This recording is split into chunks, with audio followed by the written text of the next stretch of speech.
Hi, I'm Rusty Dog. Welcome to the channel. I hope you enjoy the live stream.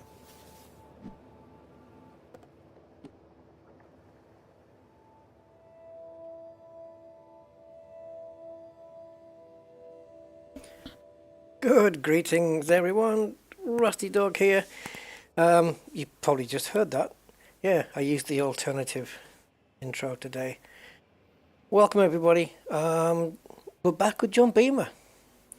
Yeah, I said we would be. We did a couple of rusty ones, and then we did we did a couple of Oliver Hardy ones, a rusty one, and then I said we'd do Beamer. So here we are. And this is the thumbnail. I did change the thumbnail last minute, but this is what we're looking at right now. I think the sun's going down, but it's taking a long time because the thumbnail was pretty much 35 minutes ago, and it's still kind of looking the same. It looks kind of cool. This is exactly where we left off, and I do have a destination in mind. Bum bum bum bum bum bum. Oh, we can't bring up the galaxy map from here. Okay, anyway, so yeah, this is what we have. I think the sun's going down actually, because it's looking a little bit darker than it was when I logged in.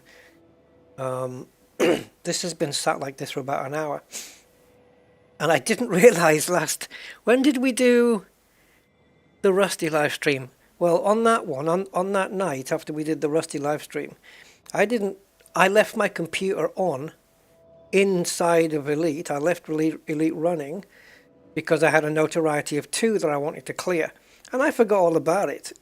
And I didn't realize that it was still on the next day until around somewhere in the afternoon. Needless to say, my notoriety had indeed cleared, and I probably got some screen burn because of it. But anyway, it is what it is. Are these Christmas lights removable, by the way? Or do I need to be docked somewhere? Anyway, so yeah. Here we go. I've got 109 jumps. I want to get to here because, well, when we get there, we'll see. But it's there. I was thinking, because my plan is to make it to here, I was thinking about cutting through and doing a diagonal through there.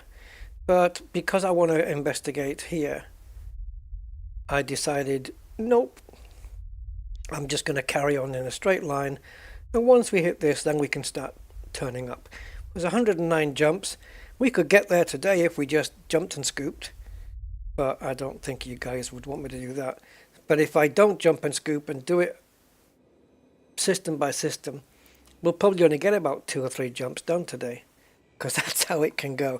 Right, so before we lift off to the next system, wherever that may take us, let's see who's on the chat. So we have Commander Steve Zodiac. Hi Steve. Mick Platt. Hi Mick, welcome. Mr. Budman, the one and only Mr. Budman. Yes sir, how are you? Andy K. Good afternoon, Andy. Welcome. Angry Citizen. So many spanners, man. It's like looking in my garage. Good afternoon, Angry, and chat and Thor and everything. Welcome. Blogtwat 07, sir. Good day, Loot. How are you doing? Beamer boy. Yeah. Defcon 1001. Welcome. Digital Aspects. Good afternoon to you. And Mark Shaw. Hello, Mark. Afternoon? Yeah, plenty of afternoons. So I guess time zone wise, is anybody on the chat that isn't in the afternoon at the moment? I think on the east coast of the US it's about 10:30 or something, maybe. I don't know. Anyway, I'm battling a little bit of backache today. Right, so let's go. Oh, where are we here now? Did we do everything here, or have we got it to do? Or let me bring up Elite Observatory. See where we are. So we're on A9. What the hell? What the hell? Bring it down. Yeah, we can go.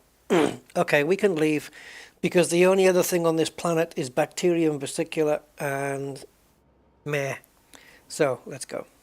In fact, I have scanned the Fonticulia campestris here, even though it was only worth $1 million. But anyway, can we lift off? Yeah. Hey.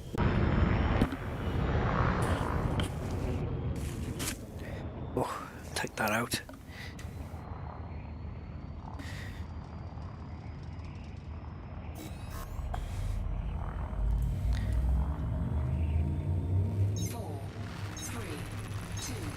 So let's see where this route that's been plotted out for us, let's see where it takes us. Oh, also I want to quickly check something. Yep, okay. Good, good.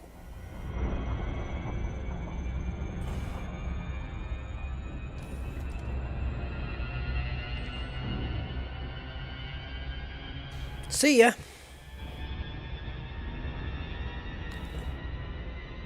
Yeah, that sun. Where is it? Is it just that sun over there? I don't know. I don't know where it's coming from.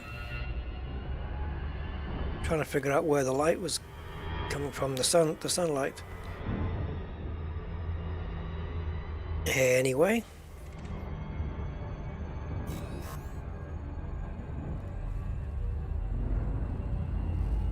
Yeah, it's quite a lengthy sector, this Formidine. Not the biggest one, obviously, but it's a decent length to get across.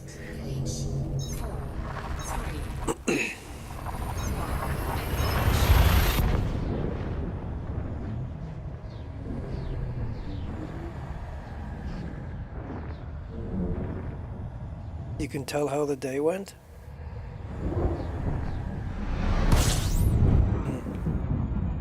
Oh, right. I thought you were meaning your day. Were you? I don't know. 26. Virgin Place? No. Unfortunately not. Ooh.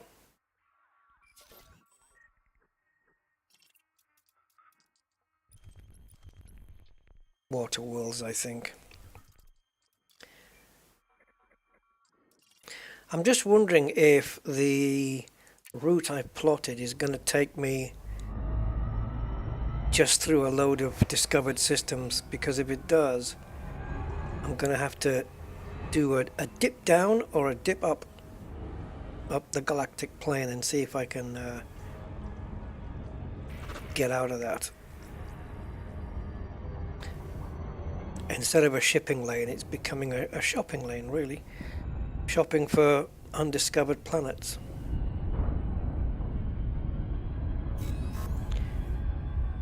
So we'll skip this one. There might be some decent stuff here, but I've also got my programs running in the background that's going to tell me of any things like fast orbits or wide rings, nested moons, planets that are close to each other. So I'm hoping it's going to call those out, and then yeah, then we'll have to investigate them.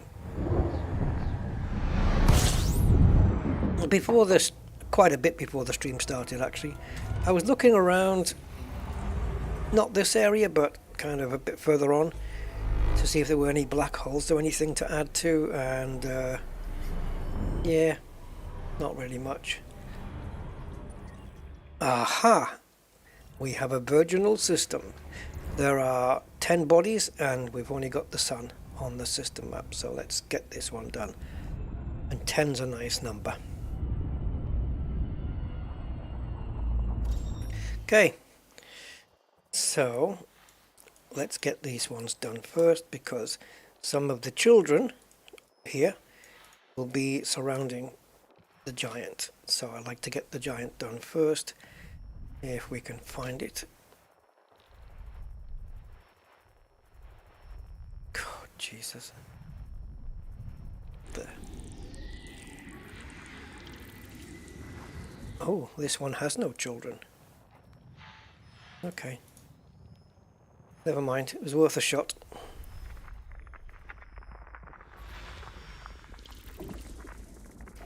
Oh, it popped in, there you go.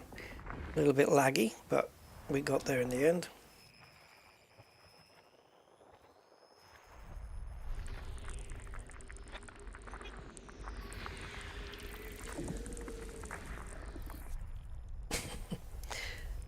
Sorry, I know it's an icy body, and then the system we're in is dry, so my brain's thinking dry ice.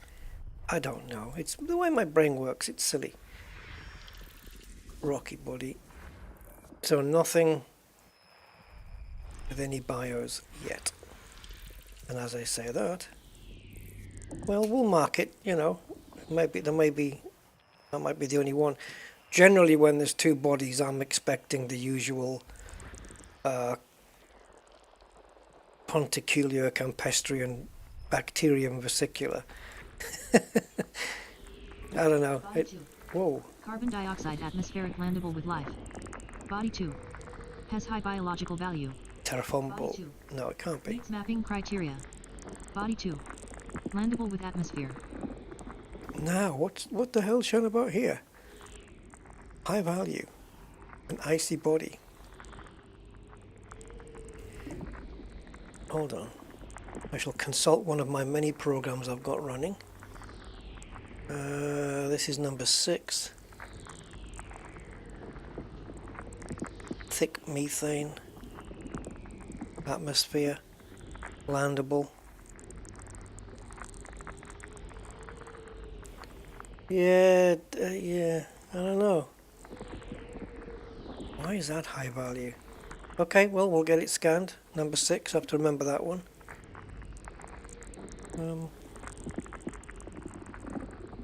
Oh, guys.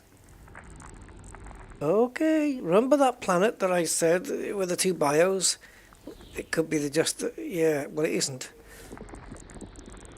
It's Bacterium orasus, which is a low value, 1 million, and the big baby, Stratum tectonicus, lime, 19 million, or 76 million if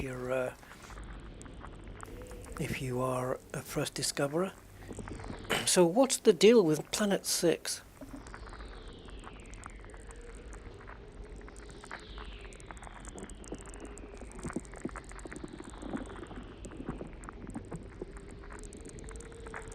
Yeah.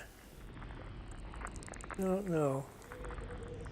Nothing reported here on Elite Observatory Core. High value. All right, I tell you what, we'll get it scanned and then we'll check it out.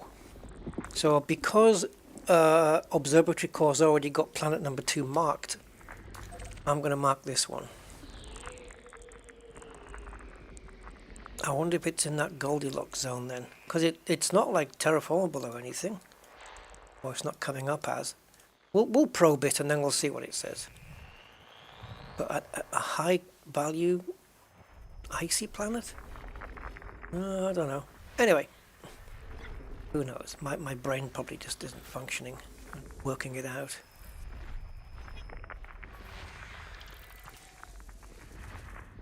And finally we have a HMC. His master's System scan something. complete. Alright. So, what might be interesting here in this system? Body 4. Neon-rich atmospheric landable. Body 4. Meets mapping criteria. Body 4. Landable with atmosphere. Meets mapping System discovery criteria. complete. First body to map is 2. The first body to map is 2. Okay. Well, yeah, because that would be the nearest one. So what we want, 2, 4. Let's have a look at 4. 4 is icy as well. And landable. Thick neon rich atmosphere. Estimated value 1000. Planet 2 is the ones with the... Alright, so Planet 2 is the first one, she said, and that's because it's got the BIOS on there with Stratum. Yeah, the program was a bit behind there with number 4, wasn't it? What the hell is that? We are lagging a little bit, I think. I don't know. Must be down to Frontier's amazing new update. No patch notes, but one of them would have read, slows down the servers. Nothing on 6. You think it was a lag from body 2. Oh! Now, okay, that would make sense. My idea, though, was to, yeah, what I had in mind before she said go to Planet 2 first, was to just probe every planet here. Just to do all of them in this one system and then see how much it pays out at the end. How far are we away from 1? Have we drifted? Actually, 2's closer now. Okay. Let's go to 2. So, because there's only 2 signals, biosignals here, it's not giving me one of those, you know, 8 choices out of 6 and it's going to be 2 are going to be not there. No, it's only giving me 2 choices, which means they are definitely going to be that. So Bacterium morasus and Stratum tectonicus is what we have on this planet. Another 76 million, and adding to my exobiologist rank, which I am now officially geneticist, because that progress bar is finally now creeping up. Well, I had to wait on geneticist for ages because of Frontier's glitch that they did a while back and didn't fix it properly. Yeah, I mean, I don't know. What's the bonus on a 1 million bacteria? Because the one thing it doesn't include with Observatory Core is the bonuses. It's 20 million without bonuses, but obviously Stratum is 76 million on its own. Is it 95 million for the 2? So what do you get for a 1 million Horasus then? What's the bonus on that? Okay, we'll definitely do both. For that money? No, wait a minute though. Oh yeah, you're right. Yeah, you're right. It's 19 plus the 76. I was computing 76 included the initial 19, but it doesn't, does it? Yeah, you're right, 95. So what about the bacteria then? Do you get, is it 4 million you get as a bonus for that? So that'll be 5 million on top of that, on top of the Stratum, right? Cool. Let's do both. I fancy scanning some bacteria, and you can't say that every day. Right. Oh, you can't see what's coming up on my screen. I'll tell you what, guys, I'm gonna risk popping into desktop mode. I don't like to do it, but I want you guys to see what I'm seeing. I wish I could just overlay it in a different way. Like, I wish there was a different way to do it, but... Right, so transitioning now. So I've got body still to map, so I think you're quite right. I think it was a leftover from number 2. So... she's actually telling me the order in which to do it now, which is kind of cool. So with 6 probes, we can get away with 2 if I place it correctly. Surface scanned by 50%. Still doesn't make sense. 4 times the original value. Well, there you go then. So it is 4 million. Plus the original 1 gives you 5, right? Yeah. Okay. complete. And the bacterium and the stratum share the same mappings. Cool. That makes life easy. So let's just pick a big batch. How about right there? Above the reticle. That big blue bit. Although, wait a minute. Map. Wait a minute. Yeah, that's fine. Next body to map is 4. Yes, Body 2 I know. has high biological value. High biological. Are you counting the bonuses though? Next body to map is 4. I like this is a new thing in the plugin. It got updated a while back, and it now reminds you, you know, this is do this one next and do that one next. It's really cool. I like it. Great exploration tool. But yeah, you need the plugins obviously for that. And then we've got ED Market Connector, which has got stuff running as well. I've got ED Recon as well, but it's asking me to log in, so I don't know whether it's working or not. Anyway, let's switch it over to here a sec. I want to see where I'm going. I want to get somewhere relatively smooth. That'll do, we'll stay there. I want my SRV to have the easiest time it can have on the ground, because I don't want to be bumping around everywhere.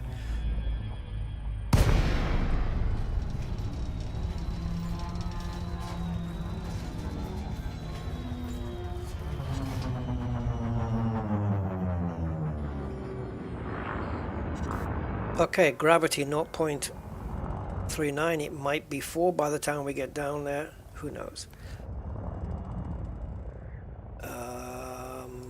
Bum tiddly bum. Let me get Discord out the way.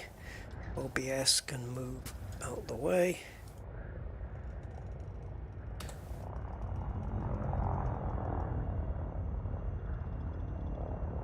The good thing about Stratum Tectonicus, right, is that if it's a first discovery or first footfall, it's a high value, right? And yet it's so abundant and so visible everywhere, as you can see. It's never hard to find. And there's some bacteria on my right.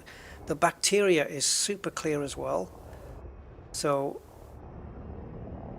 we're in for a fairly easy time of this.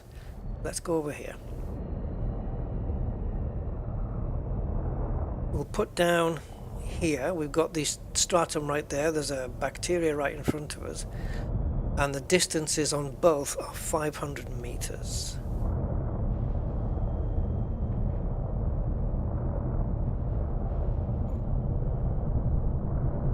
Let's just get a parking window.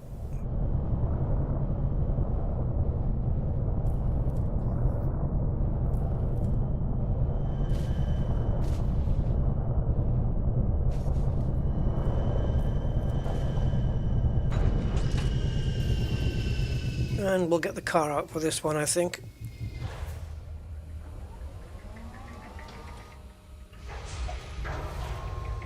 Low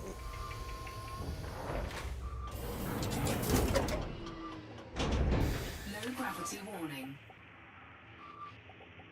17. 34. 68. Yeah. Okay. I'm trying to work out 17.6 multiplied by 4. No, it's not 17.6, is it? 19, sorry. 19. It's 90. Yeah, you're right. Okay, forget it. Sorry. My maths was all out of whack. But yeah, you're right. 4 times. Right, let's do a scanny thing. It'll probably say like no new traits found or something.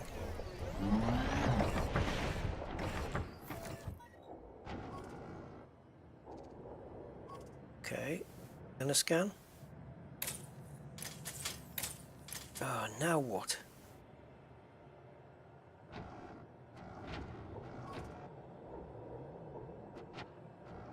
Now what? Come on.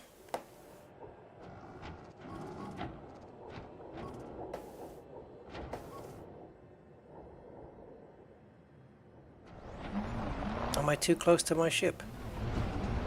No, I can't be, otherwise I would have been... Ah! God! Yee! That was... Rusty thanks you, Bud, for your kind donation of £25. Oh, cheers, buddy. Get the jump scare out of the way. Yeah. Thank you, my man. One day I'm going to start going deaf and then you won't be able to get me anymore. Cheers, bud. You're a legend, sir. Thank you. I have a problem here, guys. I can't scan.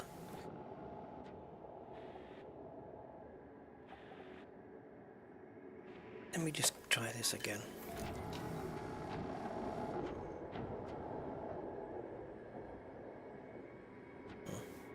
Oh, could I possibly be in a wrong fire group or something? No, because that's... No, obviously not.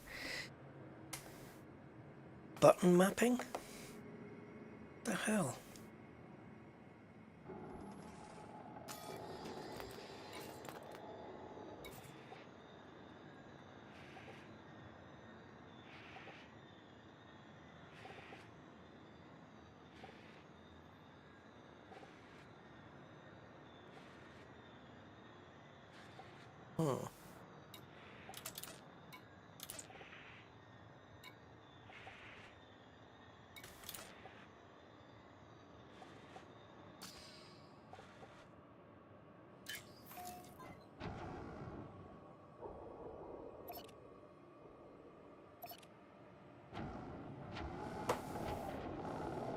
What the hell now?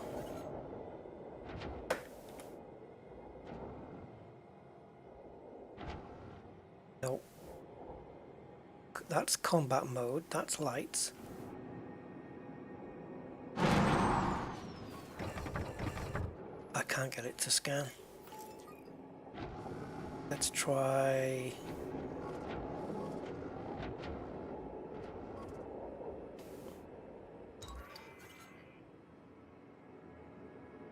I don't get this. Oh, now it's working. Where did that suddenly come from? Oh, yes, you're right, Angry. You're right, it does do that.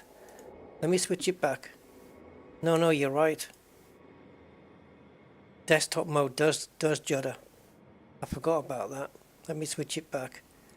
Yeah, I wish there was a way to show... Base value 19,010,800. I wish there was a way to show the... God, that program is lagged to hell. Oh, it's the servers not returning the information quick enough. Yeah, no, I wish there was a way to show the overlays of Elite Observatory Core on a separate layer, so that on a separate window layer, which you could then kind of chroma key out, you know, so then you could have... No. Philip Banner! Yay. How are you doing, man? Yeah, thanks for mentioning that, Angry. I forgot about the stutter in desktop mode. It's fine for non-gaming purposes, I think, but yeah. Right, it's been a while, so I've forgotten which tool it is. 5? Yeah.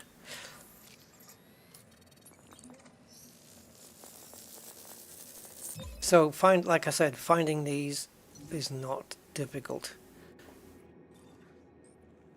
You know the sound... well, barely anybody turned up yesterday, but in the sim racing stream I was having issues with sound. I have rebooted the PC since, but I'm finding some of the sounds really quiet. First partial sample collected. Sounds that I used to hear before are now really quiet. I don't know what's going on. Right, we need to be 500 meters away to get the next one, so let's venture over here.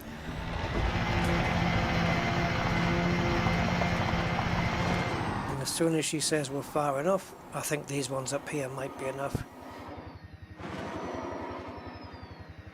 450, 480, there we go. We've traveled over 500 meters from... I do have it on my screen, the distance. So that was an easy one.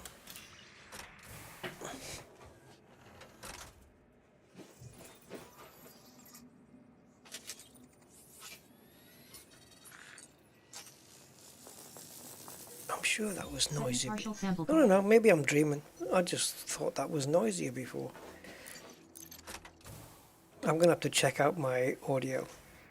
I might just remove the drivers and the software and just put it all back in again. Sometimes that's the easiest way. That looks like a batch we could get to. Let's take a run up. Hope we get a good launch. Ooh.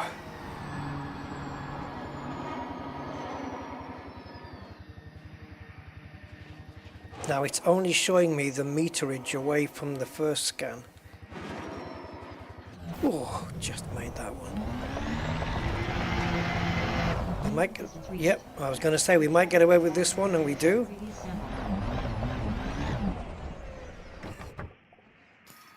Oh, this one. There we go.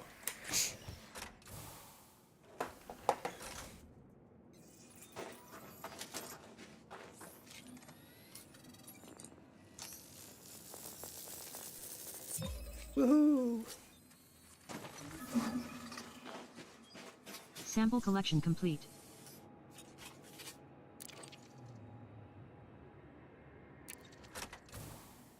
Okay, bacteria.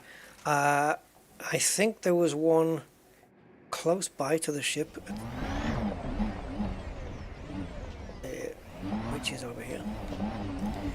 I think we had to move a bit forward though, didn't we, to land it? Let's see if we can see any bacteria. It's just, ah, there we go. It's just an extra 4 mil. 5 mil, but it counts. It all adds up. Every little helps and all that. Bacterium moragius. That's working now. Base value 1 million. Minimum sample distance 500 meters. Okay, so there was... Codex entry. Bacterium moragius, green. Right, so there's no lag there. That was immediate. Let's see if it stays that way.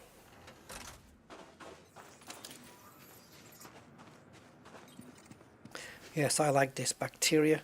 It's cheap, but it's highly visible.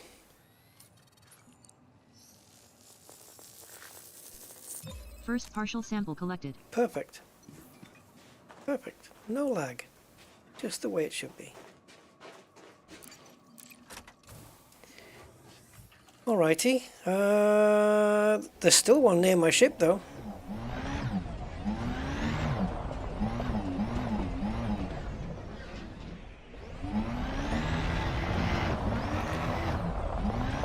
That's stratum, isn't it? I think.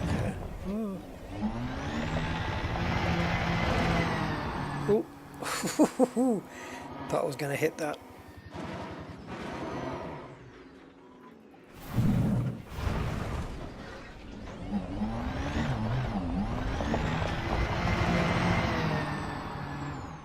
Where was the one near my ship?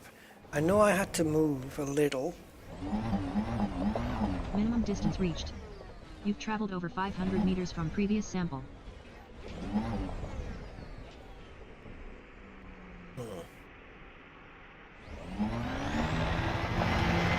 Tell me that's not the same one. It's not, is it? That is the one I spotted. But we are over 500 meters away. We still are. We still are. We still... What if I stand 500 meters away? That's not going to count. It still says... It's still got this stratum tectonicus on there as well, showing me distance for that. And I don't need it anymore. But this one says plus 500. So we're good. Confirmation.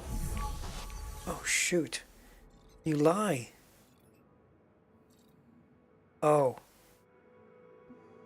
Wait a minute. No, okay. I was reading the wrong info. It was telling me the distance I have to be away. Plus 500. Okay, let's get back to the ship. It's easier to do bacteria from the ship. Due to its 2D-ness, its flatness.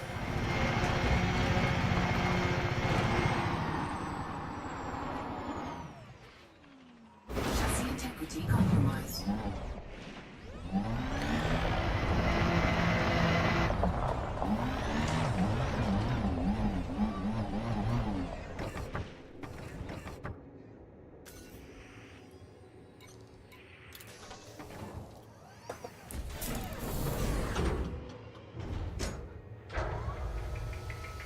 So we've got that stream coming up, haven't we, from Frontier? What's it called again? Overlook? Anyway, that thing. Plans for the 2024. Yeah.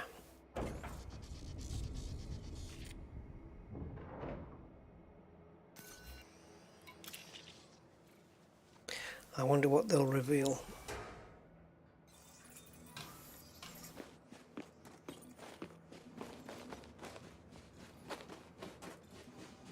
Not expecting much, to be honest.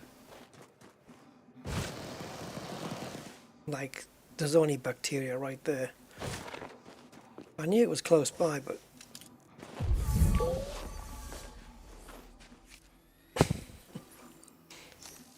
Someone spilled some yogurt.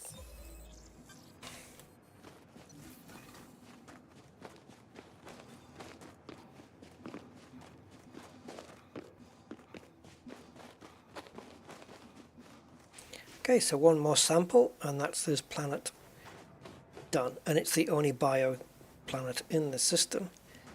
So we'll probe number 4, see what that's all about, and then we're good.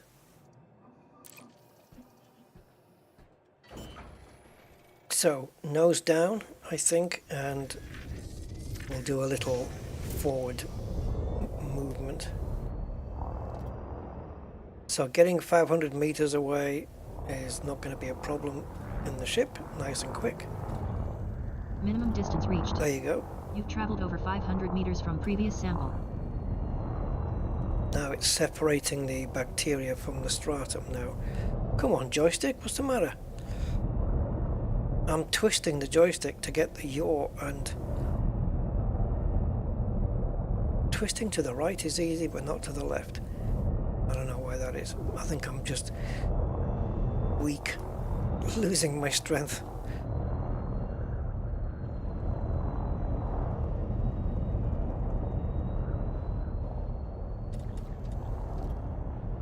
It all looks the bloody same to me.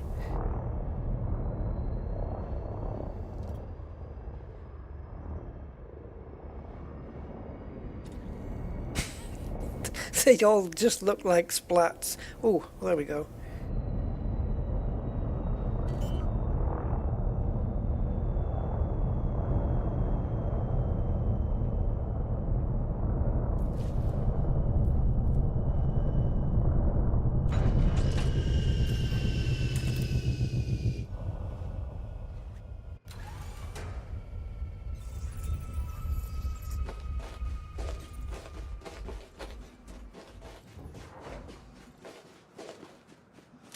And we are done.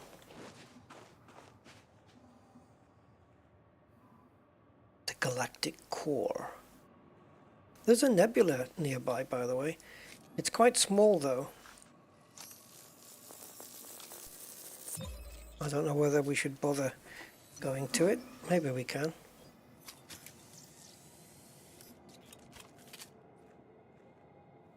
There's no... It's small, but there's no systems inside the nebula. It's just systems close to it. But I'm pretty sure that any planets and systems in that area will be already discovered. Sample collection complete. And it's just a bog standard brownish reddish nebula. You know the ones, right? There's plenty of them. Nothing special. But I believe it's called NGC 1491. I'll show you guys. NGC, no good. 191, and we want EB, and then we want, oh yeah, sorry, sector EB. We want number 3. So it's 900 light years. But it's there. That's all it is. There's nothing in it. I mean, this, I suppose, is just on the fluffy outskirts. And there's no black hole here either. because it just isn't. And we are there. It's on the way, so I suppose we could target it. I can't remember how many jumps it is. Let's target 4. 17 jumps. At the rate we go, we'll be lucky to get there. Unless we deliberately went for it. Unless I said, you know, we'll just stop off at systems that are undiscovered. So where are we going? Not Planet 4, right?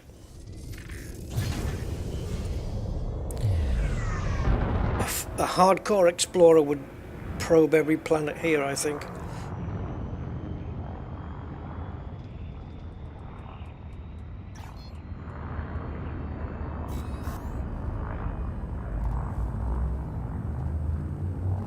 Ready to engage.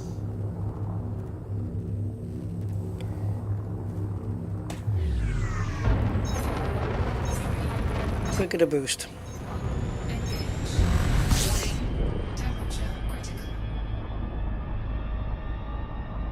Okay, so, oh damn, I'm clicking all the wrong buttons here. My mouse is on the wrong monitors.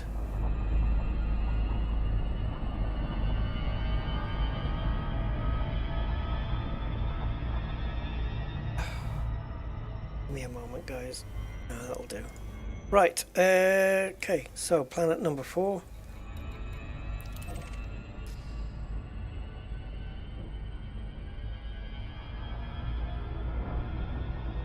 Let's get completely out of here first. Well, that wasn't a bad find. You know, a planet with only 2 signals and one of them Tectonicus. Yeah, I wouldn't mind more of those.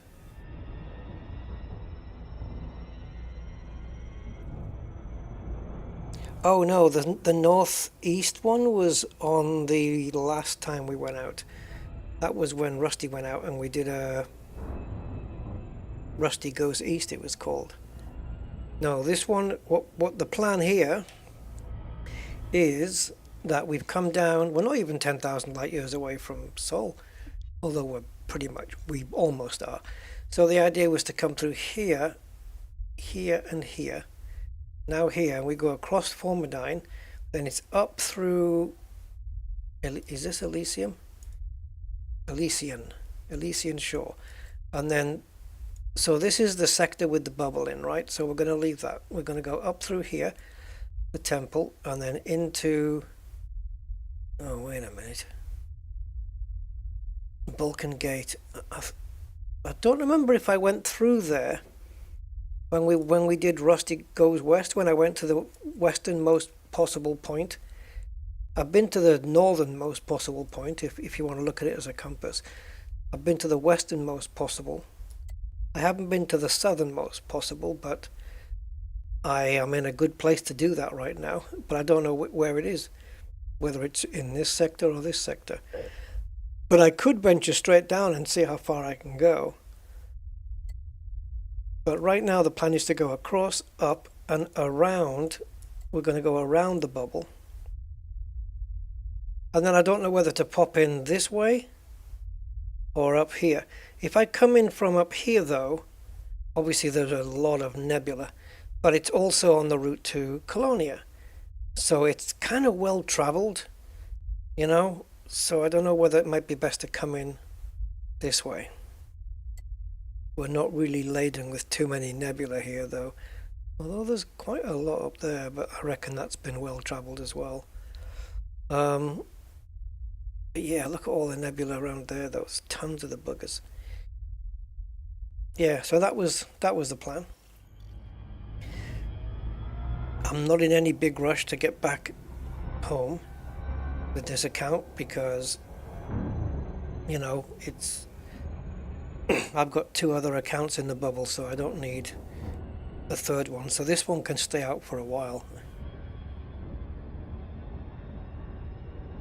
Although it would be nice every now and again, you know, to drop off at a carrier and cash in my cartographics. I know there's generally a tariff on those, but I'd rather lose a little bit of percentage on that than something happen to me and I lose everything, you know. Oh, cheers, Blog Twat. Hey, Chief. Last 2 years? Cool. That means you've got 6 years backlog. Yeah. Ah, cheers, Chief. Thank you, my man.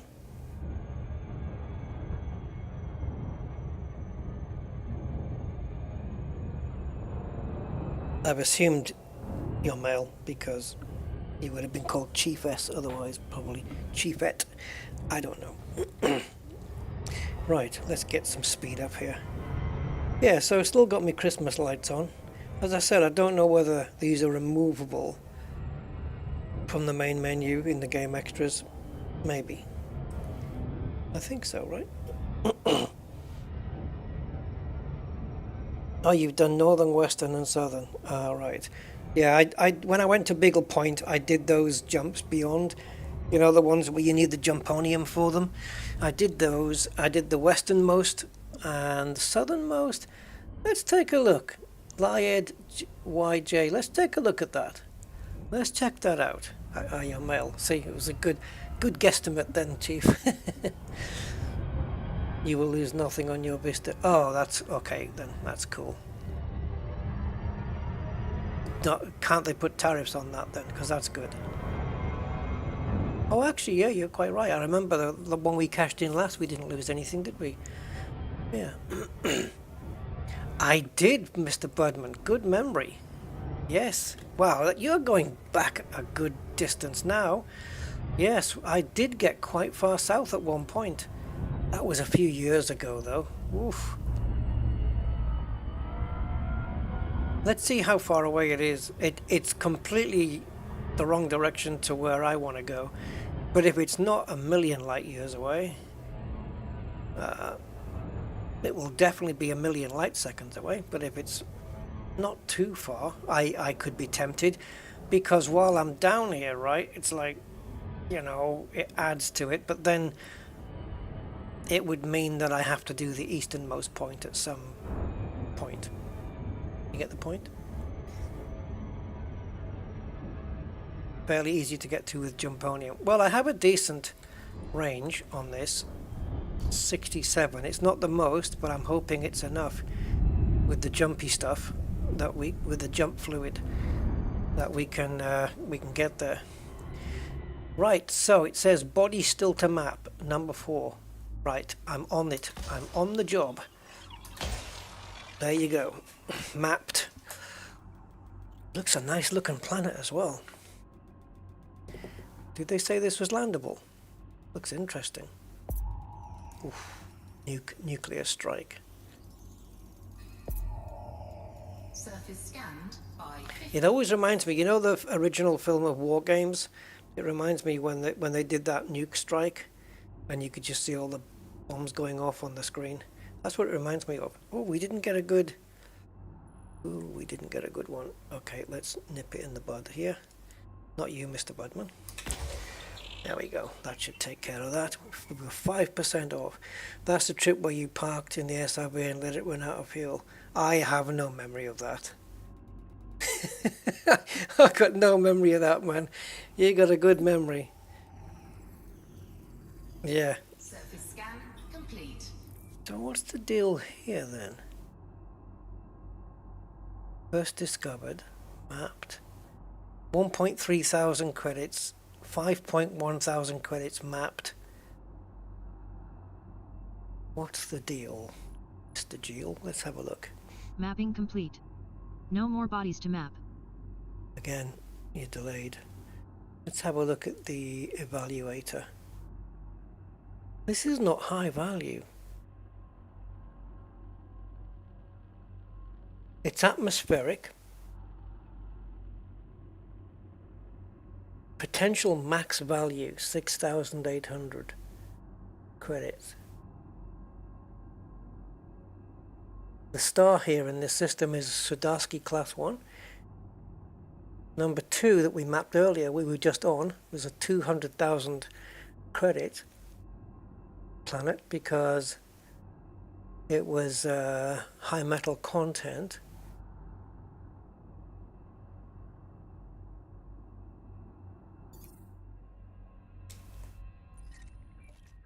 It is landable. Let's there's no BIOS here, but let's have a look at the surface. See what's going on down there.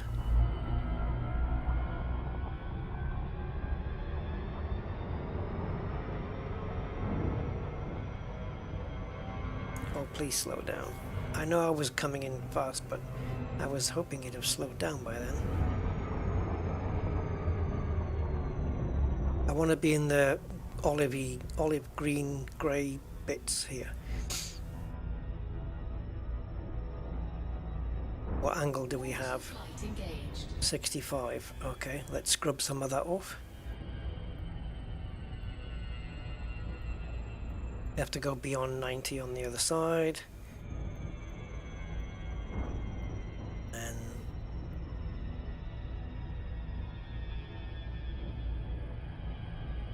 so all I know is ruthenium is on here.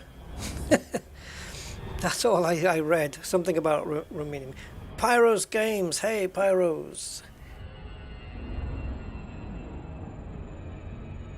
The last 5 or so stars you'll need. Okay. I'll have to check out how much jumponium I have synthesizing for. Oh, I don't know where to land now. Between those two greens, but there's that canyon over there, or whatever it is. Oh, this looks nice.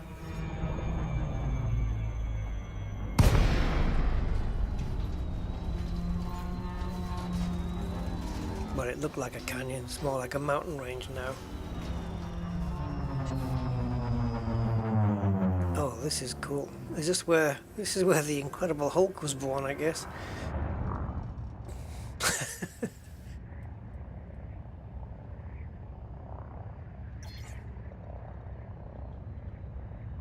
.36 G.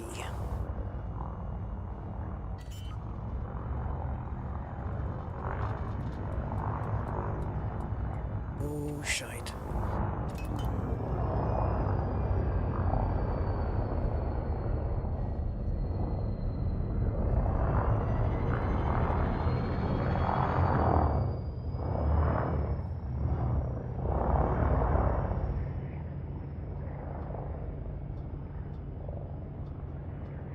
I know what you guys are thinking. Deep drops and Rusty Dog doesn't mix. But it's not a big canyon or anything.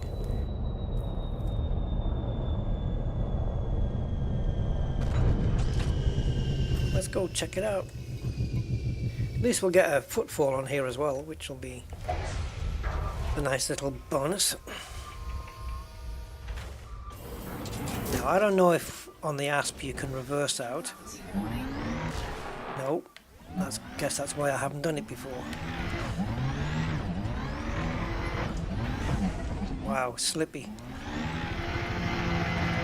Slippy the bush kangaroo.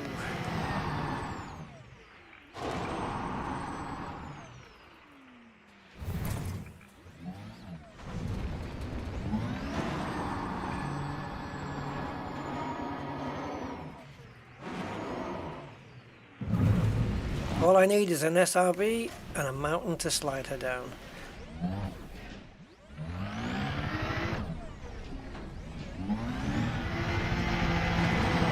Oh, I can't even face the way I want to face.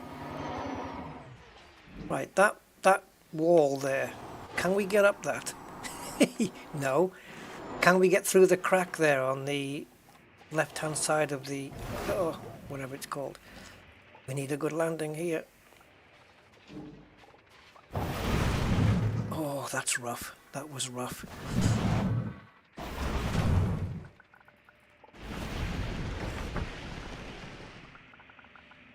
Oh, by the way, ship, I don't need you. You're too far away.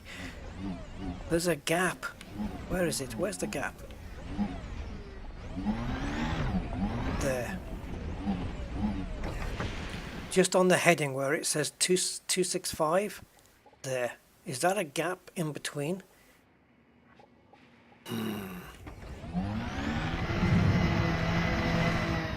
We'll have to take heading 265 to find out.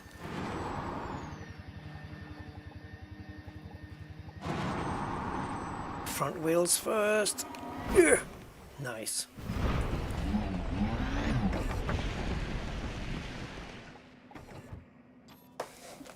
What are we looking at here? Yeah, that. Yeah. Oh, it's kind of cool. Very, very green. I don't even know if I'll be able to get up there. I'm just... if I plot a route over there. This is exploration too, isn't it? Not just about the plants, it's about finding new places and new worlds and to boldly go. Yeah, someone's beating us to that.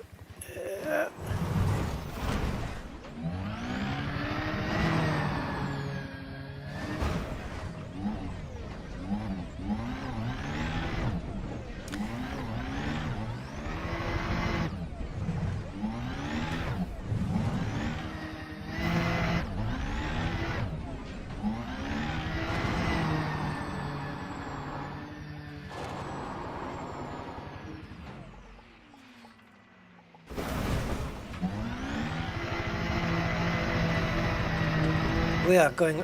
You can't really tell, but unless you look at this at the sensor, but we're going up a really steep incline here. Oh, don't make this too much of a drop.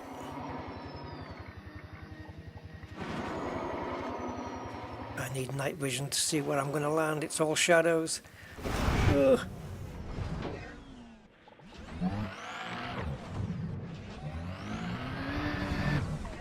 Oh, getting tangled up. Oh, come on. Too much to ask? Oh. It's run out of juice. What's going on?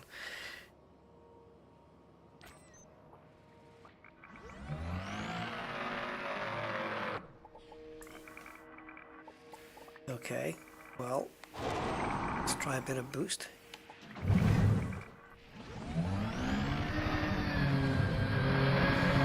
We may have to try the reverse gear trick if the forward gears can't get us through. Oh, those gears are struggling. Okay, so what's the heading? 320, call it 320. Take away 180. Let's say take away 200. It could be 120. Add 20 on, 140. So we turn around to 140. No, we don't. Come on. Oh, come on. Even with a handbrake. Oh. Remind me to get a new gearbox. Oh, 140-ish. There you go, that'll do. Stop! Okay, reverse.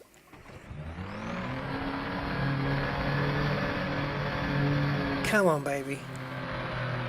Oh, and not even reverse is getting me up there. Okay, I'm probably not taking the best path, to be honest. Let's see if we can get some momentum going.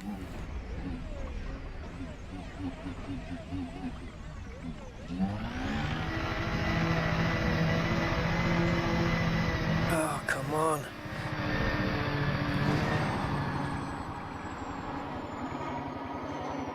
Forward boost. Just get me onto that flat bit. Oh, where are you going? How did you get up there onto the wall?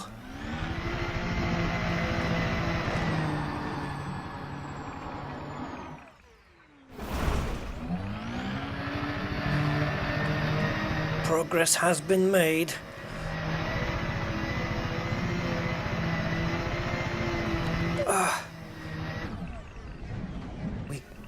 You realize, Rusty, if you get stuck in here, right? There's no rescue. Your ship's not coming for you.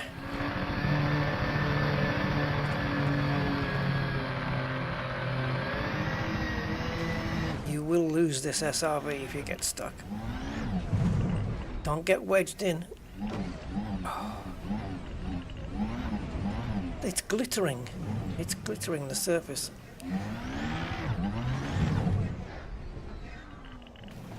The thing about being in a valley is if you recoil your ship, it's going to land at the top of one of them, one side or the other. It's not going to come here. So look at this. Look at the shape of it on the sensor. We could not be in more of a valley.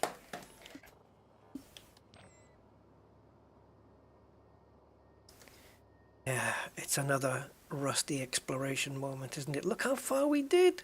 God, that's not bad.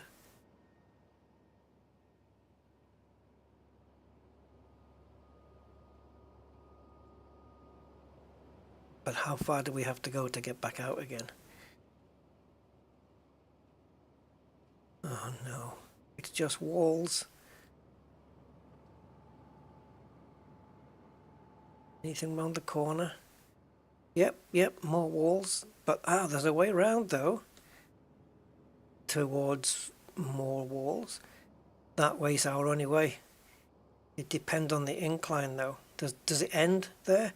It looks like it. That's our way out. That's our way out, guys, if we can get there. Oh, okay. Come on, let's go for it.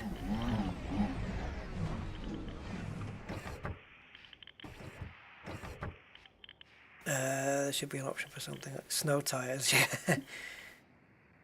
There's no yeah, no deep canyons. I know. It didn't look like it. I didn't see the actual valley bit though. It just looked like a bit of, like a chunk was taken out the planet. It didn't look like it was a, those typical scrapes I get into. It didn't kind of look like that. Oh, you can't be on an angle, Rust. You've got to stay inside the wedge there. There you go. Got to stay in there. Because if you think about it, we're actually up the wall here. We need to go down flat to the bottom here. The only way to get that is to boost and let gravity take its course. There we go. There we go. But you won't find C3PO here. One of the first lines of C3PO. Well, I'm not going that way. It's much too rocky. Yeah, well, this is very rocky here. Gravity's putting me over onto that wall for some reason. Can we get all the way out? If we can get over this bit here.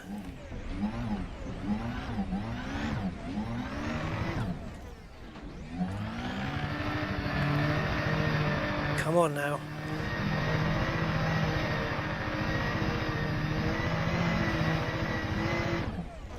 Just when you think you're out, it pulls you back in. Oh, I was just about to say, there's been no floating rocks so far. And then this guy shows up. Never mind. And I think there's another one. Oh no, that's not. Is it floating? That big one in front of us? What are you doing up there? This way, we want to follow the groove. Come on, SRV. I tell you what, if we didn't have the boost on this, we'd be so screwed so many times. Jump! Oh no, where am I going? Keep going, keep boosting, and again. And again.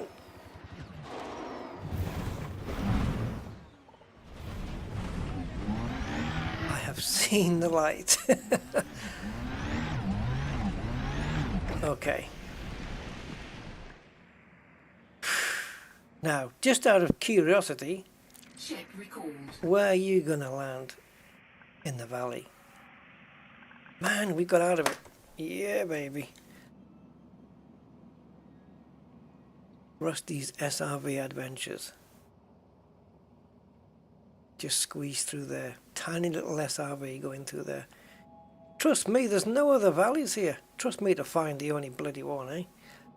Actually, there's one here as well. That doesn't look as bad. I should have moved forward. My ship could have maybe landed where I was.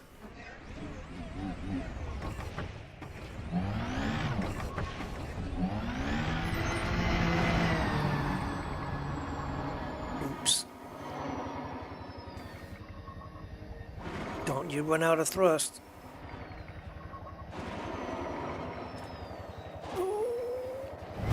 Yeah, baby. Just about got across before we run out of breath. Man, lovely.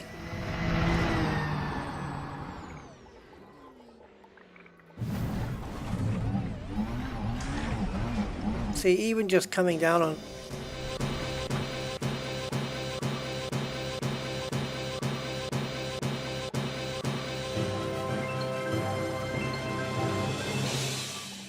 thank you very much. We have achieved greatness. To this day, I have no idea what the frig that is. But it gives me a feeling of fulfillment. Yeah, I've heard it before, I just don't know what it is. Anyway,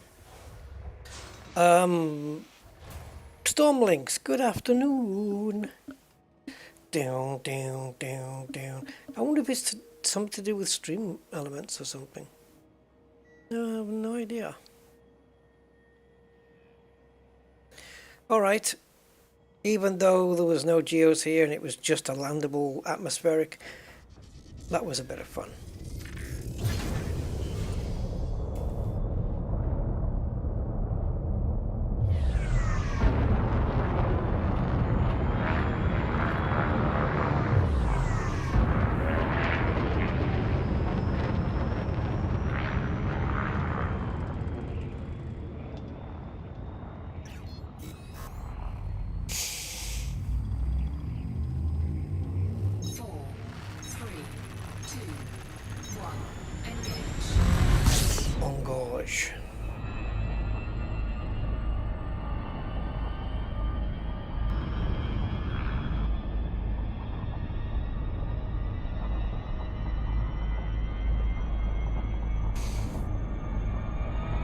Hey guys, we hit, well, at least for the moment, we've hit 7.1 subscribers, 7,100.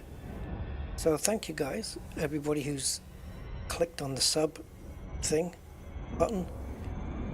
Yeah, 7.1. Tiny milestone, but it's a milestone nonetheless. Yay.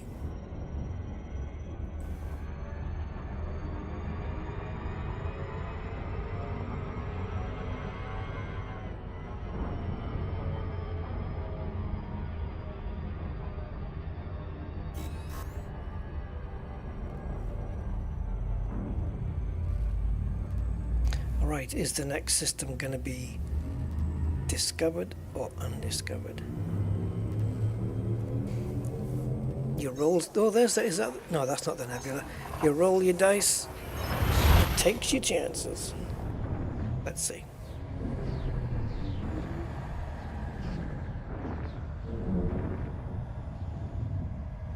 It's got a list of jumps across the top of my screen, which again you guys don't get to see unfortunately. How are we doing on fuel? Oh, we're okay. 13. And we are? Yay, brand new. So, let's get away from the sun. Wait for it to shrink, shrink, shrink until it stops shrinking. When it stops shrinking, now, 1, 2, 3, and drop the throttle. There we go. We should be far enough away. Alright, gas gigant. Oh no, we're in the wrong. It just so happens that we're in the same plane, so we need to get out of that. So we need to move to a different plane up here.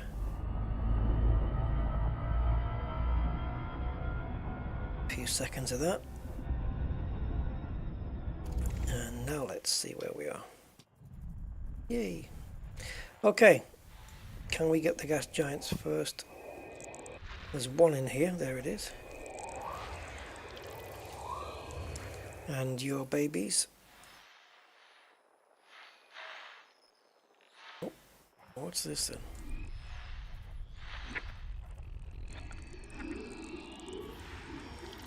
Gas giant with water-based life.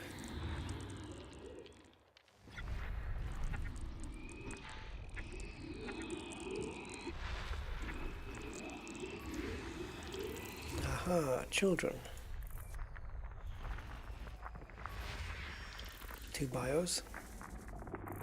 We'll mark it, seeing as though it's the only one so far. Is she lagging, or are we waiting for it to say something?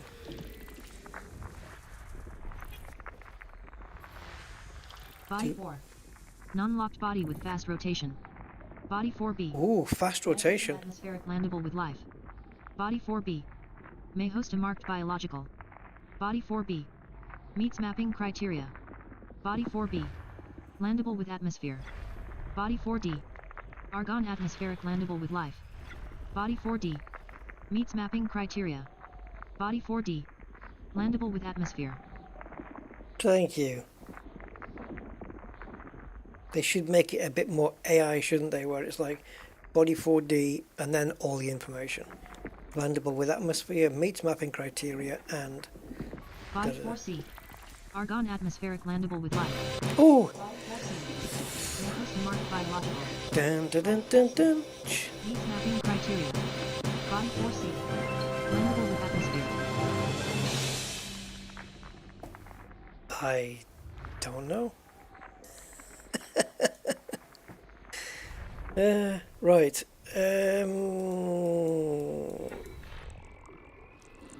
So B, oh no, what was it? 2, yeah, B, C, and D. Okay, there's only one of those 3 are any good. 2 out of those 3 are vesicular and campestris, but 4B is Bacterium informum, the most lucrative, 8.4 million, and Fonticulua lapida, which is 3.1 million. But we will probe the other 2, but not bother with the plantage.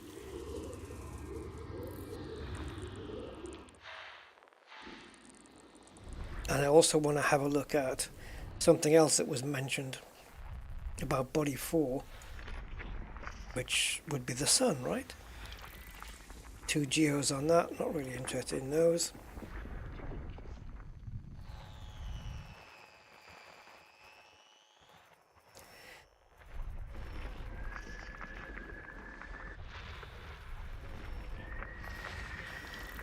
Okay.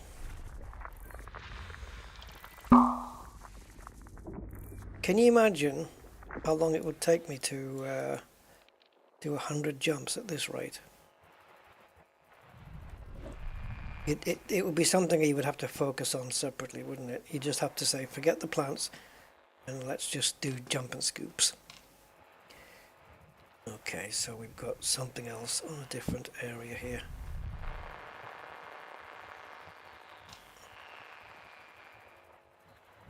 There you are. I was waiting for the arrows to light up. System scan complete. Good evening, Sepilok. Or good greetings, I should say.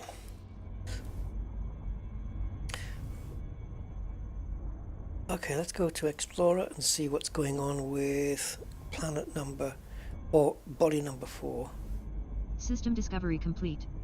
First body to map is 4D. 4D, is that the closest, is it? Okay. I'm only landing on 4B though. So, number 4. Oh, it is Planet 4. Is a non-locked body with fast rotation. It has a full rotation period of 7 hours. Dun dun dun. So that would be this guy. And as we're heading down to 4D anyway, I wonder if landing, I wonder how far that is away from 4. Well, landing on 4B, which we will eventually be doing, I wonder if we can still see that in the sky. Rotating maybe. 7 hours to do a full rotation. It might be visible to the human naked eye. Get some clothes on. But we won't know until we find out. So yes, D indeed is the closest one, which is why she said it. So we're going to go there, probe, land, probe. Is that right? I think so. BCD, yeah. Okay, over we go.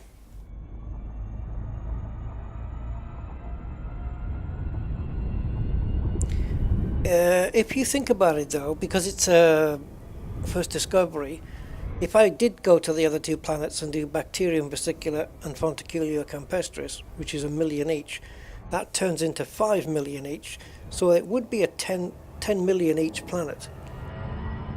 So by not landing on them, I am giving up 20 million, which I don't care that much about, really. How much have I got? 2 billion. Yeah, I don't really care that much. It's more the ranking, really, that I want. But I'm going to spend too much time doing those ones. I'd rather push on to another system and find some more lucrative stuff. Yeah. So, planet number 4B will give me 11.5 million. So I guess if we multiply that by 4, we'll end up with like 55, maybe 56 million. Not going to be too bad. No, wait. No.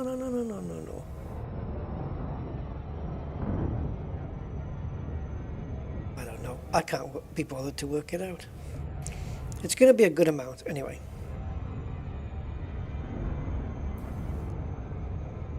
Bacteria informum is going to be fun to find. That's usually, I guess it might depend on the planet surface, but I remember last time looking for that and it was difficult to find on the surface because it kind of blended in with the color of the planet, and you're just looking for like cracks, so to speak, cracks in a little formation. Let's see what it's like on B. For this one, we're just going to probe it.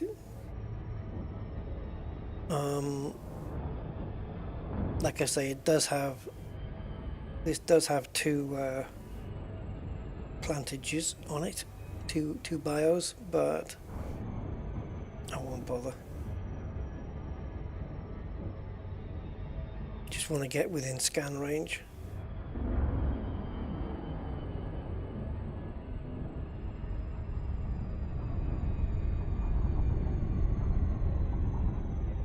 Actually, it looks kind of nice. Let's get a bit closer. I've seen planets like this before. Yeah, kind of cool. Okay, we need to be smack in the middle here. And over here, there's the middle. There's the end. So I want to be there. So the order we do it is DBC according to the woman on the screen. Surface scanned by 50%. Yeah.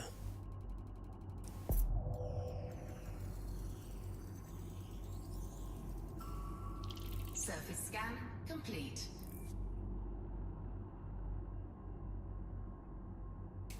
I'm gonna have to let you go. So B indeed is the next closest one.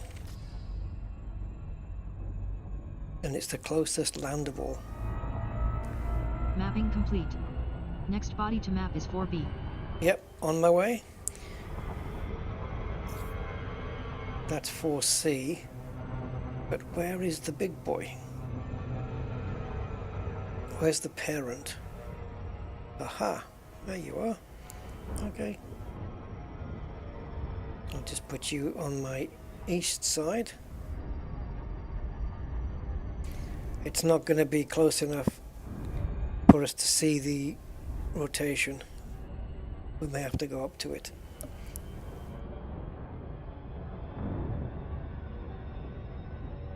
Yeah, rotational period 7 hours, it says. As opposed to the Earth, which is 23 hours and 56 minutes. Give or take.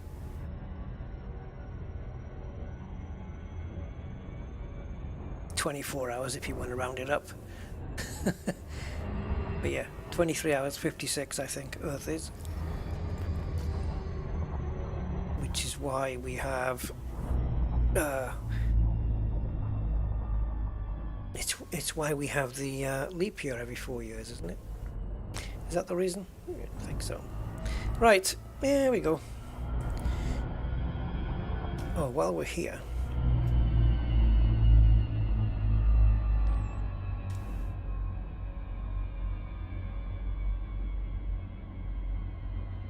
see, that's going to take 7 hours to go around. I don't even think we'll be able to visibly see it rotating. If I just held the camera there for 7 hours and did a time lapse, then yeah, we could.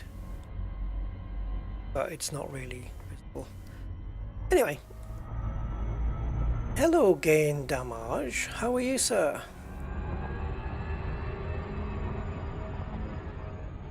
That's right, yeah. Oh, it's over, is it? 365.24. Are you sure it's not? It's not 364.24. That it's under, because a leap year adds a day, doesn't take one off. Because it's like when they say 24 hours in a day, there isn't. It's 23:56. So if we lose 4 minutes every day for a year, every fourth year we have to make up for that with an extra day. I don't know. Anyway, yeah. We're not losing 4 minutes. We're losing 4 minutes based on what we class as a day. We call it 24 hours, even though it's not. It's 4 minutes or 4 minutes shy of that. Let me get this done. Billy, no mates. 360. Okay. But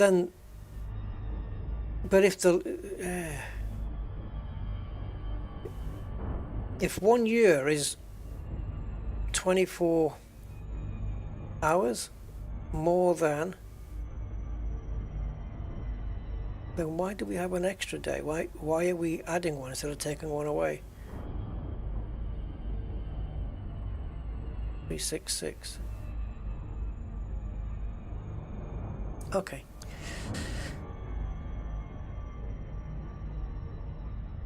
My brain's not working, obviously. I thought we'd be falling short, which is why we're adding the year, not going over.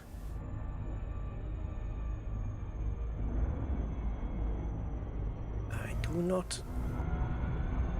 don't know. I'll check it out. I'll Google it later.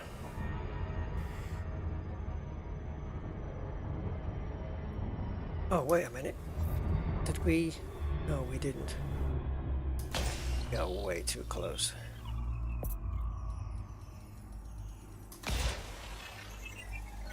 Surface scanned by 50%. Oh, we might get lucky, but I think we're a bit too close. Come on!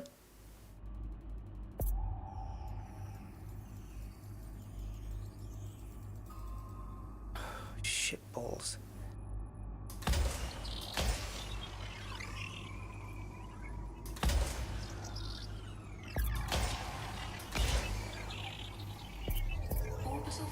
engaged. Surface scan complete. Go again. Right, the most expensive one is bacteria. So bacteria is the opposite. Alright, so we got to pick one. Let's do bacteria first then. Complete. Next body to map is 4C. Body 4B. Give me a May chance. host a marked biological.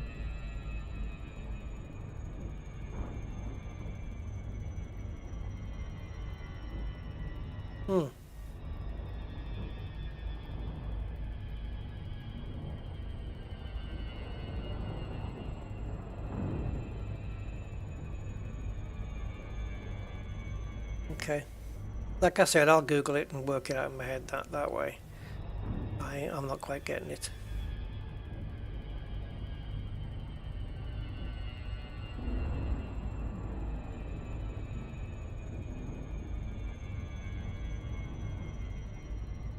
I mean, yeah, every year we measure it less because we're considering a day to be 24 hours.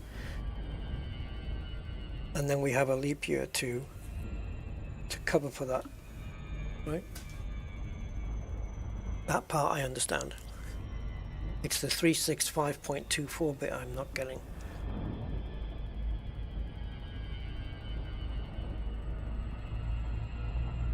Power World. Sounds like a social interaction game or something. Open world, loads of people.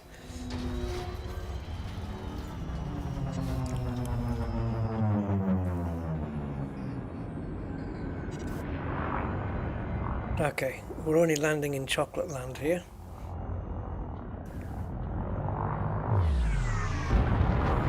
Looking for somewhere relatively flat. Now, how well will bacteria stick out?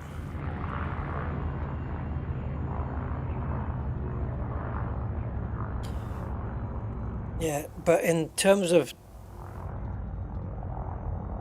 Yeah, okay, never mind. Forget it. Let's look for bacteria.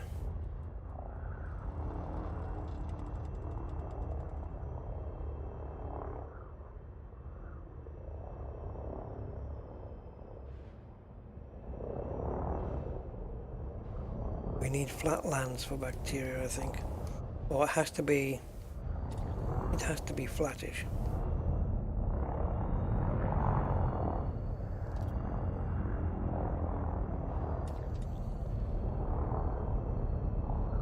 This help? Probably not.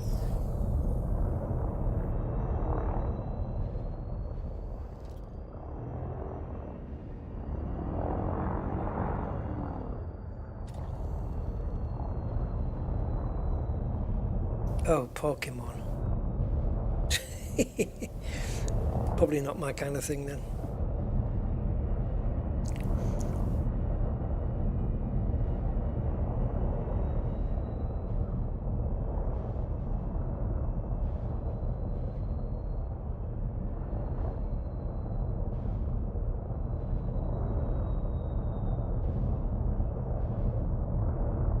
Bacterium informum, 8 million, and so hard to find.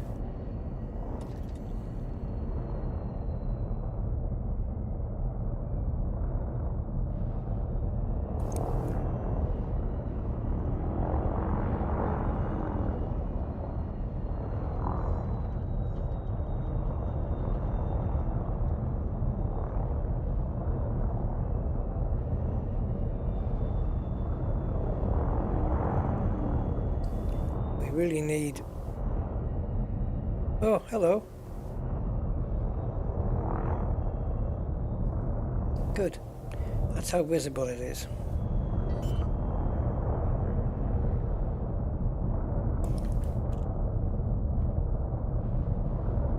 So we're looking for green splats. That's going to make it easier then.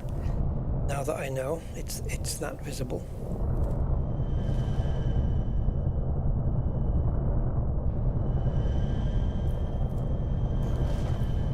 Playing a game.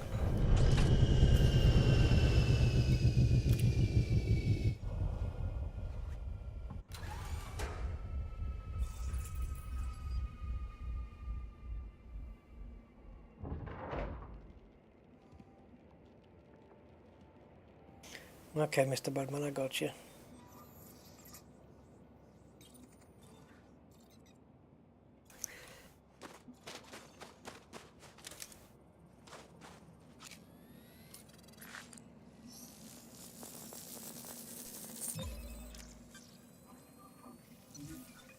So this is what I was saying though.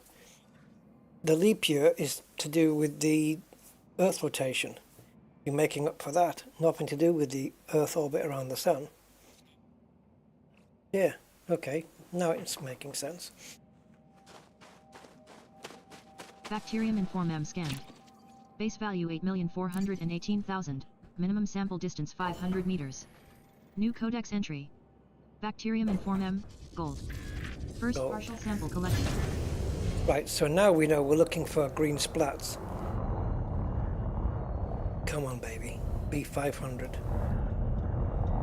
Come on. Oh, bugger. Minimum distance reached. Oh, You've traveled over 500 meters from previous okay. sample. I don't know if we'll get away with this one, but we'll see. This one is right on the edge.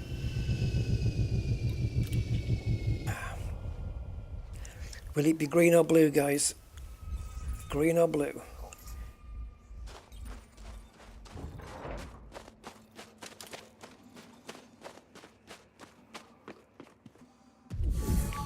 Yes.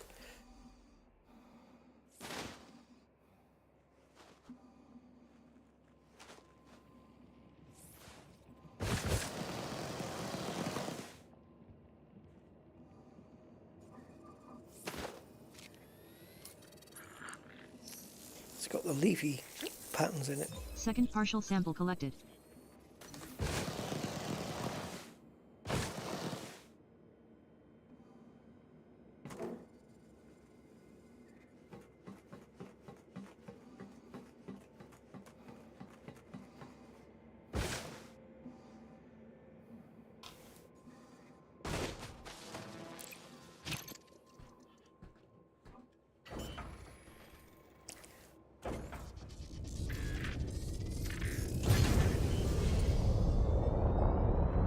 Right, all we need to do is look out for a green splat. Minimum distance reached. You've traveled over 500 meters from previous sample.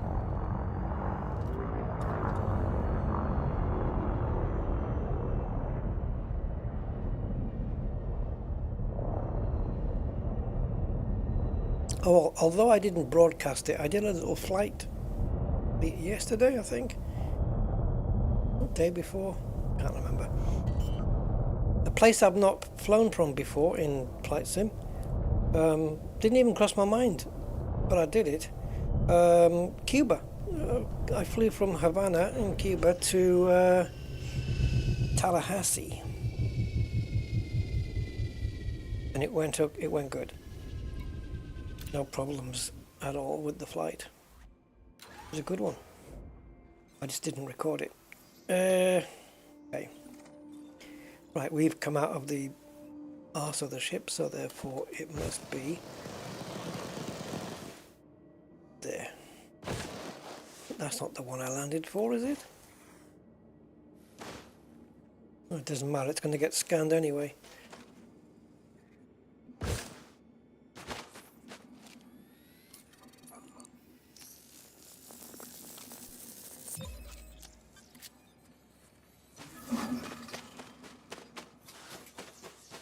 That's some nice cash right there in Forman.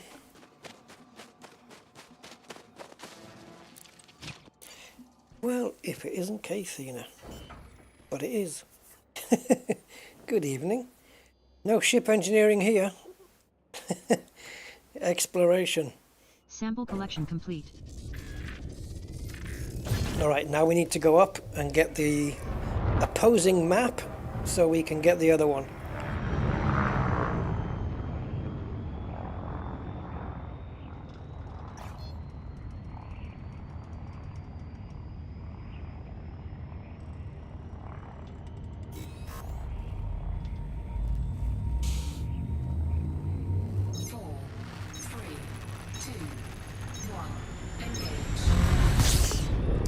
Okay, so we want to go up until that red writing at the bottom right that says surface scanner out of range.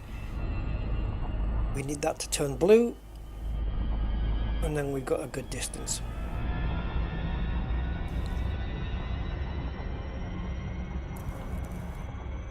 So until then we wait.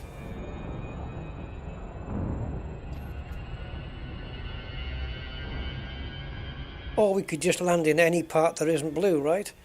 That would work. Yeah. I'm gonna do it anyway, just change it over. There we go. So now we're just landing in a reverse, which is over here.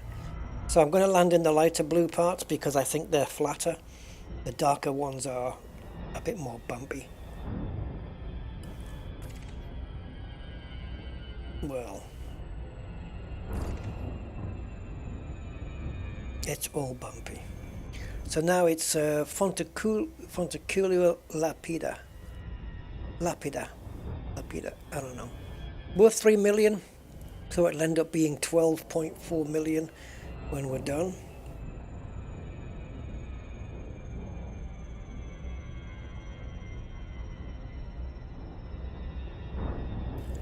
Oh yeah, I said on my last stream, I said if Kathina shows up, I'm going to ask if she can do some homework and engineer a ship for me.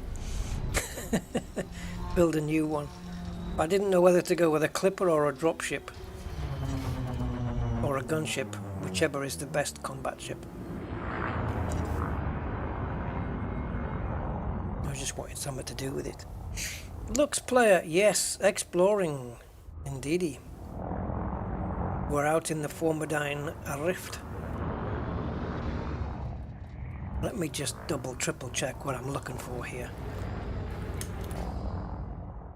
Into the discoveries, into the bios and geos. And we're looking for Fonticulo,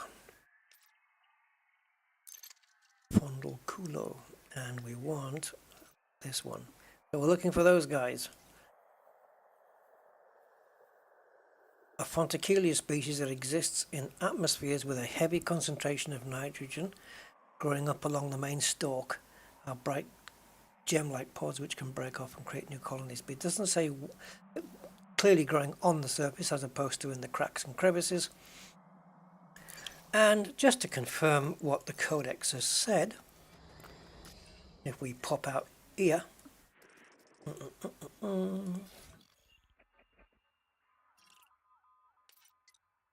we have a nitrogen atmosphere.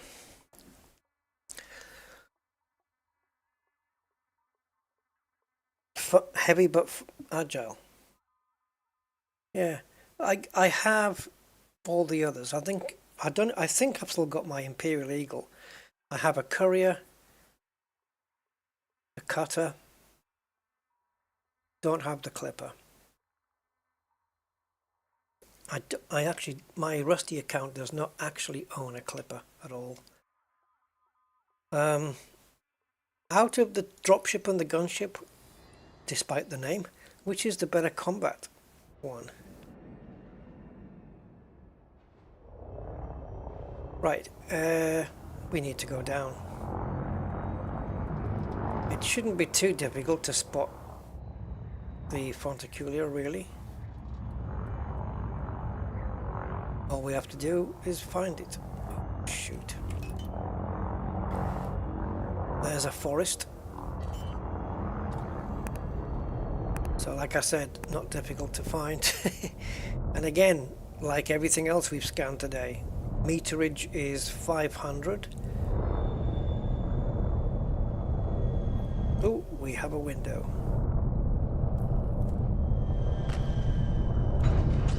I wasn't sure it was going to put itself down there, but okay, it did. It doesn't stop fast enough. Oh right, so it's got terrible brakes basically.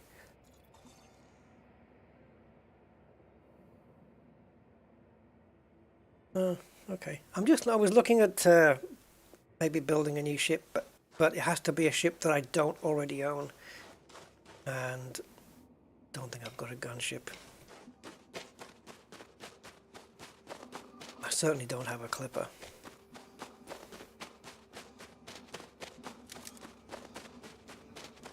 Right, so I'm going to scan this one because it's closest.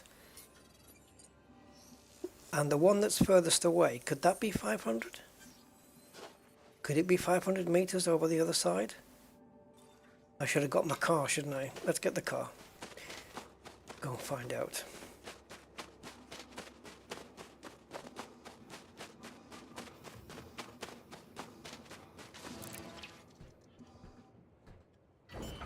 Fonticululopita scanned.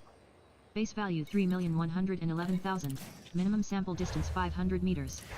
New codex entry. Fonticululopita, Emerald. First partial sample collected. Low gravity. Yeah, well, I was, on my last stream with Rusty's account, I got the cutter out, and that's frag loaded, as you know, and yeah, beast mode. Death machine. My only problem with frags is, yes, they are powerful as all holy hell, but it's the reload, you know, constantly having to reload so soon. How far away are we? Well, I used to, sometimes it pops up a thing about telling me the distance.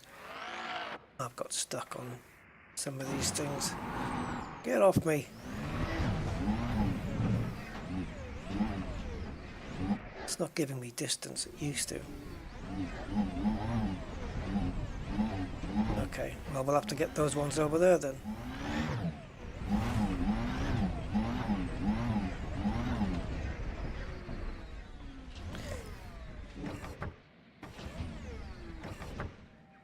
Jesus. Ship dismissed.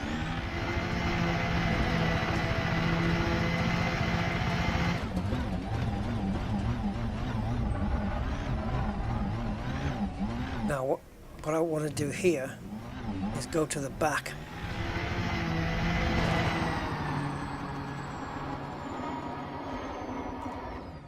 I must have gone more than 500. Come on, man.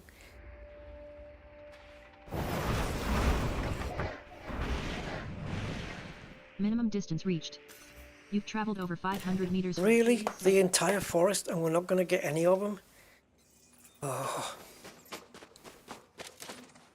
Dime que no. Yeah, look, the green. It's fine. See, the reason I did the back ones is because the ones that were in front of the ship, I can now get that for sample 3. Second partial sample collected.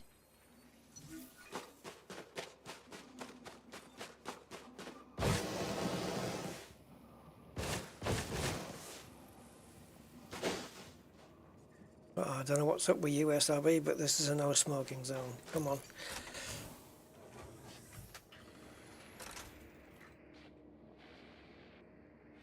Oh, that's a good idea. Is that what I've got on my cutter, I wonder?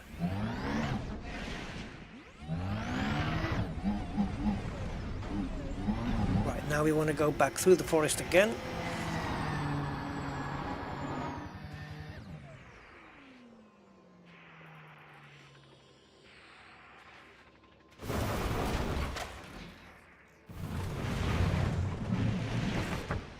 Follow my tire tracks.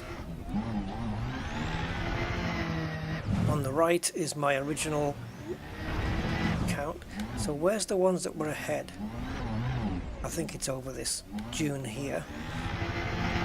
Looks like a sand dune to me. Let's go up. And I think it's this way.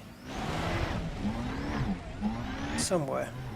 Probably going to lose it now. I should have kept the ship where it was. Alright, screw this bouncing around. It's easier if I get out.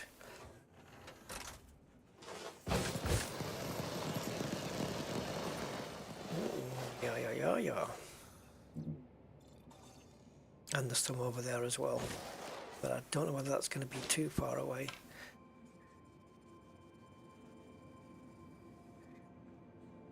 Yeah, possible. Okay. So we need to be east of our current position.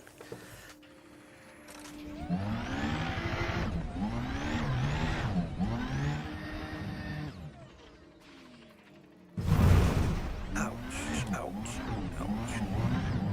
Okay, now I've got the distances for both. One of them though is sticking at 240. We're going to need to be a bit further away. Is that a forest over there?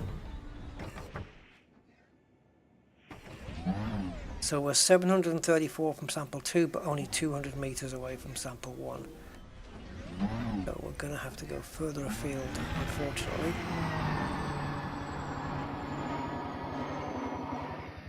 It's not going to make it. We're 200 meters short. So hoping there's going to be some over the crest here.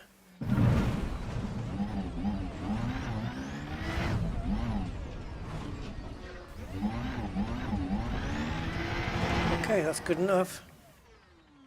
We're already above the distance, but she's just lagging in telling me that these are fine. This is a problem when it lags, and it never used to lag, it's just doing it now. Or recently. Minimum distance Yep, reached. fine.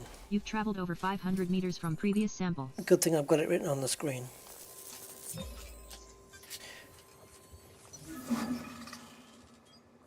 Sample collection. I'm not sure if I've got a type... No, I don't know if I have a type 10. Sure. That's a lot of engineering though. Chip record.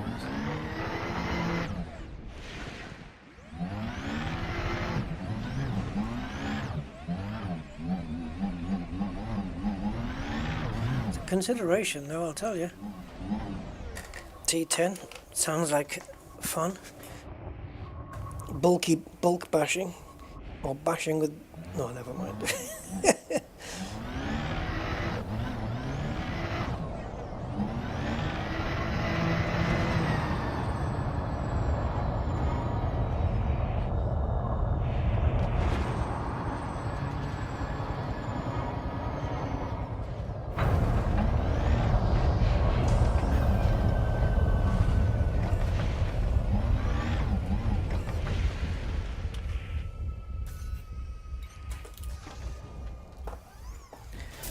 So what we need to do now is C. Planet C.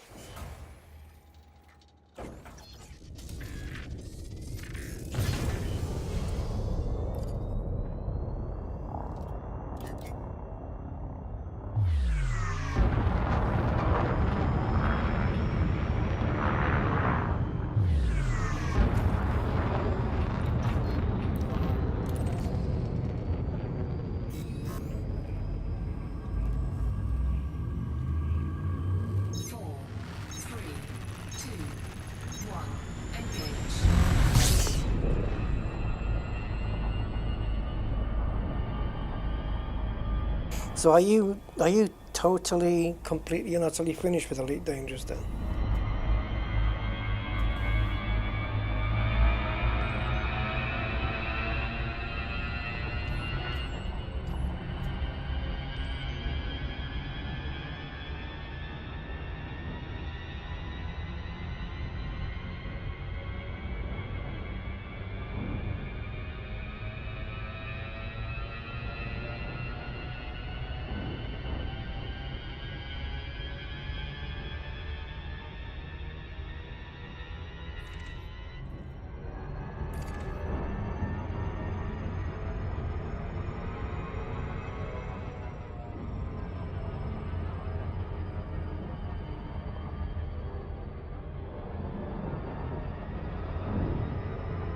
So we go scan this guy and then we can jump.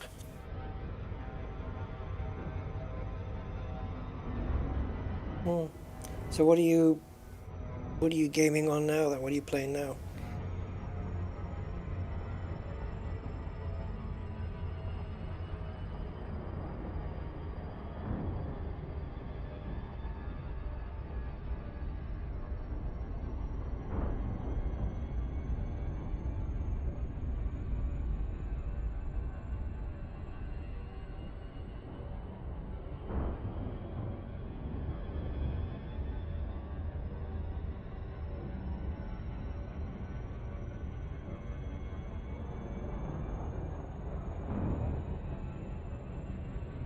Come on, ship, speed up.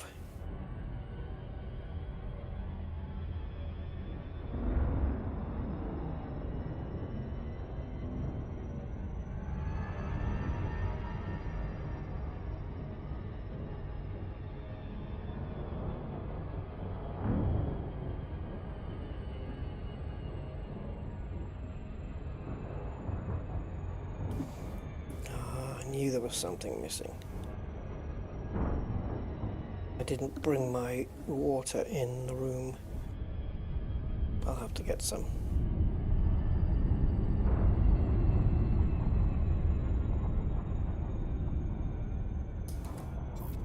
Okay, 6 probes. Well, if I nail it, we'll do it in 2.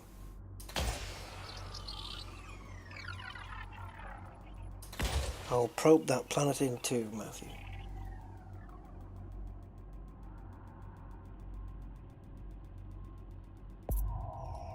Oh, okay. So you've not got a particular game that you're regularly gaming on.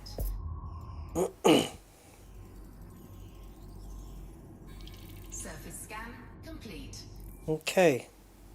So yeah, bacteria and fonticulia, but it's the cheapy stuff. So I'm going to make do with this. Right, I'm just going to grab a glass of water. I will be about 23.2 seconds. Mapping complete. No more bodies to map. Body 4C. May host a marked biological.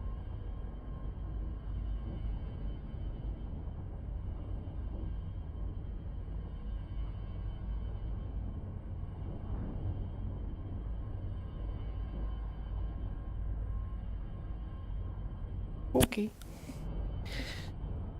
I don't know how long that was. How close it was to 23.2. Right. Let me just fill the glass up. I buy the bottled water, and I get the gallon bottles, and I just keep refilling up the glass, because that's how I roll. Okay.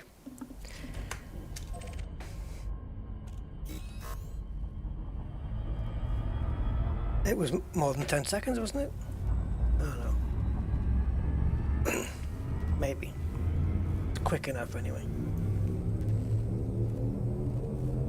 4, 3, 2, 1. What, did I nail it? Loot? Did I do it?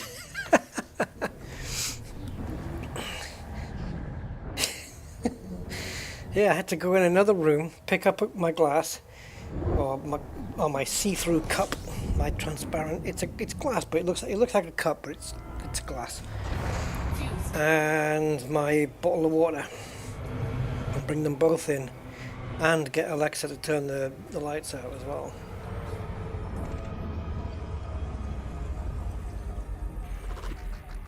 Bam, 33. Oh, is it going to be virginal system? No, so I don't have to scan it all. Someone's been here already, and it is Darken Nightshade. Ooh, no mappage, and obviously no footfall.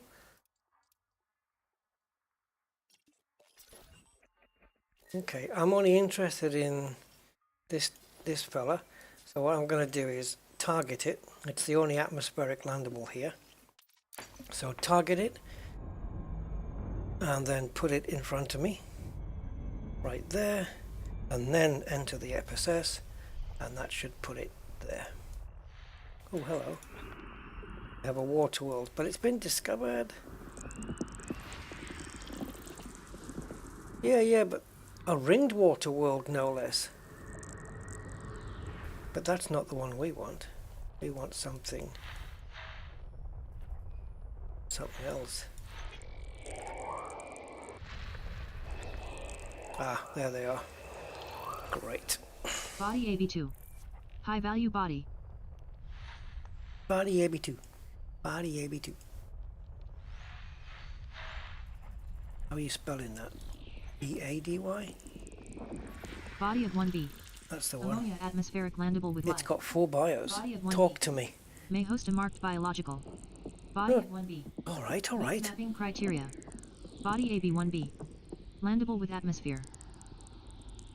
You done?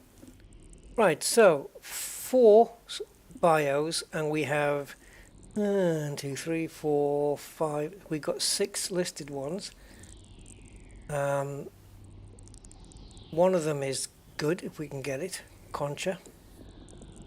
So we've got Bacteria, Alcyonium, Concha aureolis, which is the good one, Butexa flabellum, Fungoida gelata, Orsithesis, and Osseous spiralis.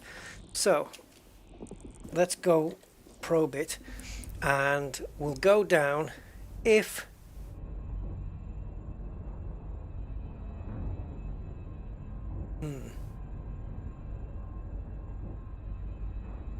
so 0.8 chance of being lime, 1.05 chance of being orange.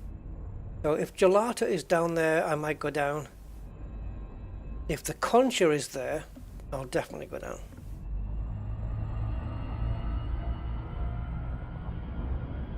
Smooth. You think there are still undiscovered spires or guardian sites out in the black?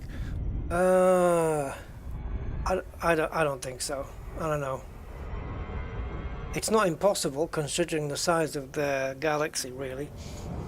But spires, I think the spires are made for people to find and interact with. So to stick one out on a random planet out in the black, I don't know. Maybe. It's possible, but finding one is yeah. It's a needle in a haystack the size of a small town.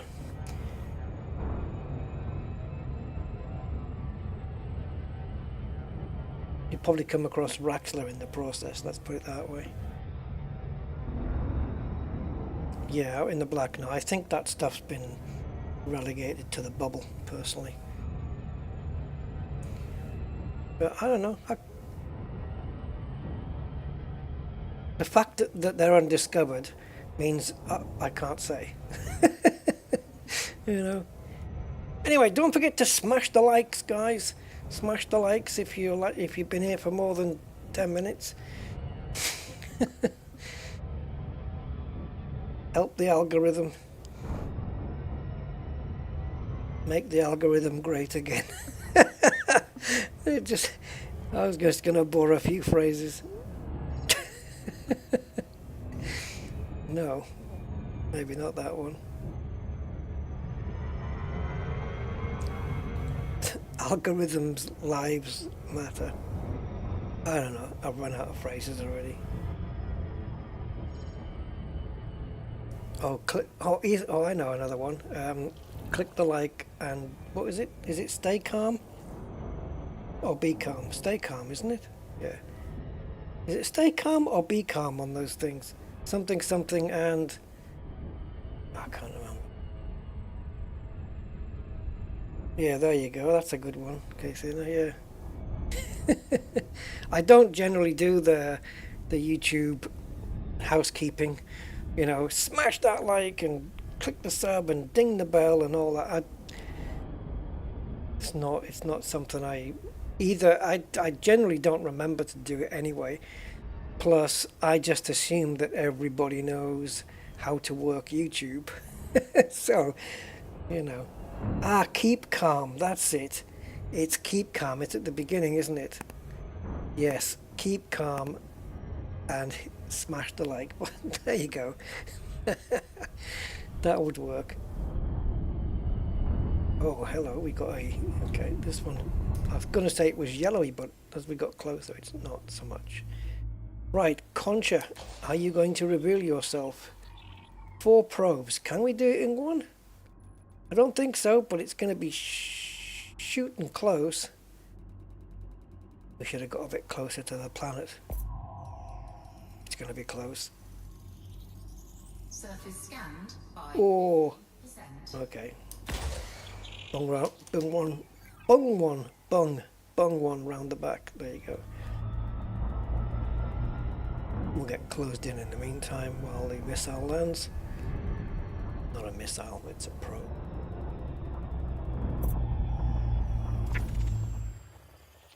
Surface scan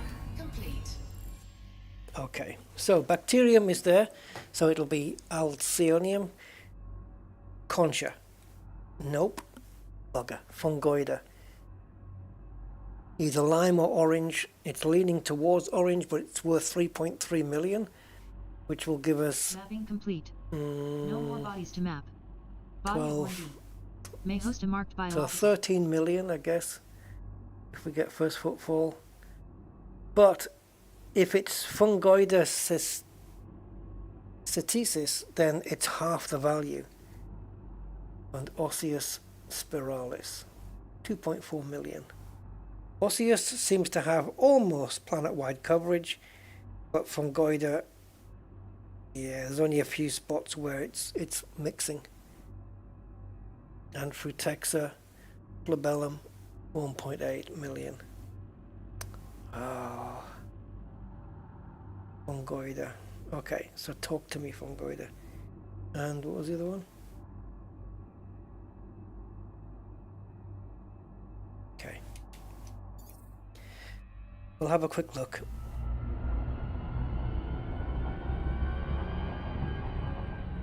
Let's have a look. Make sure that the place I'm heading to, let's line it up a bit better than that, Rust. Okay. Let's see. Does that patch contain osseous? It does, but only in the upper region. So that light spot in the middle is a no-go area if we want osseous as well. Orbital flight engaged. Which means the rest of the place is going to be a little bit bumpy. Just what we want.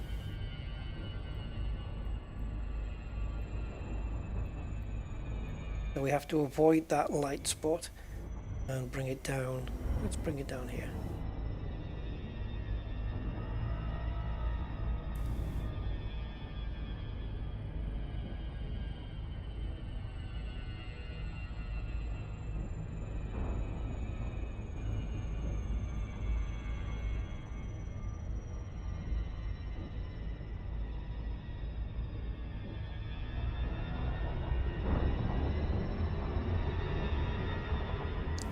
Oops. Yeah, we're good. Now, there are light and dark regions here. I'm going to aim for the light one, because hopefully less bumpy.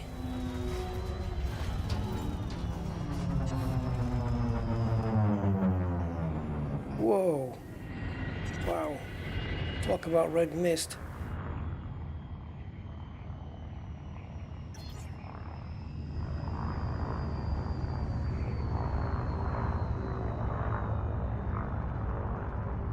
Okay, you can slow down a bit quicker, please. I might have to use my shields as brakes here. There we go. Oh, it's right there, look. I think that's the osseous spiralis, though. But it'll do. It's a start. Ammonia, it could be, or it could be, yeah, it could be, or it could be sulfur or something. I'll check it out. Might be ammonia atmosphere. So we've got one there. One, a couple over there.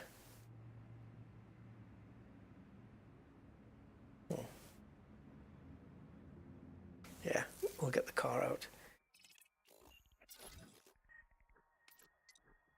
Ammonia indeed. 100% ammonia as well.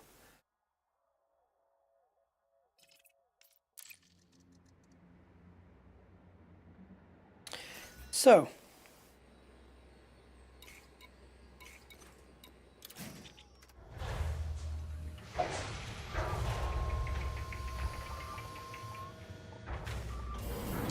it's always been underneath, hasn't it? Low gravity warning. The shield percentage? I don't know. I thought it was always there.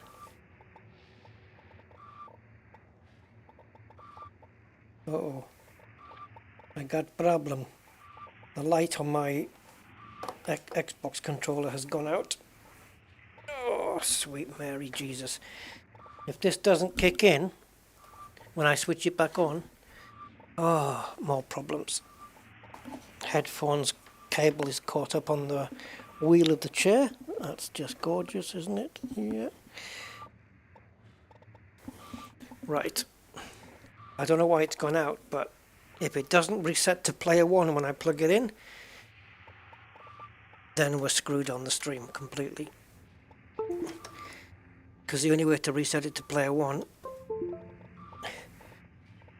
is to reboot the computer. Well, it has reset to player 1, so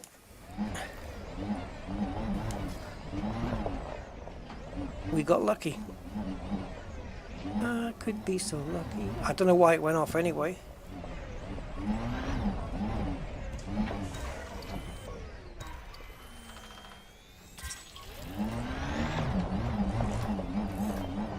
Codex Discovery voucher, where you can spend it in any stores. It wasn't there pre-Odyssey. So how would you know your shield percentage then? Osseous Spear Alice scanned. Base value 2,404,700. Minimum sample distance 800 meters. New codex entry. Osseous Spear Alice, turquoise. Turquoise. Turquoise. Go on then, get it scanned. Get your big tool out. No, can't do it from this mode? Not that, the other thing. Thank you.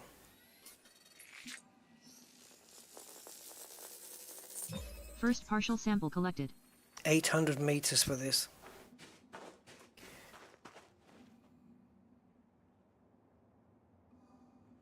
That kind of looks a bit cool, doesn't it? Yeah, these ammonia atmospheres can be nice. I've got a screen full of data though. Oh, you guys can't see it, but trust me, I do. Photoshop's very good at getting rid of that kind of stuff now though.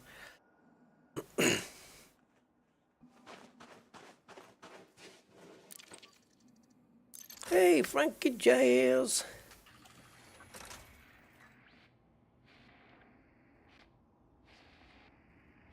You can also look at the bottom panel. Are you talking about the 100% that's written at the bottom of the blue rings then? That one, yeah? I don't know. I don't know. I've got the feeling that it was always there. Maybe not then. Oh, look at that lot. But that's not 800 meters, so we're going to have to find some. Maybe with the plasma rifle, we can use it as a fake scope.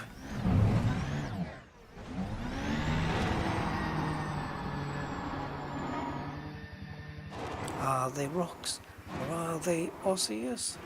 I can see the second sample already. And I also know I'm going to be far away from the ship when I'm finished, so we're dismissing it.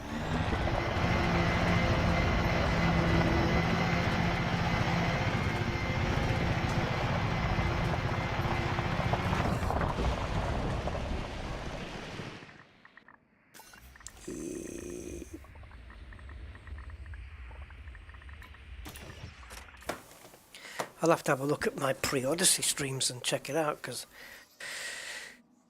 yeah, Minimum distance reached. I don't remember that far You've back. traveled over 800 meters from previous sample.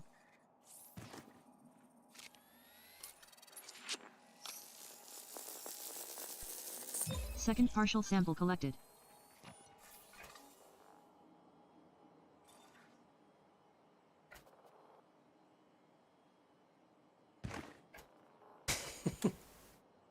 Hey.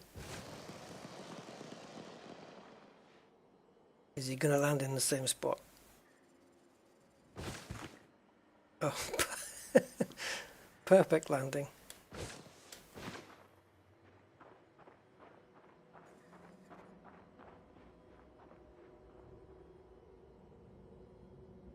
It's not letting me go in though.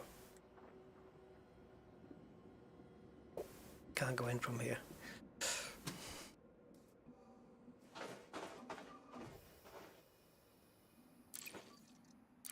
So one more, and we are good. Which direction? Keeps going back into combat mode. There we go. It wasn't. There you go. Right. Let's just stay on the smooth.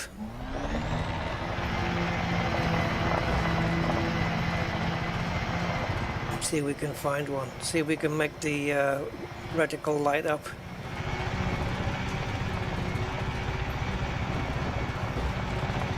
Wow, we're motoring now.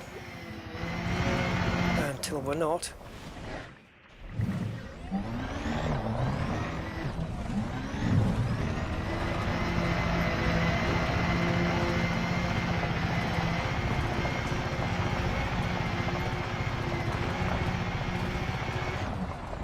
I'm probably not going to find any more now.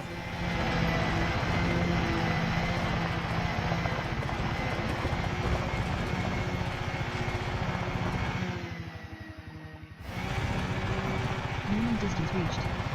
Yeah, I think it was minimum distance reached quite a while ago.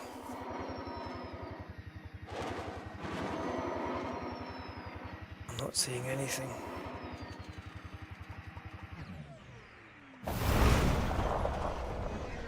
Yeah, no, we have emotes, yeah. In fact, I can show you a pretty cool one, actually. I need to get out anyway. So we've got like... now. Yeah, which can be used in sarcasm.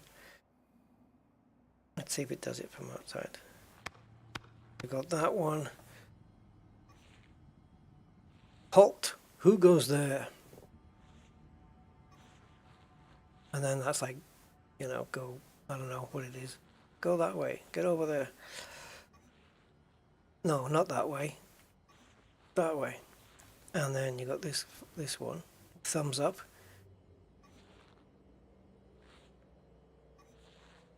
Wavy, wavy. He's got a big hand, doesn't he?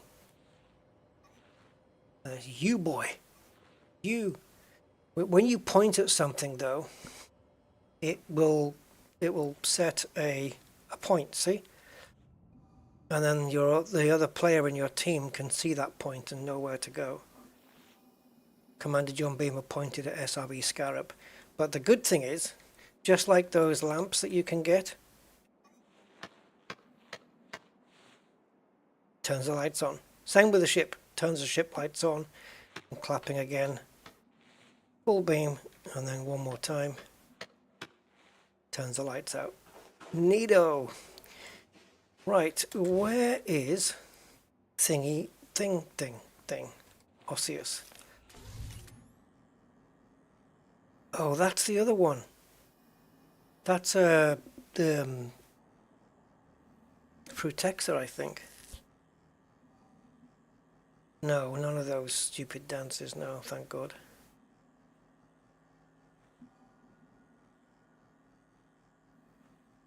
Might be better to bring the ship down.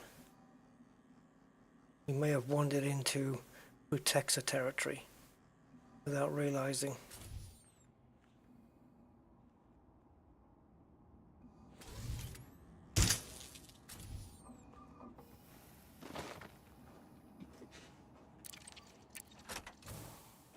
Unless I go into a different direction. Something just flashed, did it? Or was that just... okay.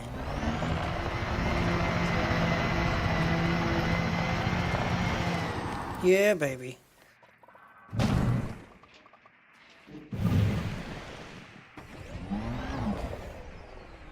Why do I get the feeling this is the first one I scanned? I'm gonna pulse scan it, and if it's blue, it's the first one we did. Oh, it's green, so we haven't done this one yet. Yay! Now where the hell was that Frutexa? At least that's what it looked like to me anyway.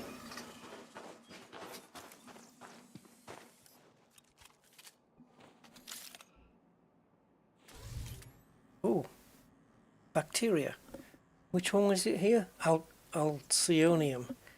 Alcyonium. There it is, bacteria on the ground. But we did spy. There it is.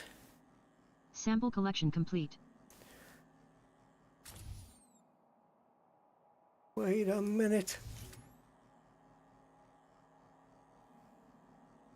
Heading 326. 7. Heading 327.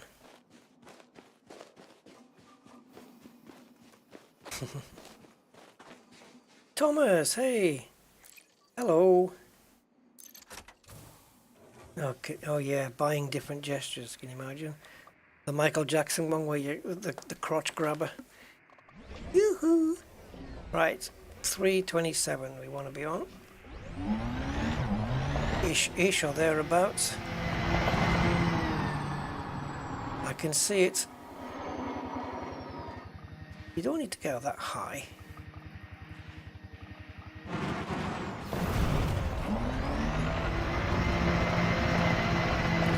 Oh yeah.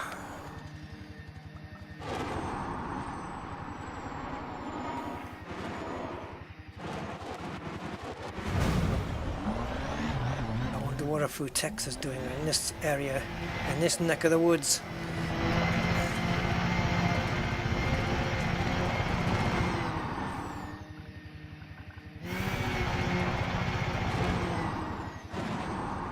Oh, it's not. I thought it was a little green protexory thing. It's just a badly rendered osseous. Check record. Okay, well we got the osseous, which is 2.4 mil. The protexor is 1.8. Shall we jump? Shall we just do a jump into the next system? Yeah. I know there's 2 water worlds here, but whatever.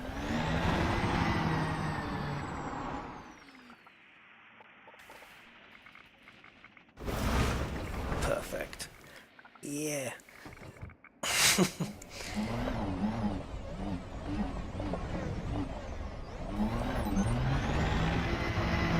Okay, considering we're on a flat land, that's quite a distance away.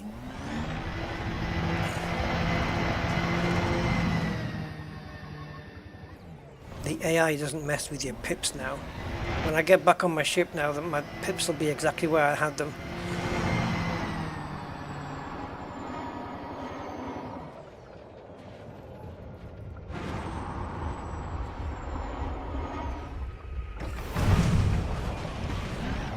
Oh, sorry, didn't mean to hit your leg.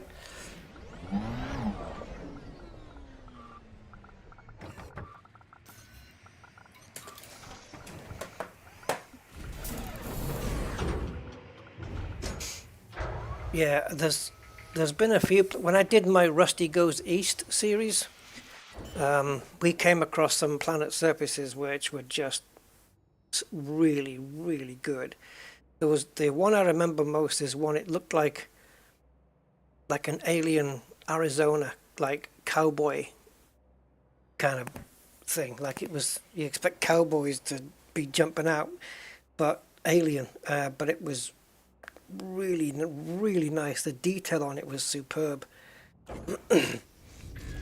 But yeah, you get some nice skies, and especially when you've got like planets like that just poking through, you know, and the sun, and you've got all the stars there.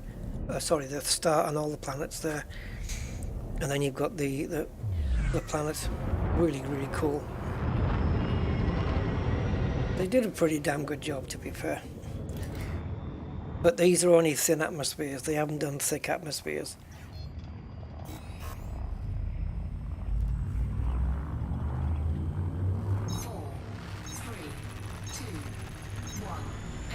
So, as soon as we hit Super Cruise, see, we're straight out of the atmosphere almost immediately.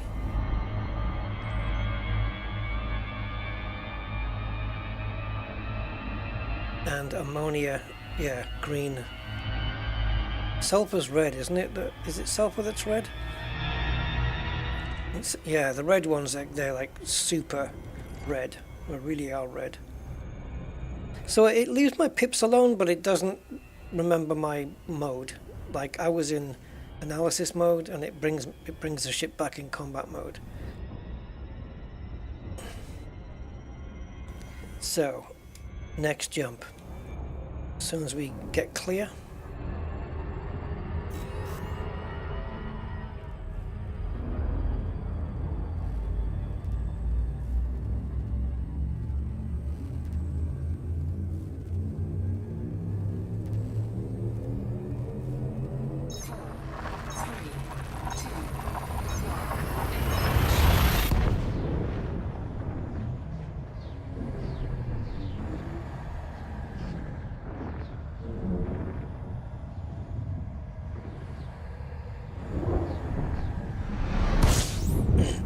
Yeah, no, No Man's Sky is psychedelic by comparison.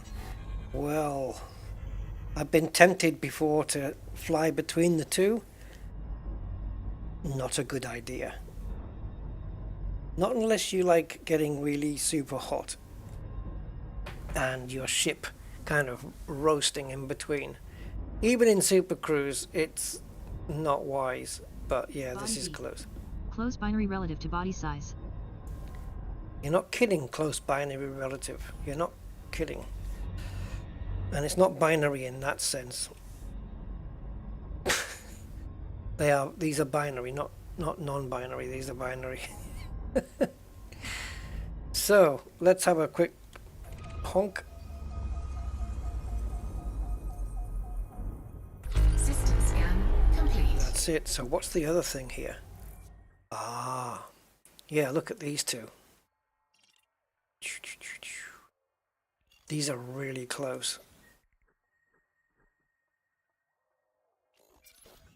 And they're the same age.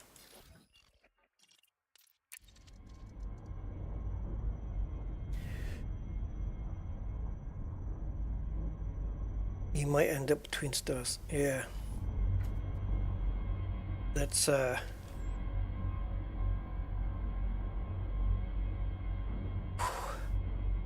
it's bright. Wonder where the other fella is.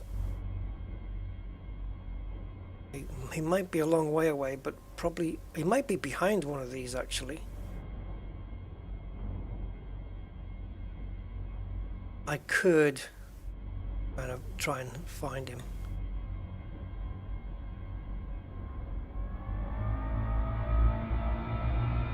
Oh yeah, this is a good idea, Rusty.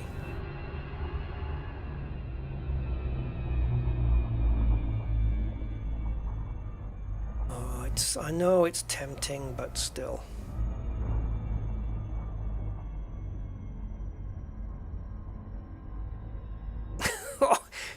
Yeah, just speeding up and then doing. We would overheat if we went through there like that. Yum, yum, yum, yum, yum. Okay, let's have a look for the third one, which is this guy. Oh, it's behind me. It's directly behind me. Let's see if we can see it. It looks like it's a little bit smaller. I don't know how far away it is. Oh, there you are. Hello. What are you doing all the way back there? Come and join your buddies. Alright. Yeah, it's pretty good. The graphics now are really cool. They've changed the lighting a few times, like that just did. Oh, Rusty, don't fly between. I know it's tempting, but no. Can we at least scoop? Yeah, we can. Let's get it on the other side. I prefer it. Yeah, no, we'd cook. We'd literally cook. If we went between the... yeah, I've done it before. If there's a fair decent gap, you can do it, but you've got to be like totally, in the middle at the proper angle, and then you've got to get through there quick. If you were speeded up, you could quickly fly through it, but to do it from here at slower speeds, you'd probably cook. Hey, Nuts Amundsen, welcome. don't think that's how I pronounced it correctly, but sorry. What's happened to my BIOS? Oh, there's nothing here. Right. Yeah, definitely.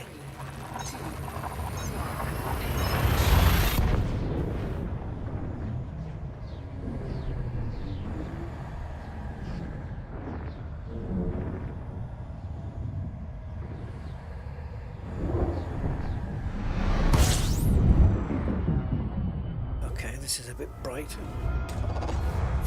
See, I was coming across a system that I thought, should I go to it, or should I just,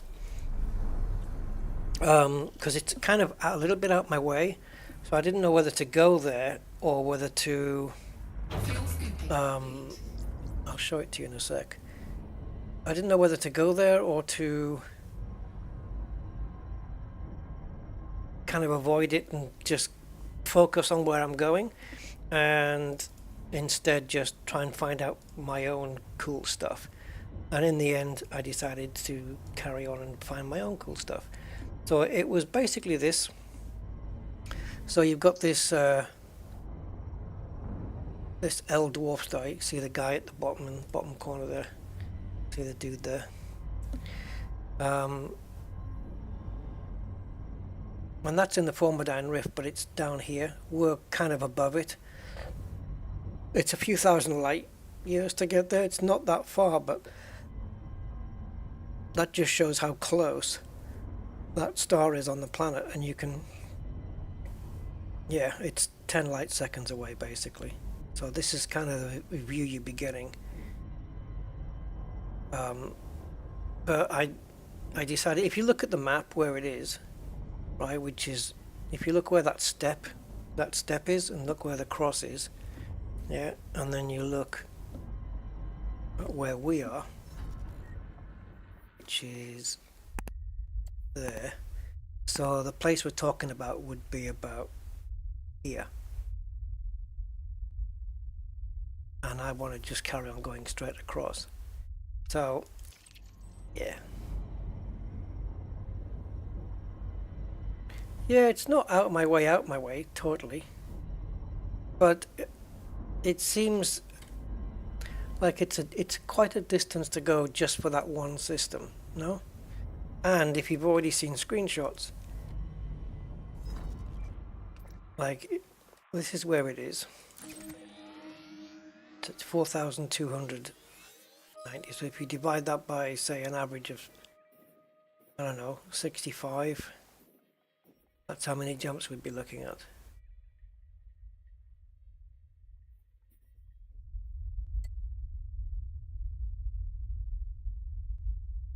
I think it's around 100, something like that.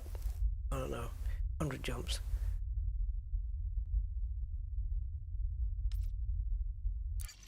When we finish the stream today, though, we're not going to be too far from where we are now anyway, so there's still the option. How many jumps are we from the nebula? 13.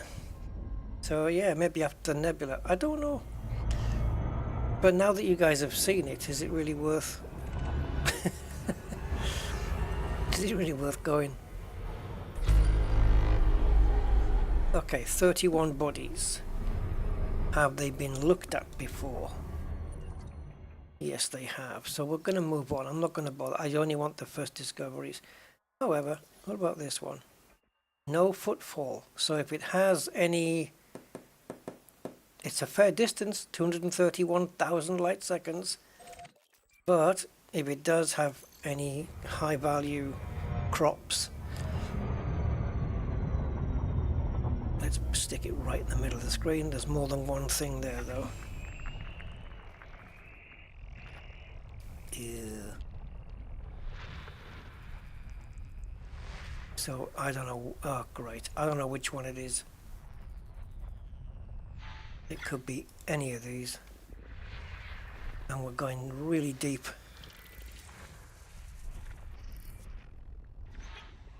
Great. What was that one? Oh, geos.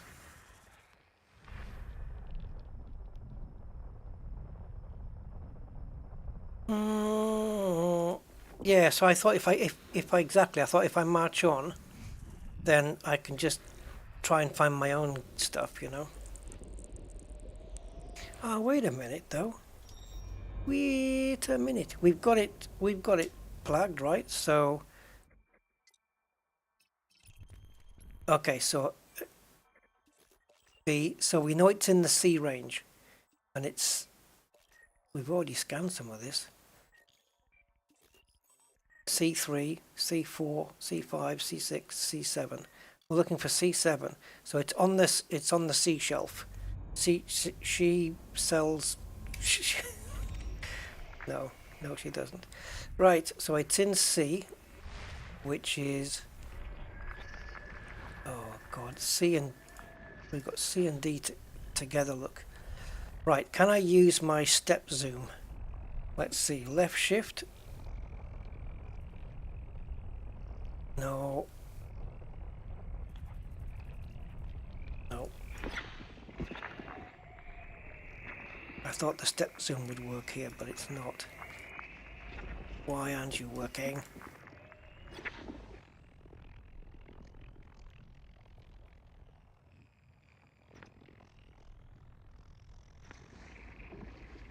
No. Left shift and mouse Z axis. Not working. Oh, there's C. I got you. I got you. But everything in the C range is... Yeah. And we're looking for... I don't know what. It's one of these blips anyway. C7 was it? Can't remember. My memories. Swiss cheese gorgonzola. Mozzarella. Screwed. Let's check this one out.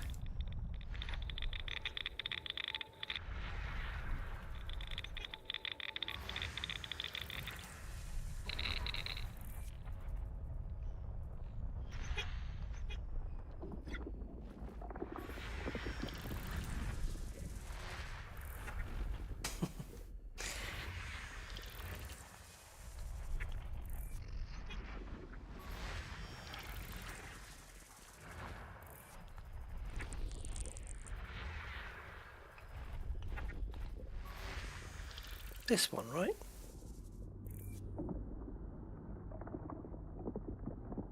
I don't know. Let's do all of the C range and then see what's going on.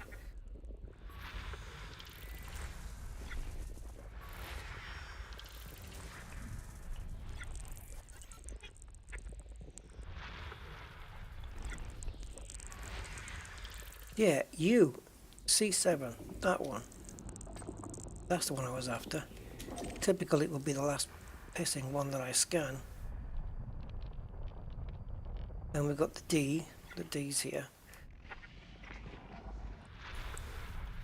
Well, we might as well do them. I think you get extra Body C7. cartography, right? Sulfur dioxide atmospheric. Oh, you're a bit late. Body C7. May host a marked biological. Yeah. Body C7. Meets mapping criteria. Body C7. Landable with atmosphere. Now, according to Body C7, it's either Bacterium cerberus, Bacterium tila, or Stratum tectonicus. Take a guess. Yeah, it's one of those three. The chance of it being Stratum. Body D6A. All premium boost materials in system. All surface materials in system. No, there we go. Every single raw material that exists in the universe is in this one system. Yttrium, ruthenium, all here.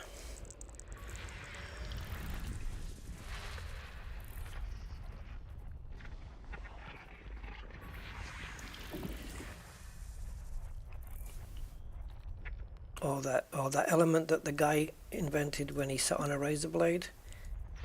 Arsenic. That's going to be it. I don't know what quantity though. Normally 2.5, 2.6 if you get a good haul of that stuff.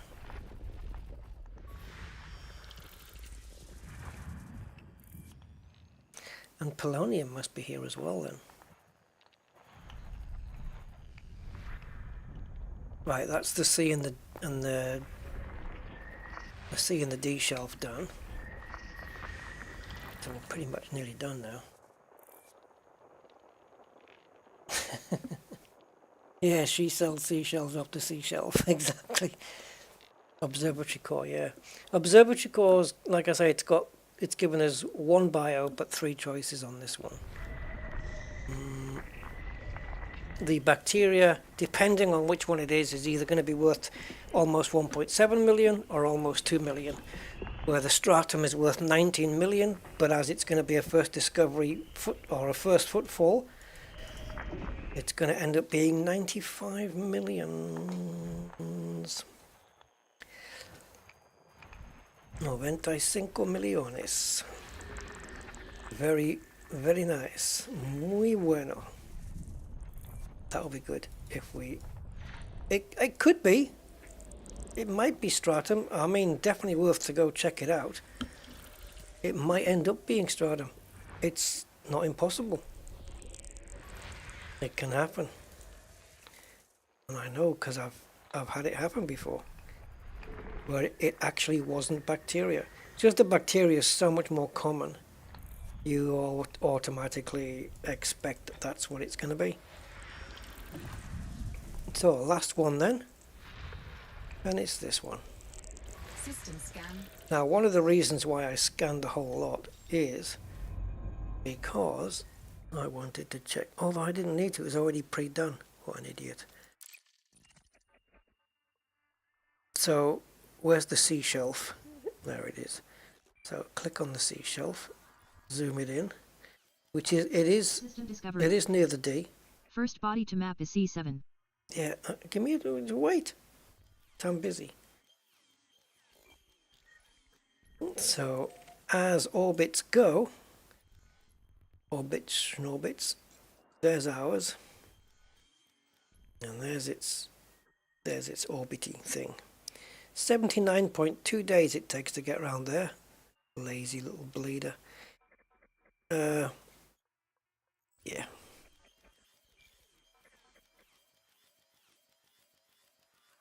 And these are the B and A are just way off. They're just way over there. Okay. So we want C. Oh, it's a distance though. All that way for bacteria. C7.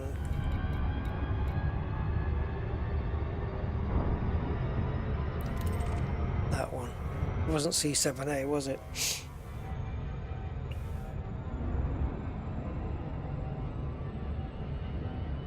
Oh, cheers, Andy. If it's 1 or 2, you've got a 1 in 10 chance of it being stratum. Ah, nice one. Okay. I'll take those odds. Will it be worth it? Let's go back to the standard map then. And yeah, it is. It's not 7A. So lots of landables here. Pretty much, apart from little yellow guy there. And this one, and these. Everything except this last one on the sea shelf is landable. And everything except this dude and this dude is landable. Imagine though, the consummate explorer would probe each and every one and land on each and every one. Just to get footfall. Man, you'd be here forever. It would take a good hour and a half, I think, just yeah, just to get footfall on all of them. Well, an hour and a half if it's me, let's put it that way. So this ship's about to get quite dark because at 231 light seconds away, it's gonna the sun's gonna be so far away that any thoughts of lighting up this thing. We've got some sunlight coming from there. I don't know where the source is. Next to the mustard. No. Yeah, so I don't know. We'll see. See how long it takes. It's not exactly Hutton orbital, is it? Try your phone, Lee.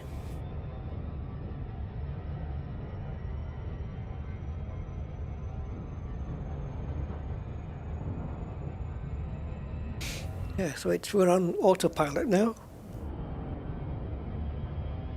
Is it gonna be? So it looks like there's no high value planets in this system. Let me see, D13.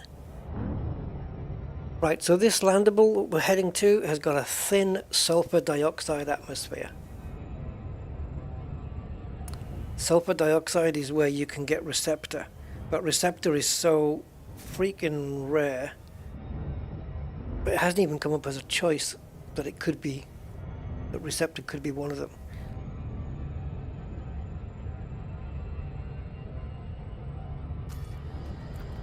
Yeah, I like when receptor comes up, I'm there. I'm heading for it because they're just hard to get hold of. And even electrosator, you don't see that too much, but receptor, they all kind of look quite cool. I like these Delta Hadronics though.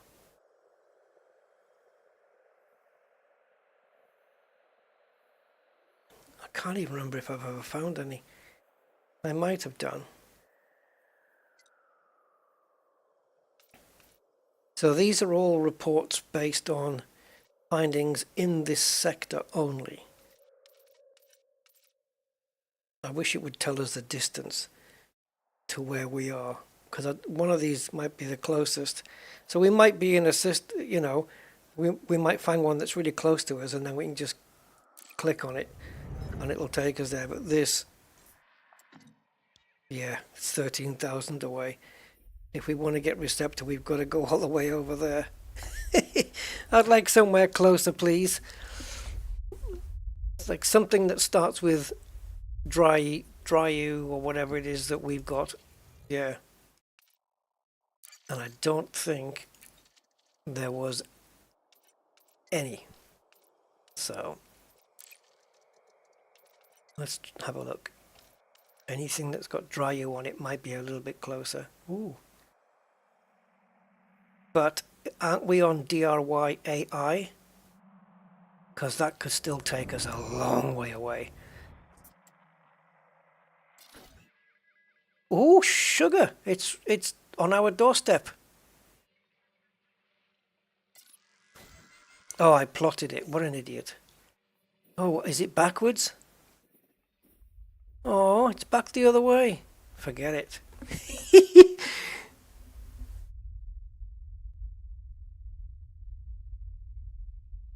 I don't know. Where did it come up? I have no idea, Kathina. Oh, on the screen? I'll check it out.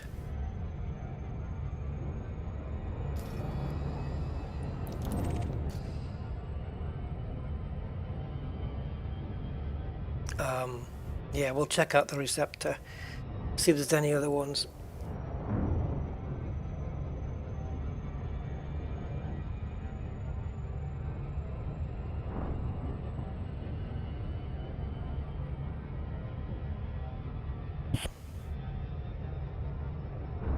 Oh, I'll have a look. I'll have a look again.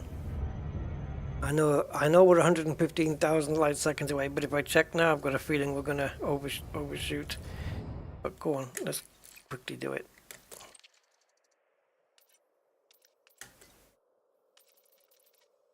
The receptor I want is that one, the Delta Hydronics one, though. Yep, jailbait. One day it might be. Right, any Delta Hadronics close to us?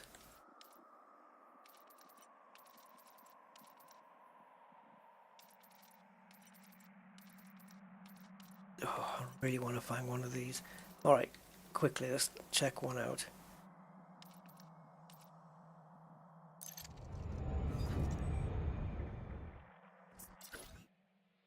Yep, 15,000. They're all going to be massively distant. And now to go to the next one in the list, it's just crazy how far back you have to go in the menus.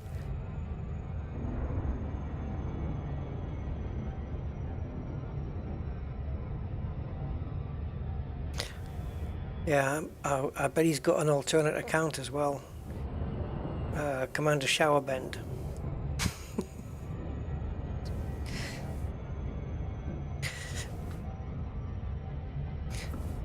Commander Soap Drop. I don't know.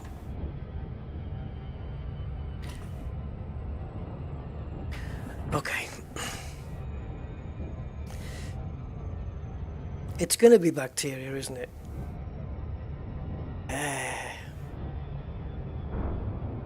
Cerberus green or Tella? T-E-L-A? Tella? Bacterium Tella? Gold or cobalt? Its chances slightly, ever so slightly leaning towards gold. Or stratum tectonicus lime. Please be stratum. Please be stratum.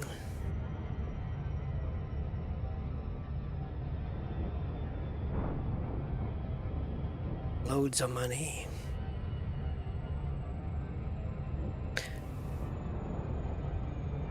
I'm right in remembering that this place isn't mapped either, right? We're gonna, well, mapping it's going to be a given, because we need to find out what crops are here.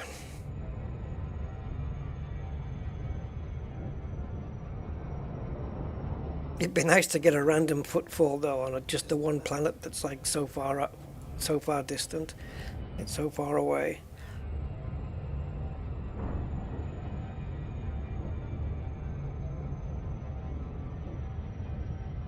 Almost there. Oh, so we are Dryo EA. EA Sports. No. Oh, EA Games. It's in the void.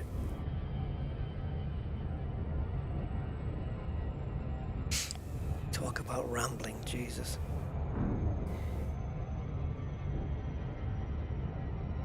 Rusty's Random Rambles. Or thinking out loud is more accurate.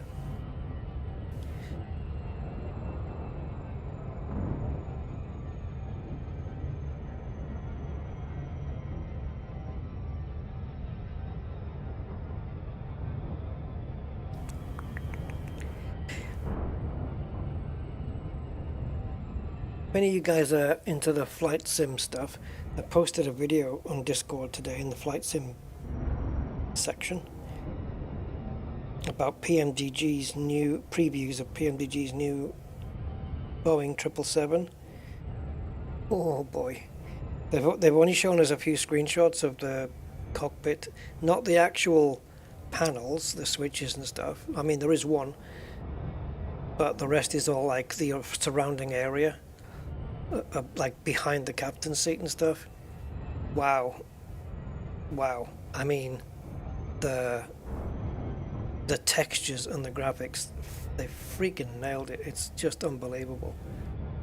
Even in, you know, those like these little glass or plastic flip switches where you've got to flip the lid up and push the button and then the lid comes down. You can even see the freaking spring in the thing. You know? Yeah, the video's on my Discord. It's just brilliant. Well, actually, if you go to, I don't know what his channel's called now. Is it 330 Driver? Because he's an Airbus A330 pilot. 330 Driver? Yeah, that's the video I just posted. But my rambles used to be different. They used to be separate, didn't they? I used to make like a separate video and just have a rant on something. I was thinking about reforming my Rusty's Unplugged channel and move it away from gaming and get it onto where I just ramble or rant, depending, about just random topics that I come across. Like I might see a bizarre news headline and I want to have a go at it or take the piss out of it or something. Or maybe I'll come across a headline I want to have a rant about or something, and just make it all Rusty's rants and rambles and stuff like that, and just make Unplugged all about that. So it could be, the topic could literally be anything, like anything, just a headline I saw that day or something I spotted in the street and took a photo of and say, check this out. And it might be just a 2-minute video or something like that. Just random thoughts, Rusty's random thoughts. I don't know what I would call it. Oh, you got your sense of smell back. Hey, Freaky! Well, I tell you what, not having the ability to smell is nothing to sniff at, I tell you. So, yeah, so maybe, I don't know, maybe move it off the gaming. No, not like Yamix, because I think Yamix just doesn't Yamix just keep his moaning to the game. No, I'm talking about just everyday life stuff. Yeah, and it would be kind of my take on it. I saw a headline, like for example, I saw a headline on the BBC the other day, and it was such a bizarre freaking headline. I don't remember what it was. I should have maybe saved it. I don't know what I don't think I even read the article, but the headline was so weird. I thought it's not a headline you would read every day, and I thought it would be good to just do a little video, like 2 minutes. Check out this headline, guys, and then just, I don't know, just generally take the piss a bit.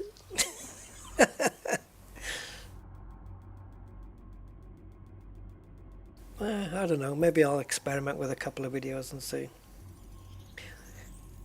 Surface scanned by 50%.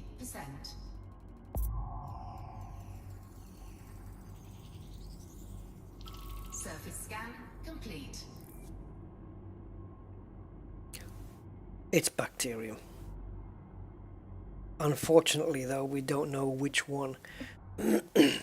So, what I'm gonna do... Oh, there's a rant. Right there. Yeah.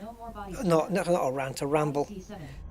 May host a marked biological. Yeah, Russell Howard. Yeah, that kind of deal, I guess. See, I said a sentence, and then I was staying on the subject, and so my next sentence began with the word, so let's go down there, right? But how long has this trend been going on where when somebody is asked a question on a new subject, that the first word of the answer is so? How long has this been going on? Because it is freaking annoying. The Brits are the freaking worst for it as well. You know? So you just ask a question and they'll go, so, I think, what do you mean so? You haven't said anything yet. So sounds like a continuation, isn't it? I don't know. But yeah, those kind of things. Why are we saying so all the time to start sentences? Stop it! If I catch myself doing it, it pisses me off. It's an Americanism? Yeah, well, the Brits are doing it, let me tell you. The Brits are doing it bad. I was watching a video the other day, and there was this guy who had a video camera in the street, and he was talking to different people. Oh my God. Like, almost everyone. So, and businessmen as well, guys in shirt and ties, they're the worst for it. Absolute freaking nightmares. So, yeah, Russell Howard's okay. He's not bad. I think I preferred some of his earlier stuff. The Russell Howard's Good News was okay.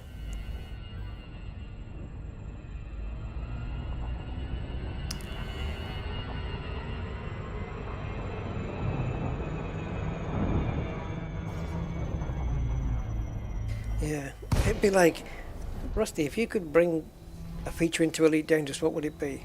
So, I think if I could... if you removed the so, and just said the sentence without it, it would make perfect sense. It's redundant.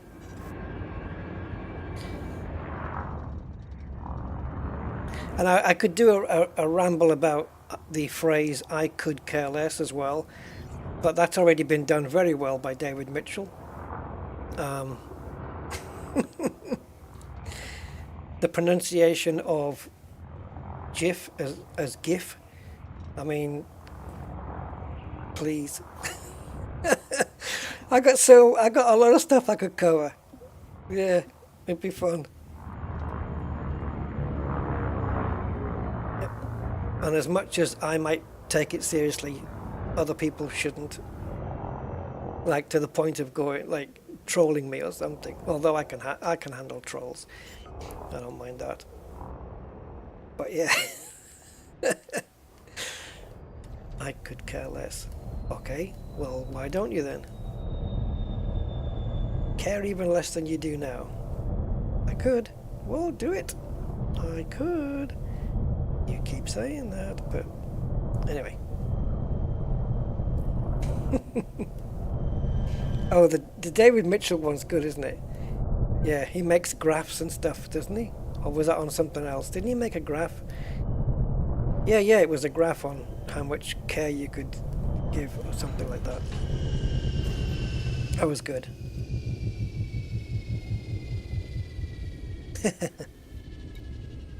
I am so well practiced at dealing with trolls though. It comes from earlier YouTube days, because years and years ago, it's not, you don't see it so much now, but years and years ago, YouTube was just completely, what am I doing? Yeah, it's just completely full of vile trolls. But a lot of it has dissipated compared to what it used to be. It really has. It's gone down a lot now. So I don't know what YouTube have done, but a lot of it's just blitzed.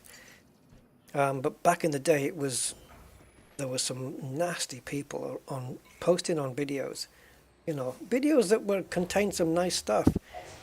And I couldn't resist. I used to just get involved, and I spent a good amount of time arguing with trolls, and it turned out I was actually pretty good at it, because one of the things that I had in my favor was I would never lose it. I would never lose my cool, ever. And the more that they tried to push my buttons, the less successful they were going to be, because it became so obvious that that's what they were trying to do, that it just was never going to work. And they would say to me some of the usual, insulting your parents kind of things, what they think they've done to them. It's like, yeah, well, you know you haven't, I know you haven't, so how does it work? Yeah. Oh man, but yeah, I could really wind them up. 689,800. Minimum sample distance 500 meters. I could. Entry. Come on. Bacterium Cerberus, green. Cerberus? Okay, that's the cheapest of the two, of course. All right, we might as well do it while we're here then. But yeah, no, I could wind them up by. They'd be trying to push my buttons with all these insults. I did this to your mother, your father's this, and all that stuff. And it would just make me laugh, because I thought, oh, finally got around to that one. Took your time. And my replies would be like so calm, collected, and so cool, and it would just upset them that they didn't get to me. It was beautiful to watch. It was, yeah, and I got so practiced in it. So trolls aren't a real problem. Most trolls, fortunately, are as stupid as old boots. They've got or a lot of them just don't have intellect, which is why they troll in the first place. It's a bad substitute for the lack of intelligence. So they troll, and you'll find that their reasoning is not working. So it's easy to just outsmart them. It's not difficult. And they don't like it. Minimum distance reached. You've traveled over 500 meters from previous sample.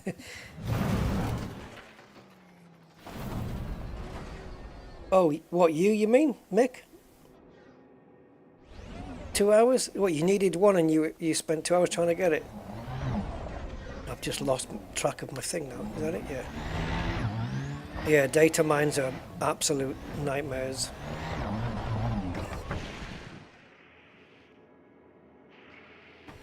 Yeah. Oh, yeah. That's a good analogy. Use water. Yeah, yeah, yeah. Yeah, that's a good. I guess that's how it is. That's how I do it.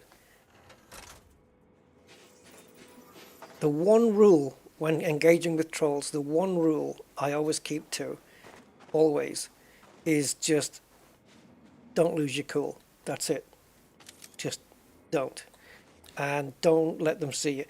Like, in reality, I'm not losing my cool. It never bothered me, really. It got to the point where I was almost immune to whatever they were saying. But if you do get frustrated, really, then don't reply until you've calmed down. Like, it's just like, make sure that all your replies to them are super calm, because they want to get the rise out of you, right? And so that's the one thing you just don't ever give them, is that opportunity, ever. And then they've got nothing to shoot for. Can't believe we're going to get all the bacteria here without having to move the ship. Yeah.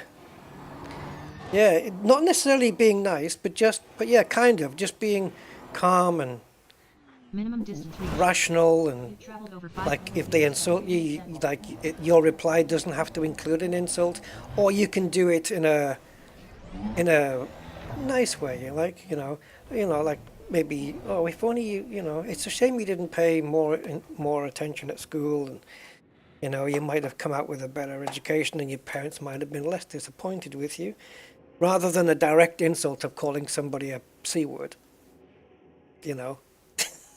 But you do it in a way where the text gives away that you're still remaining calm. Yeah. I decided, I kind of enjoyed it, playing with them. And it got to the point where I realized that they were saying all sorts of things to me, and it literally wasn't bothering me. Like, literally, in reality. Nothing they said was working. And the worse they made it, the worse the insult, the less it bothered me.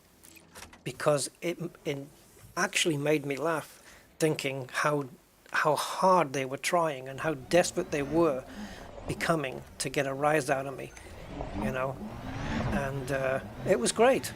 I was enjoying it. It's almost a therapy. Yeah. Do you need a chat? Do you need a hug or something? Yeah, that would be a good one, wouldn't it? Would you like a hug? Oh, yeah, but never engage on their level. That's like 101. Just never do it, because, yeah.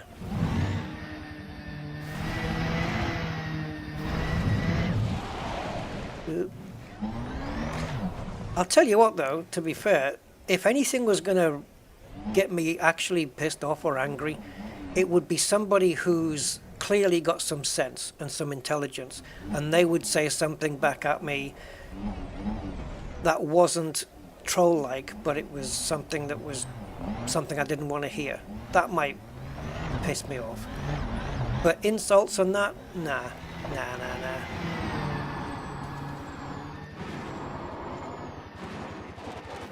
I did see somebody, like, the other day, insult a friend of mine on YouTube, and I had the message all typed out ready to strike back, and then I thought, nope. Out of respect for the person's channel, I won't engage or start a troll war here. And so instead I just messaged the person and said, you might want to get rid of this comment off your channel because it's not very nice. And then they just said, yeah, thanks for that. I said I was gonna have a go, but I decided not to. And then they just said, thanks for looking out for me and that. So yeah, it was. Yeah, people out there just make comments for over pointless stuff, really. Really quite petty things, you know? Hey, Christopher. Passive aggressive, yeah. Yeah, kind of that. Yeah, exactly. Yeah. Oh, I always push back, but I push back not in the same way that they're pushing. I push differently, you know, calmly and stuff. But yeah, if I'm ever gonna insult them, I do it in a roundabout way as opposed to a direct way. I never use, like, you know, I don't call them any sweary words and stuff. It's just I avoid all of that. Avoid any swearing. Avoid any exclamation marks or capital letters or anything like that. Just avoid. I mean, I don't mean not at the beginning of sentences. I mean, avoid typing in caps, right? Don't do any of that, because that's showing as well. I should write the book. I should write a book. Yeah. But I don't want to give. I think I have given all the secrets away. Right. Hey, we've done it. Right. That was all three, no? Yeah. So we're gone.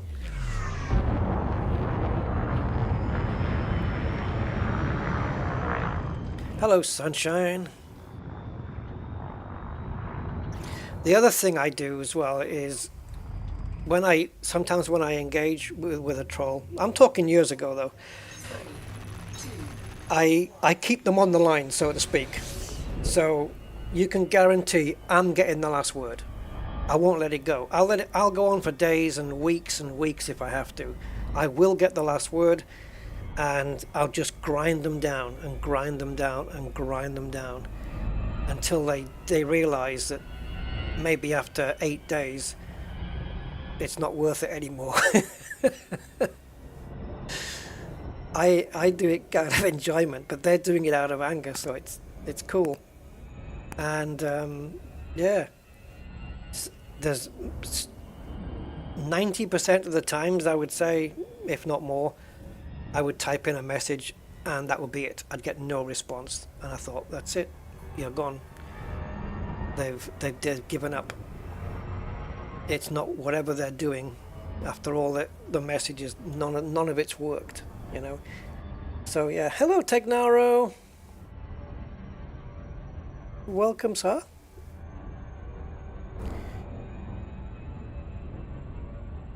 Yeah. Treat people how you want to be treated, exactly. And if people want to troll, then I just assume that's how they want to be treated too. So I oblige, happily oblige. I have a zero tolerance for them. I just can't. Yeah, but it's fun. It's fun. It's entertaining for me to see what they're going to come out with next. Sometimes I would, like, you know, you type a reply, and then like within 2 minutes they've got their reply ready, you know, and they've replied back to you. Oh, Jesus freaking Nora! Warning, temperature critical. Yeah. You think? Drop in a heatsink. Get me the hell out of here! What the hell? I just had to use up a heatsink. Fuel scoop complete. What are you doing, man? Heatsink deployed. It put me right in the middle of it.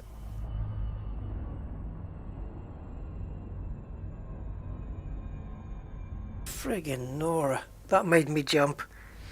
Oh yeah, so what I was saying was, like, you're in this tit for tat with them, right? And they're responding every few seconds because, you know, they just sat there waiting for your reply, so they can waiting for their turn. And then what I'll do is I won't reply like for 3 days and just make them wait. And then I'll reply 3 days later, and then they'll reply, and then I'll wait another day and a half or something, and I'll just stretch it out. Say, yeah, you're on my timetable, mate, not the other way around. Wow, what a jump in on that system. I think it was almost like we went through one and then just came out the other side. The lighting changed there, didn't it? As we... Oh, okay, I get it. Major flare going on over there. Right. Jesus. Okay, let's honk it. I guess we know two things that are in this system. A little bit of a sun sandwich. Yeah, indeed. Jeez. Yeah, can you imagine if real life was like online?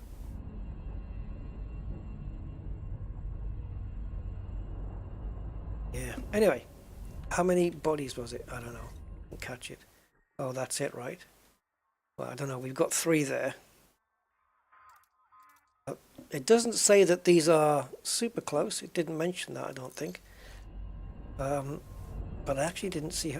Did it say system scan complete? I think so. Let's just do it again. Yeah. Okay, we're leaving. The only thing I can do in this system is grab some fuel. Maybe go through a sun flare. I don't think so. No, that would be too close. Oh, man. It's a good thing I had a heatsink on standby, I tell you. When you synthesize a heatsink, does it replenish all of them, or is it one at a time? Because, yeah, I've got 4 left. I've got the engineered heatsink, so it gives me an extra one, so we're all right. And I think that's the second one we've used, but we did refill it at a fleet carrier, so we're okay. Man, that made me jump. The jump made me jump, because it was just a great big yellow thing in my screen, and then another one in front of it.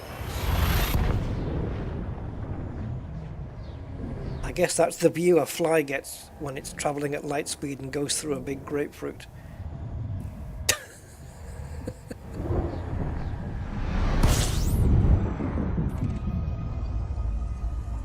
These safe jump-ins are better. I prefer those. 33 again?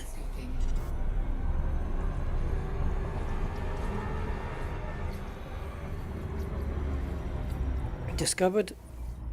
Of course it is. Fuel scooping complete. We're out of here. I'm going to do a few more jumps, and if they're all still discovered, I'm going to change trajectory on the galactic plane.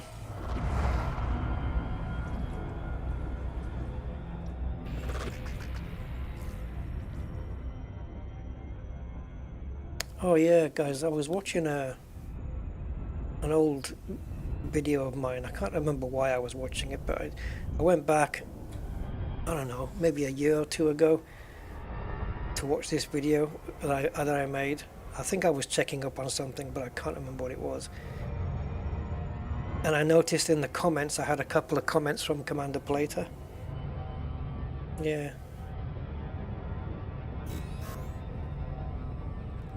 Yeah, sad. Anyway, where's my drink?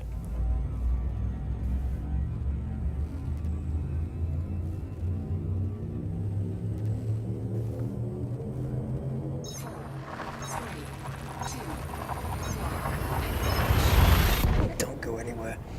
As if I would, Freaky.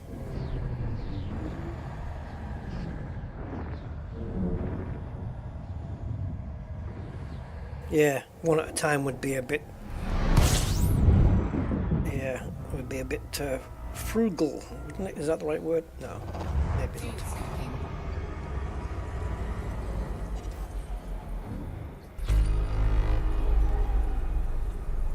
I should rename this ship Scoopy-Doo. Right, so 13 planets, and it looks like we have everything.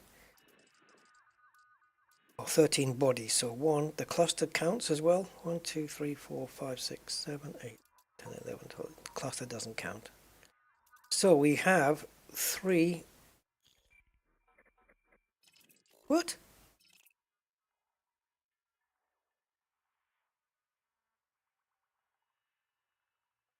What?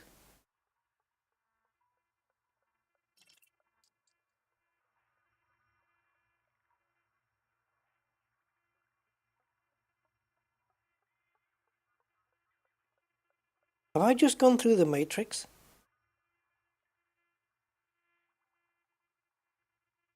Oh yeah, yeah, Plato passed away, yeah.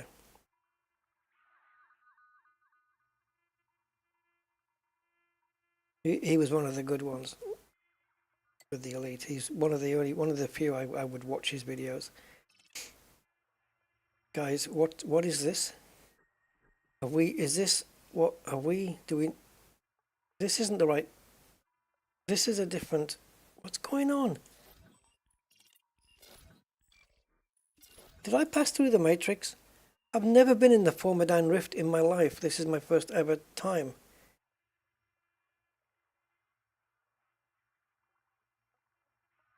Have we gone backwards?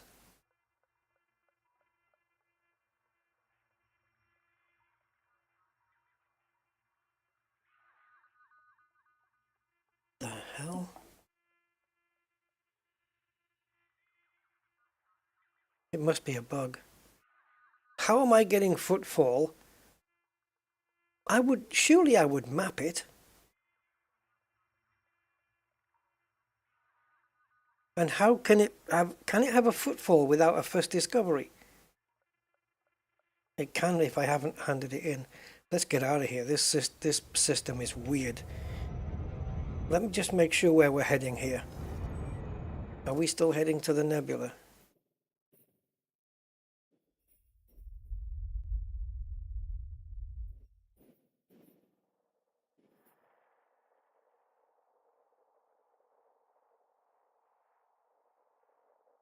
No, we are going backwards.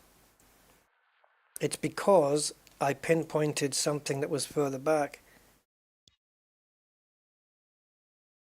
Wait a minute. All right, let me get myself back on track.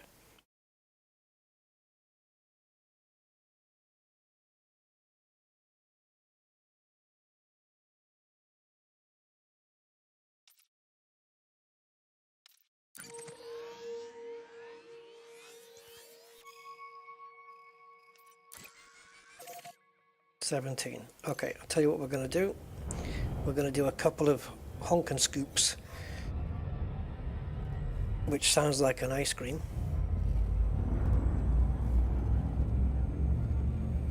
Yeah, I was on one of those 24-hour streams that he did. I think I was on for a little while.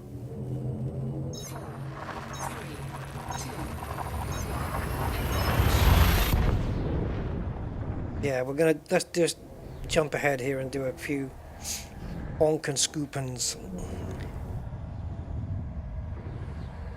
Oh, the double suns. Well, that's if we get put in the same system. It might not put us on the same path. Fuel scooping. Yeah, 33. So I think we just step back one or two maybe. So, is this next system going to be the shock one? Am I going to have to spend another heat sink?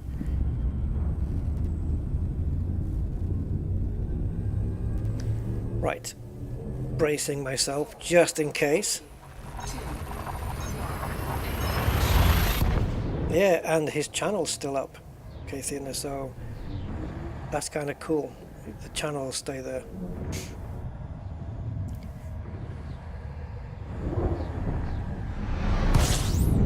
Yeah, look at that. It's different this time. If that's the same system.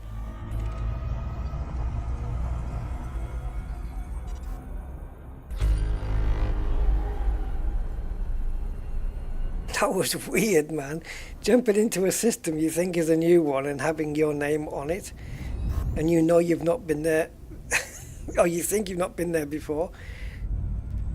That's surreal, but okay. Clearly we were going back. It must have been when I was trying to point out where the receptor was or something. Yeah, I think I'm still subscribed. Yeah.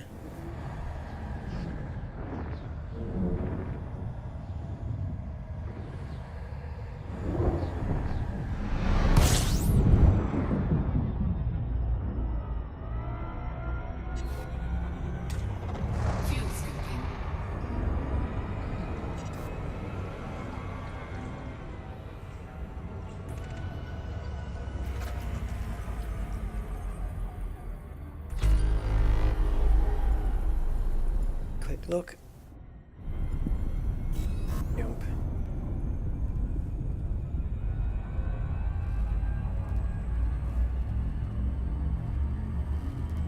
I want to see if we can come across any undiscovereds on this plane that we're on at the moment. And if not, we'll just either go up or down. Tempted to go up. Let's see.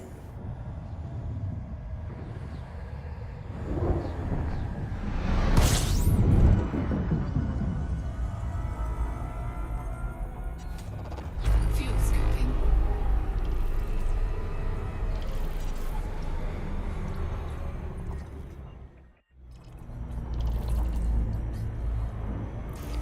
Alright, if the next system is also discovered, then we're moving on a different trajectory.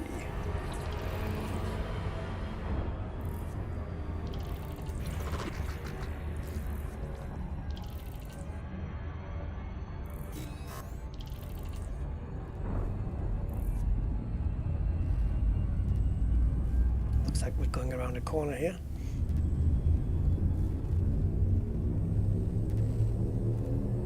This is the thing with the route planner, isn't it? It can move you up and down and left and right, and not quite in a straight line as you might think.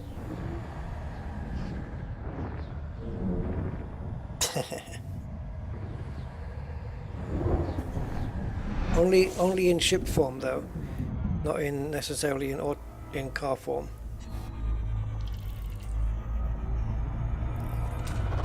Fuel scooping.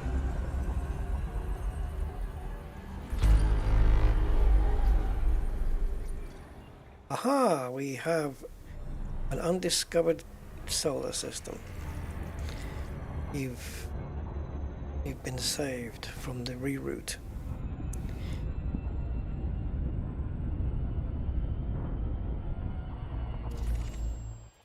Oh, it looks like it's just a load of ices.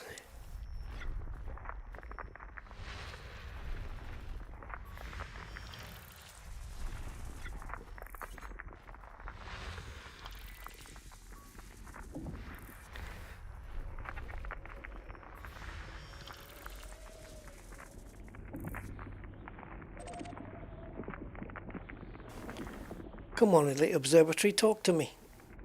We've got a bio here.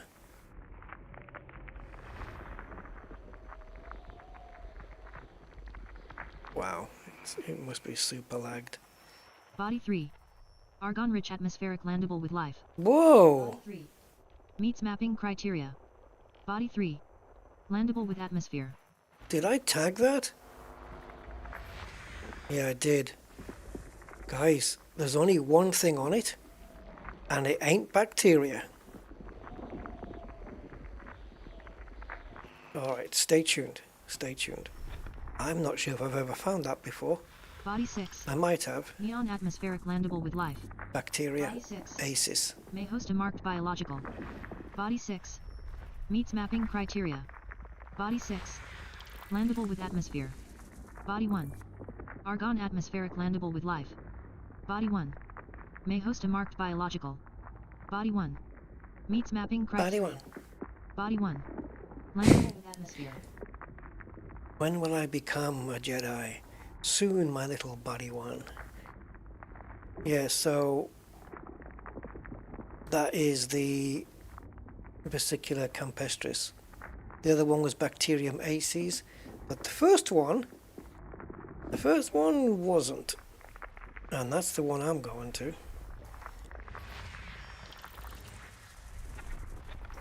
We'll bring it up in a sec.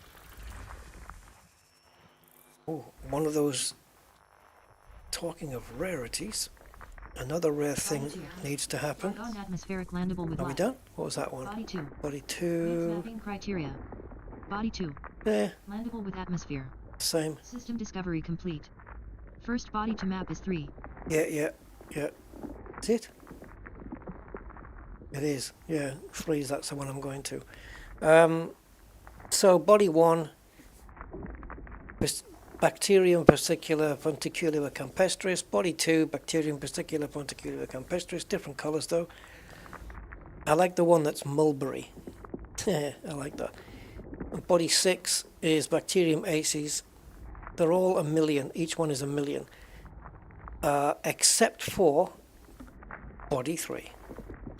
So let's point, and I'm just going to put this and hope this works, because I don't think I have auto cruise on this. No, I don't. Okay. So I'm going to just put it at the bottom of the blue, and I need a bio break myself. 2 seconds.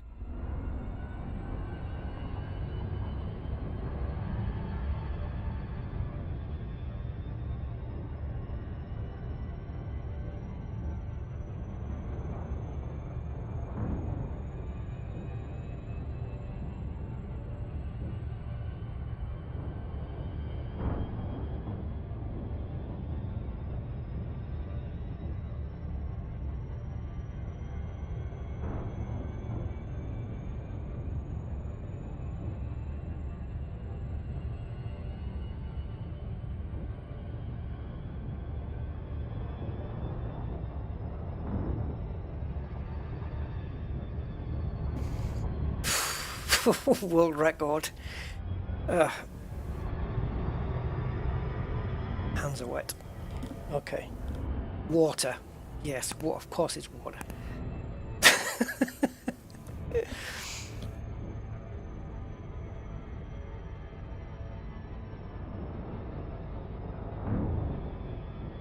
So I can tell you that what's here is fonticulare, but it's one I've not heard of. At least I don't think so. Once I check in the codex, I'll see if I've ever seen it before. But definitely going to go find this one out. Yeah, talk about. I mean, I didn't dry my hands fully. Just grabbed the towel, chucked it away, chucked it down. Yeah. I thought I was going to be a bit longer, but it seemed I didn't need to go as much as I thought I did. Anyway, enough of that. Too much info. What am I pressing now? This one. So definitely fonticulare here. I'm not going to bother mapping 2, 1, and 6. Oh, I could probe them. I don't know. If you probe a planet, right, and it has bios on there, but you don't go down, do you get more credits for that planet than you would if it didn't have any bios? Surface scan complete. Excuse me while I munch on a Jacob's cheddar.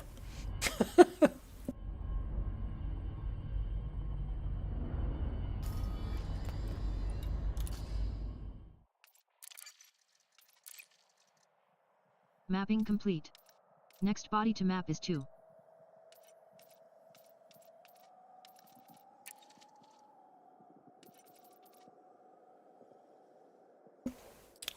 Oh, that one. Upupum. That one. That's the one we just got. So these are blue, which means we found these in the Formidine Rift. But this is the one we have now.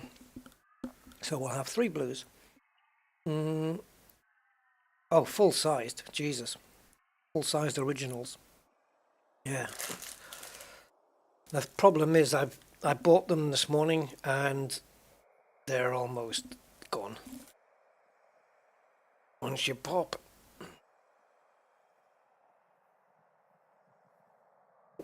I like cheddars.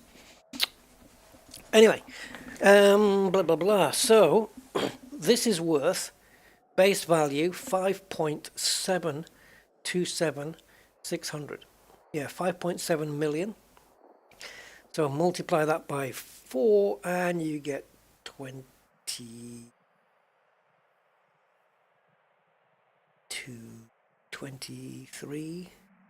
plus the 5, so 28 million, I guess.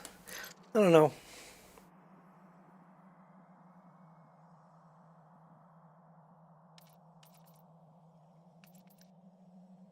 Yeah, I also made a mistake as well when I went shopping. I went shopping for junk today.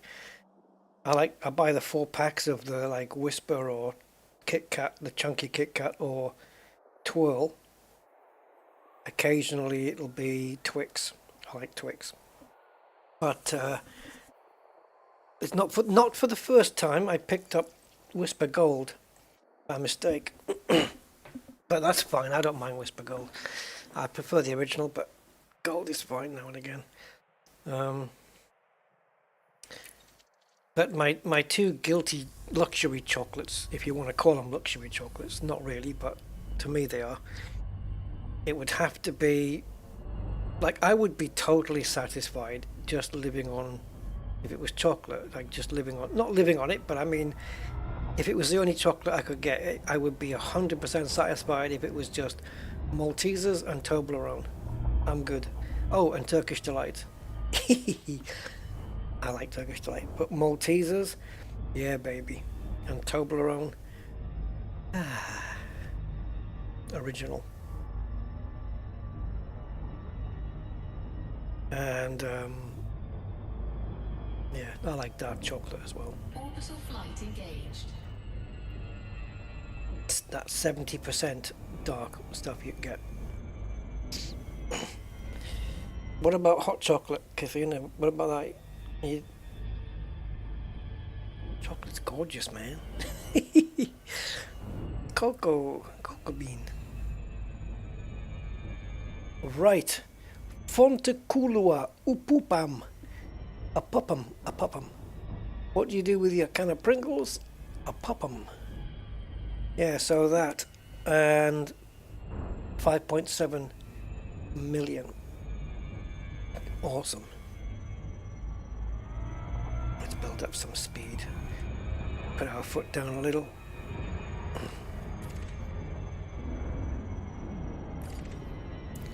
White chocolate. White chocolate? No? I like that as well. In Spain they had one called, I don't know if you can get it in the UK, they had a white chocolate called Galac, and it's just like a thick white chocolate bar, like a dairy milk, but it has like Rice Krispies inside it as well.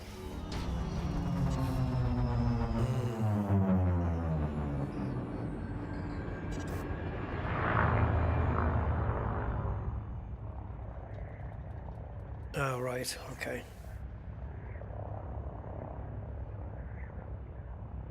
So your mortal enemy was the Milky Bar Kid then?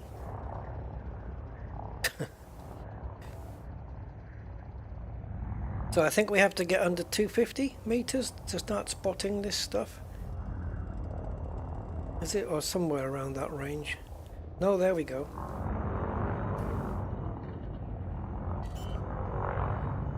That wasn't difficult then, and I see some in the distance, so I'm going to point my ship to the one in the distance, and that way I'll be ready to get to it. 500 meter range.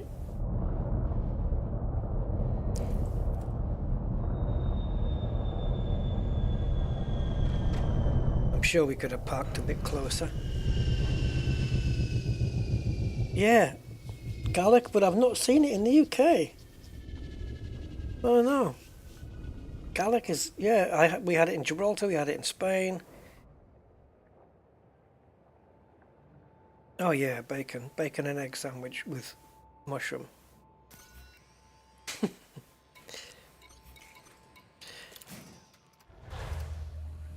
There's a place down south that's got a, in Sussex they have a, I don't know what you would call it. By the side, truckers stop by the side of the road. It's like a trailer thing. It's a caravan without any wheels. It's like a trailer, and there's 4 women who operate the place. Truck drivers and bus drivers all stop there. If you want a bacon sarnie, or a bacon roll, it actually is. That's the place. Trust me. Oh, wow. Tiger bread. half baguette tiger bread with bacon, egg and mushrooms, or whatever else you want on it. And what they do with the eggs, the fried eggs, is a work of art. The way that they split them apart on the what do you call it, a hot plate? They split them apart on there. Like they put one on and split the yolk, and then the second one, they cut the egg right down the middle, take the first half, tip it to the side, and let the yolk drip all over the sandwich. And then they put it on along with the other one. I tell you what, that is. And the mushroom and the bacon and the with the tiger bread. Oh, buddy. Sample distance 500 meters. New codex entry. Fonticulua epipam, amethyst. That's when that's when your taste buds and your stomach wins over, when your heart's going, please don't, and your stomach says sorry.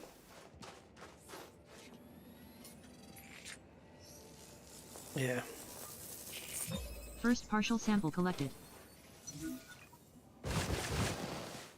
Oh, they got holes in. Right, ship. Oh yeah, I'll see if I can. I don't know if it'll work from here, but if I just point at it. No, too far away.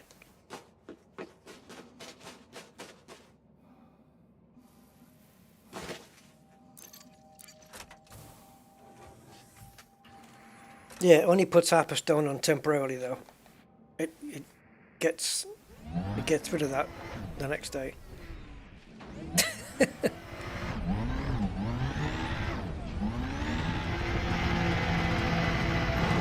Right, so if I fly high, I might see.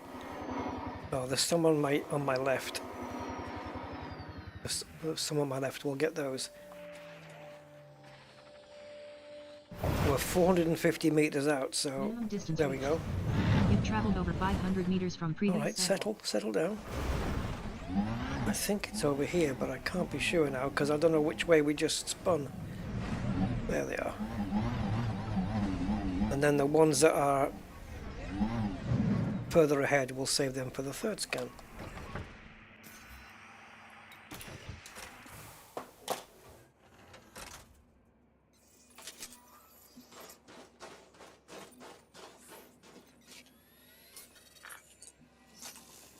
They used to make some weird alien chess pieces, wouldn't they?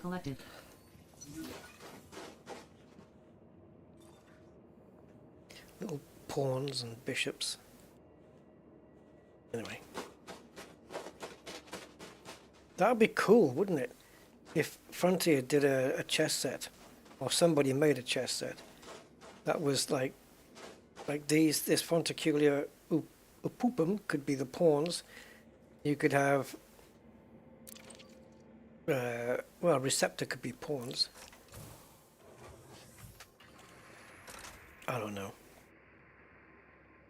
And each square is made up of bacteria. With all the different kinds of plants that they have, or bios, you could make a chess set. Anyway, enough rambling.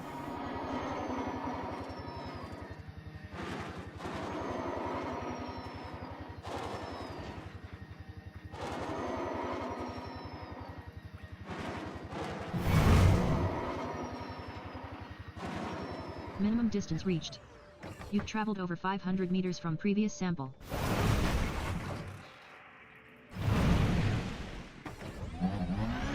Use the rock for brakes. Use the rock for brakes. Okay. Stone breaking.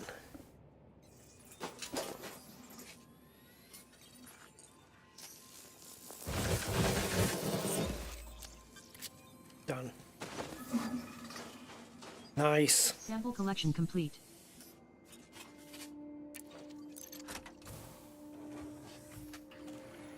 Oh, the verbal is elite something elite observatory core. but you need all the plugins as well that go with that. And then you have to go into the menu that says Core, go into the options in there and enable the voices and overlays. Because it's not just voices, there's overlays on the screen, but I can't show you those because it means going to desktop mode, and then desktop mode ends up being very stuttery. Stuttery on touch screen. It's horrible. Ah, bloody hell.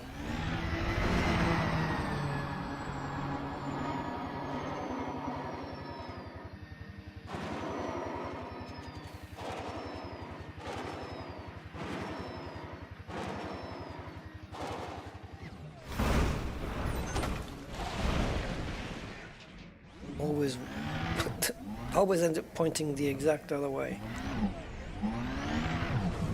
Oh, give me a break. Just give me a flat piece. There we go. Again, another bad takeoff.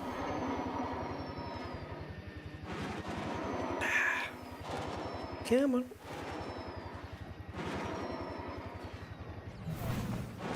Oh. There you are.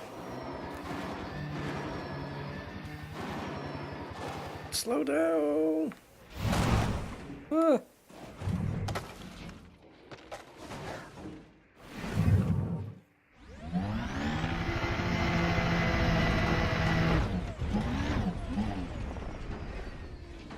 Oh, here's what I saw, right? I saw this job being advertised on the internet, and see, this is the kind of thing I would make into a little tiny video. Almost like a short, an internet short or something. What do you call it? A YouTube short, yeah, one of those. And it said, one of the lines in the text was,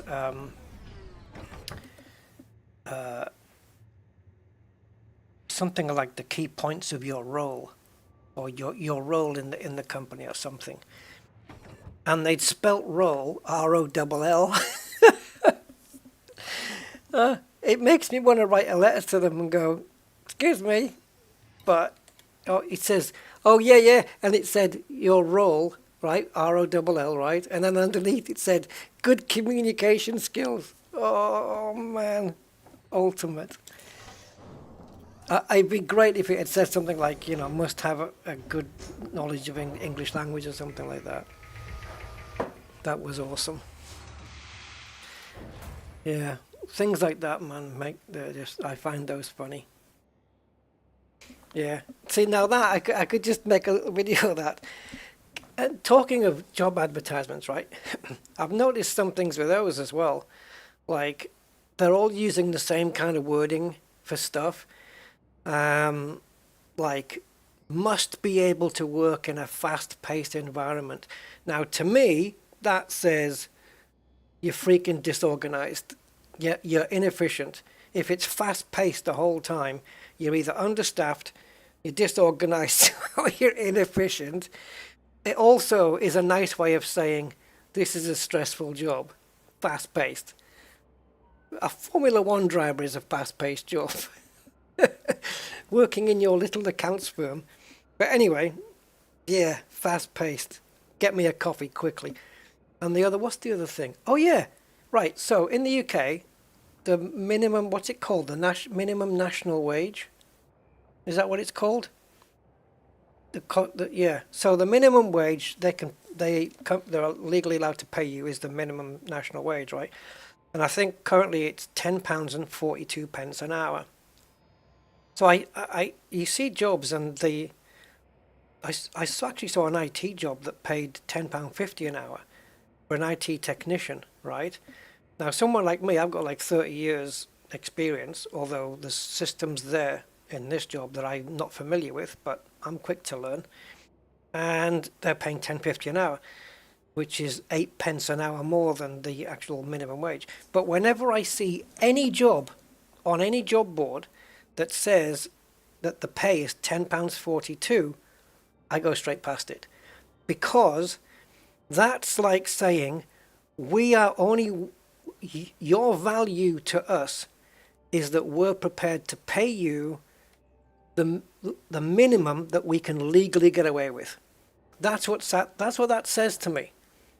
It's like you don't value me at all. You just want to pay me the least you can legally get away with. So I just scroll past, and it would have to be a job that I could look at and go, yeah, I'd be really happy doing this job. That'd be cool. It'd be really one that I could want to wake up and say, I can't wait to go to work tomorrow. It's going to be brilliant. Because otherwise, forget it, man. You know, that's what that says to me. Must be, or what's the other phrases? Must be able to work on their own or as part of a team. Well, that's the only other scenarios. I mean, part of a team. Everything's a team. Team. No one knows what the hell they're doing. Anyway, yeah, there you go. There's a little sample video. What I could have done. Just those little things, you know? Those little rants. Yeah, any job advertising the minimum wage. For me, if you're going to advertise it the minimum wage, then the job should either be for a junior position, an apprentice, or an assistant or something, you know, like a more menial job, say, or a job that doesn't require, I don't know, like a skill, for example, you know, like I don't know, cashier at McDonald's or something, whatever. But you know, if you can't advertise a job for an IT technician and just pay 8 pence above the minimum wage. Screw you, man. I'm worth more than that. You know, I've put in my time. I'm worth more than that. Screw you. You know, I'm not like greedy or anything for money. I'm not greedy for that. It's just that I think I'm worth more than the legal minimum. If it was a job I wasn't familiar with and they had to train me and stuff, and that was the wage to start with, cool. I'm fine with that. It seems fair. You know. But yeah.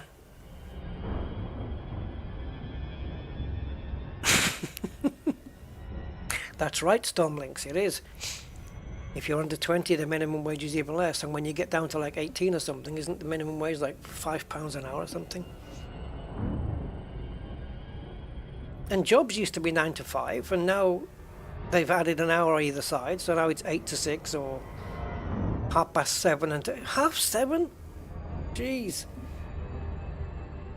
Anyway, like I say, I could be making different videos on my Rusty Unplugged channel just about stuff like that to engage with people's opinions, which are not always going to match mine, but there you go. Yeah, so that's what I would say to people who are advertising jobs. Don't put the minimum wage. Put, like, instead of £10.42, make it £11.30 or something. Just go a little bit extra. Make it sound like you value your staff. You know? I don't know.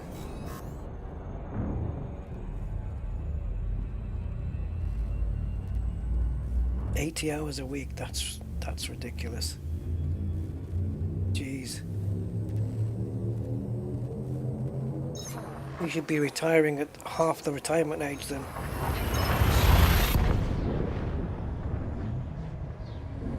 That's a lot of hours though. Would you not want to get a job where you would work? Although, if you're happy there though, if you're happy in the job, then it's kind of cool, because those hours of that kind of length will pass by better if you enjoy the job. But if you work those kind of hours and don't enjoy it, it's not worth it, man. It's just worth finding something else that's on less hours and that you'd be more happy with. Life's too freaking short, man.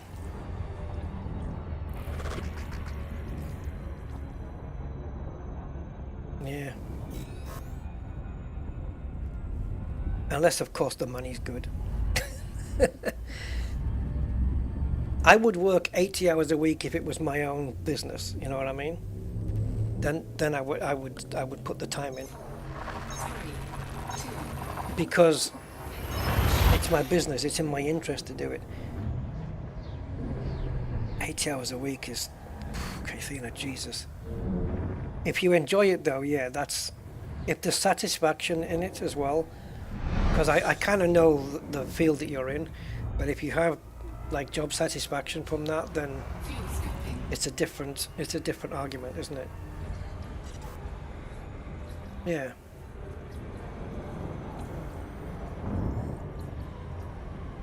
But yeah, I think you're right, Mick. That's, you know, you go through the jobs and you can see. Not all the time. Some of the job adverts I've seen are just awesome. You know, the things that they let you, things that they do, and the things that they have, and the benefits of and the job and everything. Just really, really cool stuff. But yeah, some of them are just like, nope.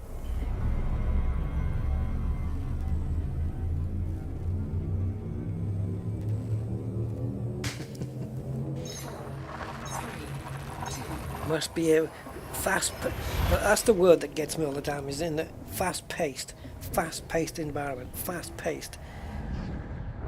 Well, get organised and people could slow down to a normal pace, right?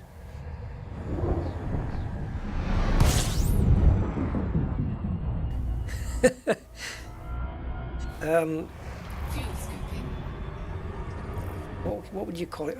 Like a turtle watcher at the zoo must be able to work in a slow-paced environment. Fuel scooping complete. System scan complete. Yeah. I would imagine if you're doing 80 hours a week though, that's, you know, you must be doing okay. Are you saving up for your GTR then?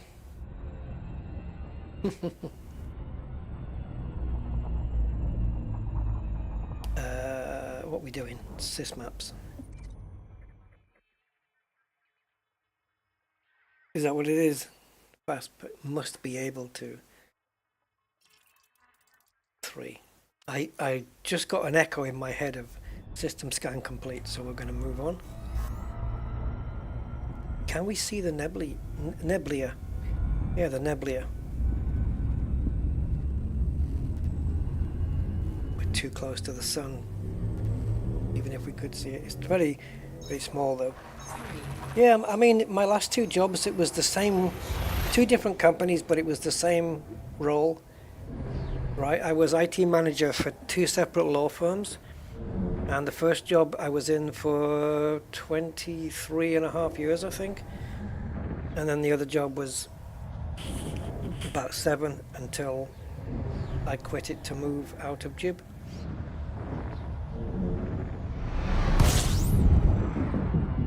But I preferred the second job afterwards, because the last 5 years of the first job, it was getting too stressful, man, and it was giving me anxiety. But then when I did my IT managing in the second job, I set my own terms on the contract, to which they agreed. I even managed to, because they were very flexible and really good with me. So I actually managed to move my days around the Formula 1 races, you know. So I didn't work, I would have 1 day off a week, every week. So it'd be like, I wouldn't work Fridays. And that meant every weekend I had a long weekend, you know.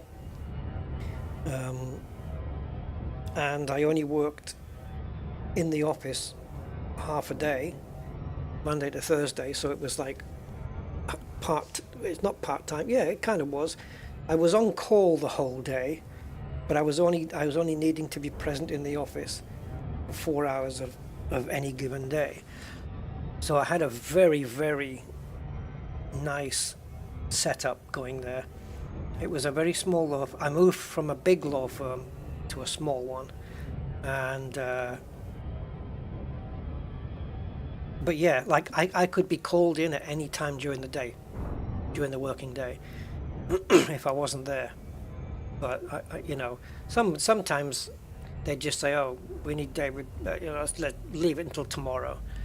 we're not going to call him until tomorrow and stuff like that, and yeah, or wait till he comes in tomorrow and stuff.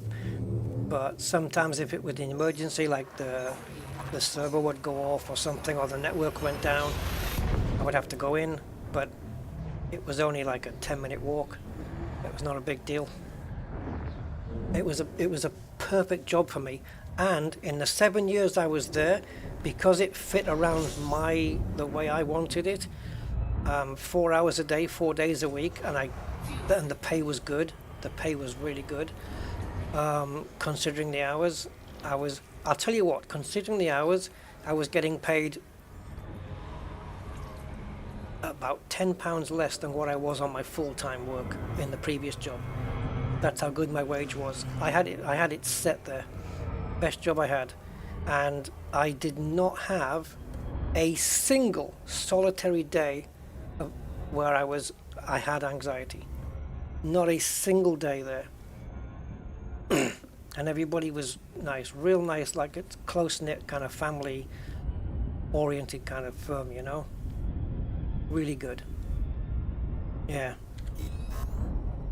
I'm never going to find a job like that again.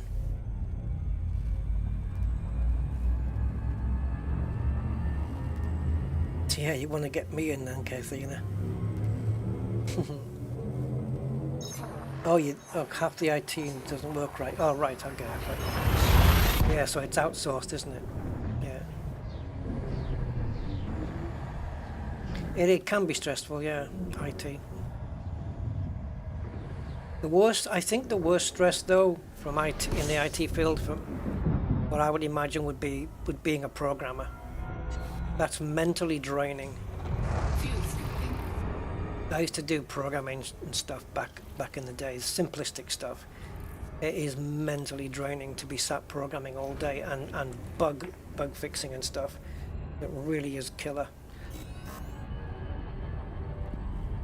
And if there's a deadline to match, oh Jesus. Yeah. Although I would have imagined that the value of the NHS should have been realised a lot more by the government after the COVID thing, because the NHS were the backbone of this freaking country. You know?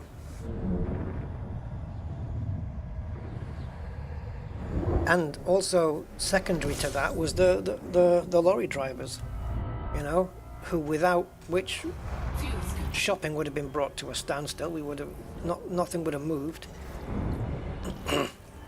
Yeah. Fuel scooping complete.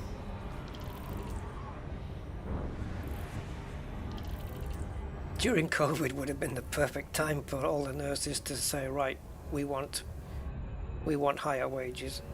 I mean, my neighbour who used to live next door, she was a nurse, and she was a renal nurse, and she was on 13-hour shifts during COVID. 13 hours. I barely even saw her. Like, she just in and out, and yeah, night shift, day shift, night shift, 13 hours here, 13 hours there. Wow, like, freak.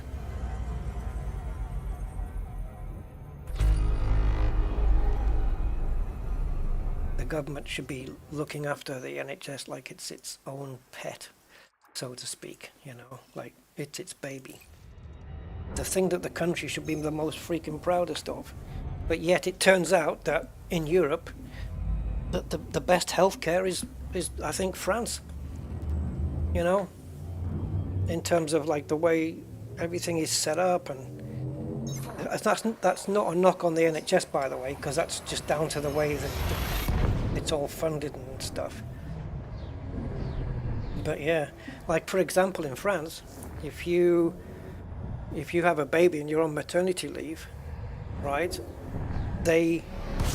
or let's say maybe not maternity leave, but if you have a baby, they provide you with blankets to take home, and if you're in a job where you need to go back to work, they will provide you free of charge, everything's free.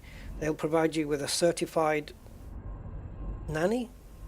I'm not going to say babysitter, nanny, right? Yeah, a babysitter, so that They'll actually sit in for you while you go, so you can go to work, and they'll look after your baby for you. But they're properly certified and all that stuff.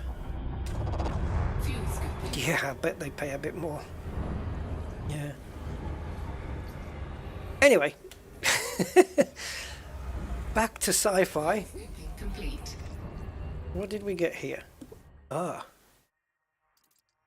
That tells me 1, 2, 3, 5. How many was there? Let me just honk for probably the 3rd time now. Oh, that is complete. Oh, wow. Okay. So we move then. How are we doing on the jumps now? Oh, 4 jumps to the nebula. Looks like we might make it. 4, 3,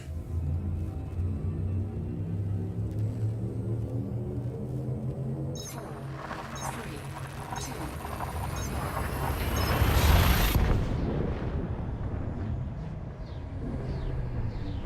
Yeah, that's true Technara, yeah.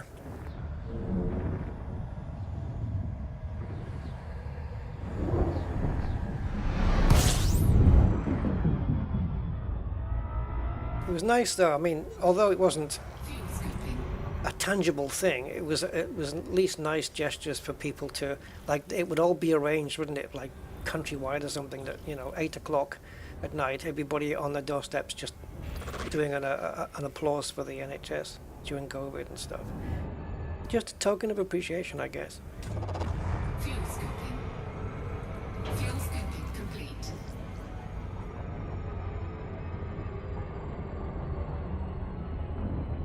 Yeah, can you imagine what it must have been like for... I'm not paying attention to the Scoopy woman. 13. What do we have? Discovered. How far away is this one? Okay. Not mapped.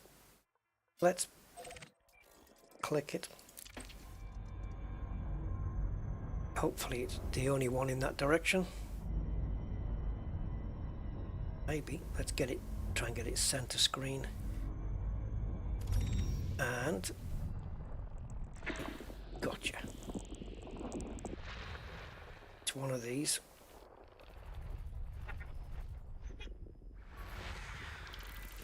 This one then? Yay! Whoa, hello. Still waiting for it to pop up on my screen. It's lagging, this program. I've never known it to lag like this. It must be because it's taking a while for the... What do they call that thing? The journal? Frontiers journal thing? Body B5. Ammonia atmospheric landable with life. Body B5. May host a marked biological. Body B5. Meets mapping criteria. Body B5. Landable with atmosphere. Okay, I'll tell you now. If we get top value of everything listed here, it's 32 million without the bonuses. Stratum tectonicus could be here. It's given me 1, 2, 3, 4, 5, 6 different genuses and 7 different species. So in other words, fungoida, there's 2 different fungoidas that could be here. So bacterium, conchifrutexa fungoida, osseous and stratum. Stratium won't be here, but we'll try it anyway. Let's go there and see what the 4 are in this list. If stratum's down there, awesomeness. Oh.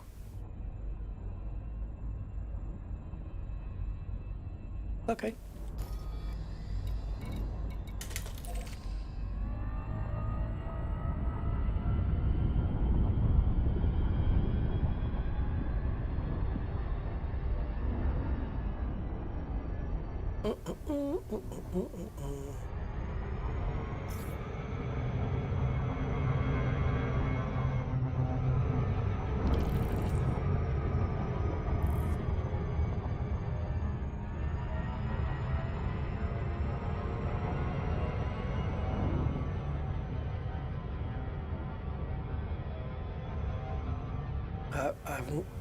Catherine, I have no idea what that sentence means. Finding the space common cold is good money. I don't know. I have no idea what that means.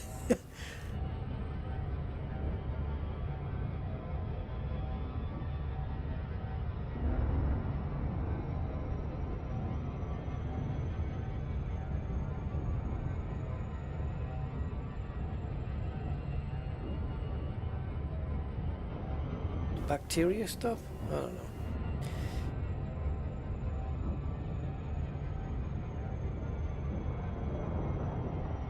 So we will make it to the nebula today on the stream, which is not too bad. We weren't that far away to begin with, to be honest.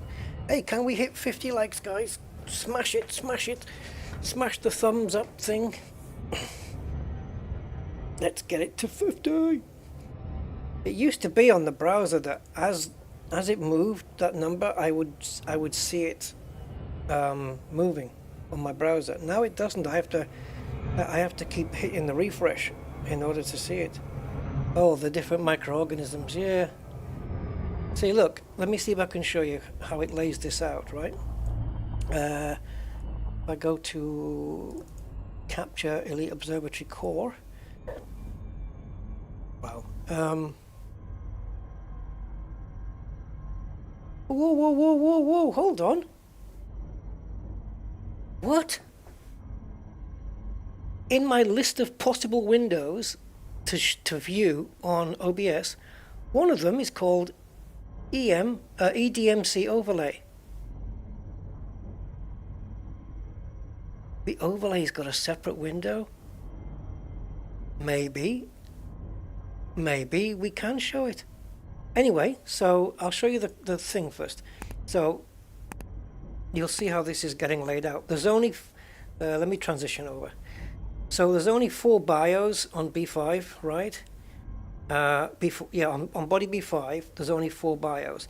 But out of those 4, it could be any of these, right? So you got 1, 2, 3, 4, 5, because there's 2 possibilities of these. It'll only be 1, 6, 7. So 3 of these isn't going to be there. Hopefully it's not stratum. So in ideal scenarios, the highest 4 values will give you 32.5 million. The lowest 4 values, if they appear, it'll be 7.3 million. So I'm obviously going to hope out of the 4, it's going to be stratum, osseous, fungoida gelata, and concha aureolis. That would be the ideal scenario. But I don't know if we get that. And the other thing I use here is Explorer, which if you come down the list to the end, it tells you all about the planets that we're discovering, you know. And if you have like these ones where they've got close binary body size, non-lock body with fast rotation, whether all the premium boost materials are there, whether the planet has a wide ring, so you can maybe want to go and have a look at that. Shepherd Moon, I've never heard of it. Sorry, bad joke. Yeah, so things like this. This is what the Explorer does. Then you got the Evaluator, which evaluates, but I don't really look at this because I'm not really sure what the hell I'm looking at. But yeah, you got your potential max values for the planets and that. Botanist tells you what you've analyzed and what you haven't. But if I analyze these, or let's say Concha is there and I take a scan, it'll say under the scene thing, it'll say scene 1 of 3, and it'll say 2 of 3 and then 3 of 3. And then once I do the planet probe and it knows which ones are there and which ones aren't. So let's say Osseous isn't there after we do the probe, it'll put a cross in the box. It'll cross them out so it knows that we're not going to see them. So hold on, hold the phone and hold the line, because if EDMC has a separate window, are you telling me that I can display that on the screen? Let's have a look. So Fanatec control panel, no. EDMC overlay. Alright, so now I'm going to transition over. So I don't know what you guys are going to see on the screen, if anything, but the overlay is now showing on the screen. I don't see anything different on my screen right now, but that's normal. But you might see if I engage the jump drive. Oops, see, that's not going to work. I'm not pointing at anything. Oh, okay, Kathina, yeah. Oh, in the comments? Oh yeah, because you're not on my Discord anymore. Get on my Discord. What's the matter with you? Get back on my Discord and stick it in there. Because then if I don't do a copy paste or something, I'll forget it. But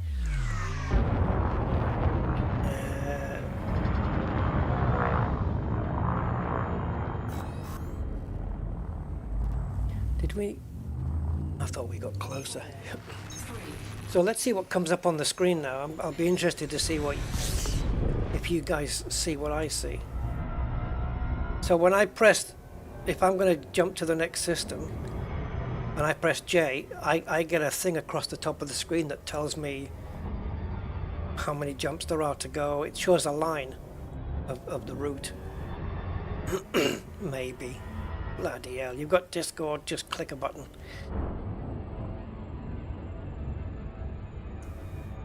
You can be as quiet as you like.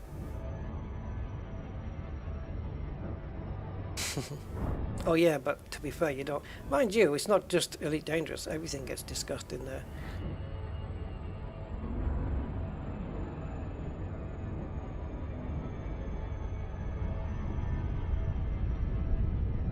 So we want to be on the light side. Ooh, this looks nice. Mountainous, mountainous. Should we go on the Terminator? Just between the light and the dark, that mountainous region, just kind of where the reticle is right now. That would be a nice, cool place to go. So, skiddly boom, skiddly boom. What am I doing? What am I pressing? Joystick. Okay, so 4 probes. Ah, you see now, I've got something on the screen that you guys don't have. I've got body still to map, and you guys don't see that. So that's not... Alright, so whatever EDMC is going to show... Oh, I know what it is. It's the different kind of notifications. Yeah. We need the overlays from Elite Observatory, and that's a different thing. Never mind. Well, I'll leave it on anyway. See what it is.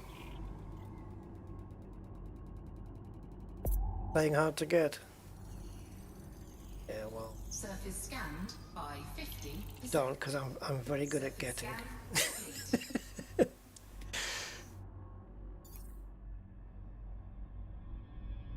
I'll send you a bacon sandwich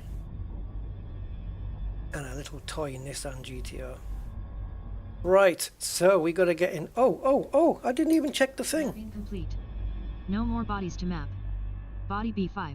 Oh baby. Marked biological and high biological value. So stratum is there, right? So we know that. So now if we look at this now, you will see, let me just enlarge it, that it's crossed out those. Now it hasn't crossed out fungoida because that is there, but it doesn't know which one yet. Once we do a first scan, it will then cross that one out. Stratum is there, baby, and now it's adjusted this top value. So now the value is somewhere between 24 and 25 million. And I better quickly move because I'm about to crash. Zonta! Hey man! You're a bit late. Yeah, I mean, we're only 4 hours and 15 in, so yeah, kinda. We're only a few jumps away from the nebula, which is probably going to be my end point. Orbital flight engaged. Must be able to fly in a fast-paced environment.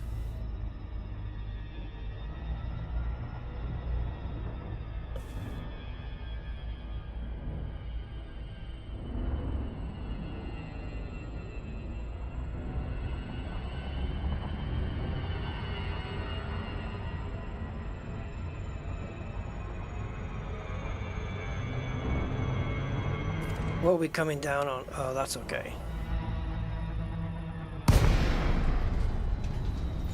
Yeah, I've still got the lights on the ship from the Christmas stream. I think we can get rid of them. Or should we leave them there? 4 hours in, 3 or 4 to go. I don't think so. No, not today. Although it is early, but no. I actually managed to go to sleep and wake up at a decent time last night for the first time in 2 weeks. Let's put it this way, my sleep pattern's so far out that the time I woke up this morning, which was a more normal time, is normally the time that I go to sleep when I'm off my pattern. That's how bad things were.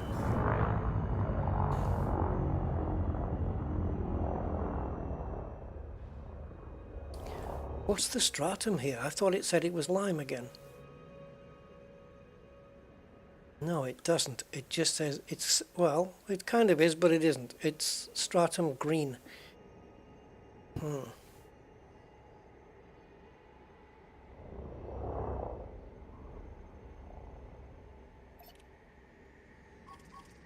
it is.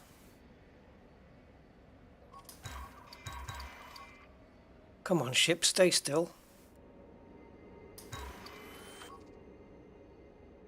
Holy boots.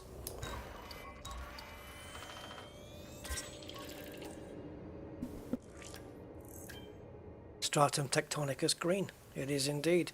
Doesn't look very green to me, but what colour's the sky? Because that would play a role in discolouring it. Yeah, okay. Red sky at night, there you go. Yeah, that kind of explains why the green doesn't look so green. Scanned. Base value 19,010,800. Minimum sample distance 500 meters. New codex entry. Stratum tectonicus, green.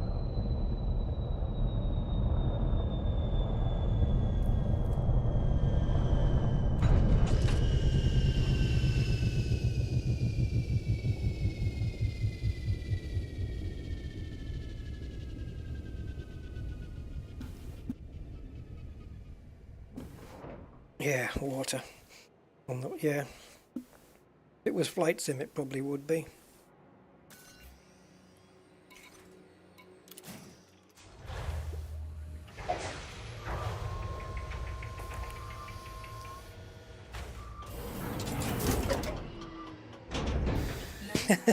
That's just being out of practice. That's just simply being out of practice, Sonta. Or you're your first time, let's say. Right, so I should be able to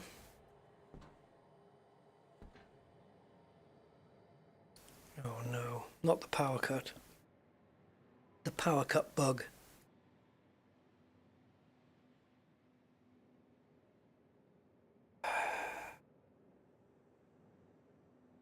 Frontier's plans for 2024.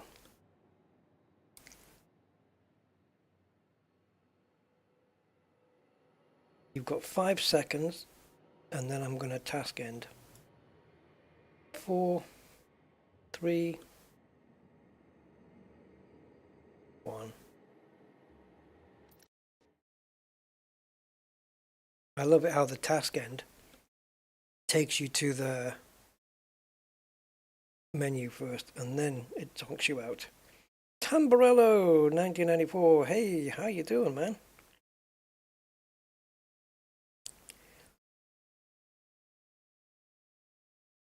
Still around?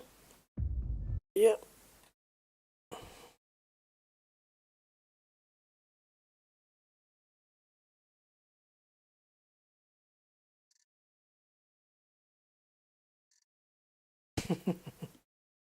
£10 in the meter. I remember back in the day when how old would I have been? 7, 8, 9, 10, 11? Yeah, my grandmother had a rented TV, right? I'm talking back in the day, like TVs. Fat screens, cathode ray tubes, you know, with the brown hardboard at the back, shaped things, 4 channels, or maybe even 3 back then, I don't know if channel 4 had come out then, but anyway, let's say 4 channels. And the TV was rented, but it had a freaking meter in the back where you'd had to put coins in. So like you put like 10p in, turn the handle, zzz, zzz, and then you get like, I don't know, 2 or 3 hours on the viewing on the TV, right? I just thought of something, right? I don't know if you were I think it worked if you put like maybe 2 10 pences in, you get like you twisted it twice, and then put another 10 pence in, twisted it, and then you get like 4 hours or 5 hours, right? And I'm just imagining now you're watching this movie, you know, and it's the final reveal, and the killer is, Psst, no, who's got 10 pence? Quick, quick. Here, hang on, I think I've got 10 pence. Oh, I think it's in my coat. Hold on, I'll go and get it. 10 pence in, turn it, and then the credits are going up. Oh, God. I don't know why the station's on fire. It just... eye candy, I guess. You remember putting money in the... But you're not my age. 'Cause, you know, you're not... No, you... How do you remember that? Anyway, yeah, so... What do we have? Yeah, you see? And the ship is there. Okay. I'm going to do exactly what I was going to do before.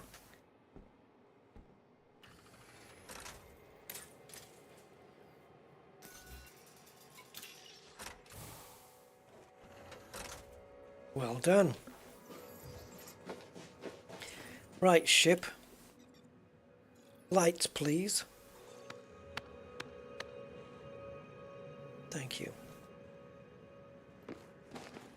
Now, where's that lovely stratum?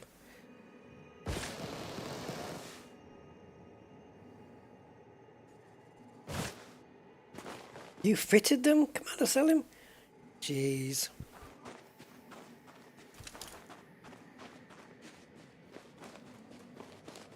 Yeah, man. TVs, you had to put money in the back to make it work like a gas meter. And now look, 85-inch plasmas, HDR. Yeah, and as Peter Kay would say, no, you'll always have that X amount of years gap on me.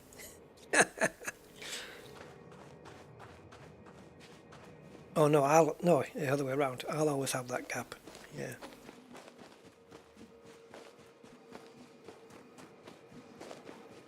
No, I think... Yeah, no, I don't. First partial sample collected.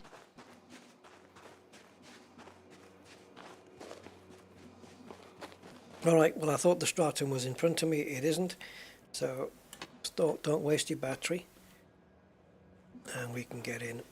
See if we can go and find another couple.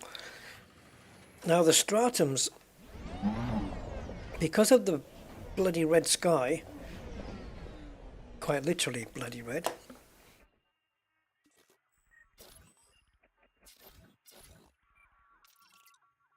ammonia again. It's going to be quite something to find them. We're going to have to rely on the reticle, I think.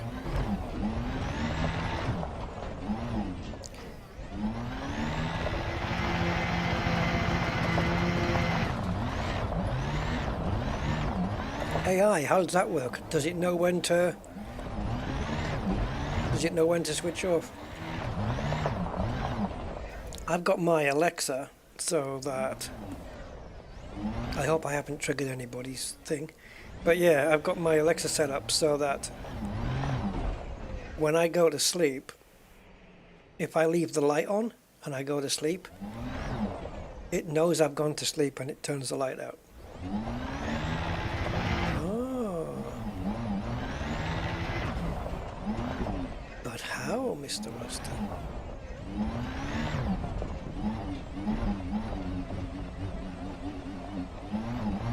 This might be better done in the ship. Minimum distance reached. You've traveled over 500 meters from previous sample. Yeah, but I need another sample. Ship dismissed. Yeah, I'd rather the ship come to me now. So, I'm dismissing it. You are dismissed!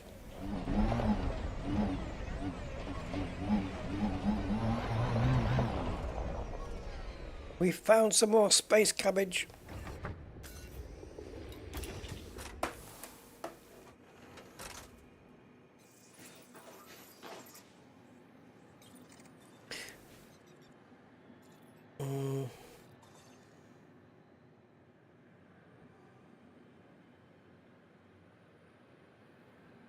That sounds like a cool piece of equipment.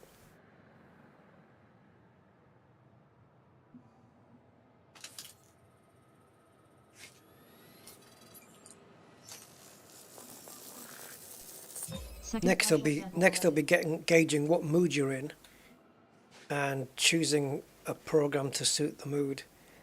Like, you're in a bad mood, you don't want to watch this killer movie about this psychotic killer. You want to watch something, how about a cartoon? Or you could be watching TV, watching a movie, and it'll suddenly come up and say, one of your favorite programs or whatever, let's say, I don't know, Breaking Bad or something, like, oh, Breaking Bad is currently on such and such channel. Would you like to record it or turn over? That kind of thing. And it warns you, like, it gets to know your favorite TV programs. Or you can tell it.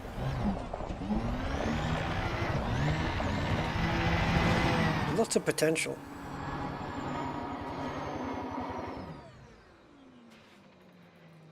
Minimum distance reached. You've traveled over 500 meters from previous sample. Peripheral. Yeah, once again, I got to see it from my peripheral vision. Should I do the joke again? Peripheral vision means I can only see joysticks and printers. Oh no. Sample collection complete.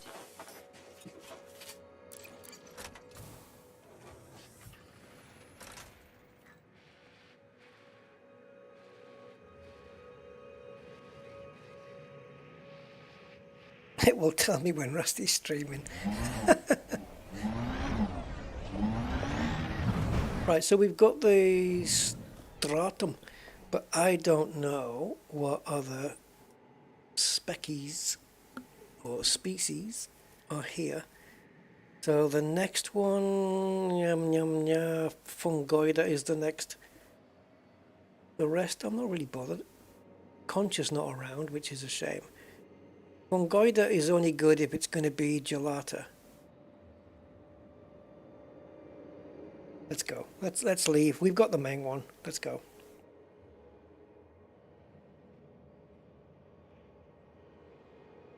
Odyssey's, yeah, I like Odyssey. It's pretty cool. I had a good run with it yesterday. With Ship recalled. with Rusty's account.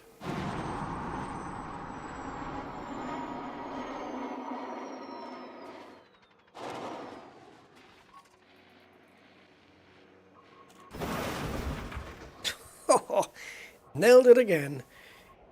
I'll tell you what, that red sky, man. Any shepherds about?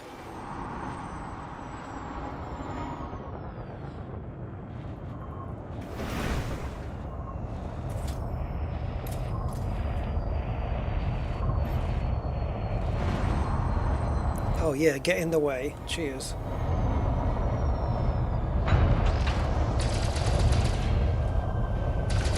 Shooting stars? No. Best not to do that.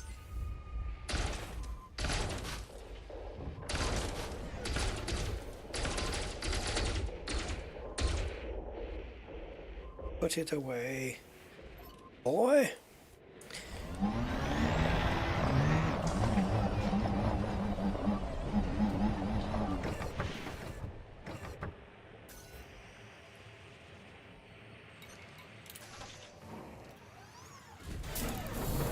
Well, what was the last ship they added? The crate, was it? Oh, they've been... No, they've been doing all... 2023 was basically a year of just Thargoid updates. Which, if you're into Thargoids, cool. If you're not, not so great.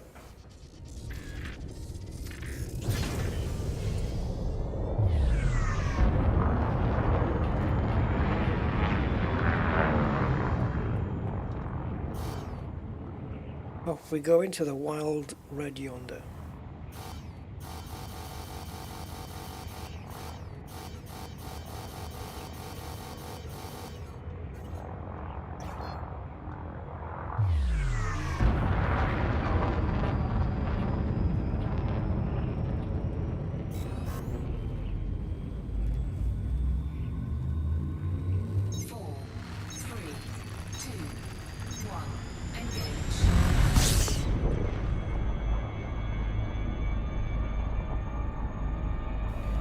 Da-da-da-da, la mamba.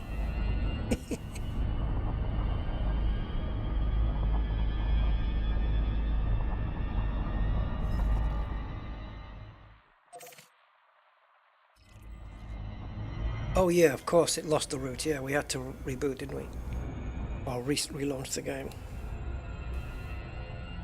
Yeah, at least I got the Stratum. The others, the Fungoida, would have been nice, but I kind of want to move on a wee bit. It's even got coordinates on the screen as to how to get to the last scan I made of the Tectonicus.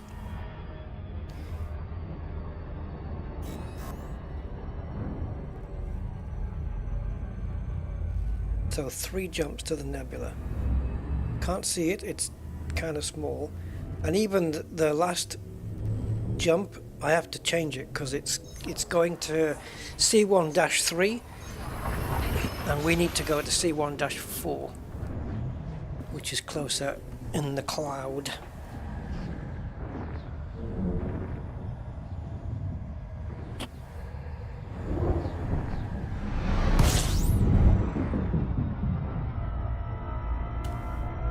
Ah, scan. There we go.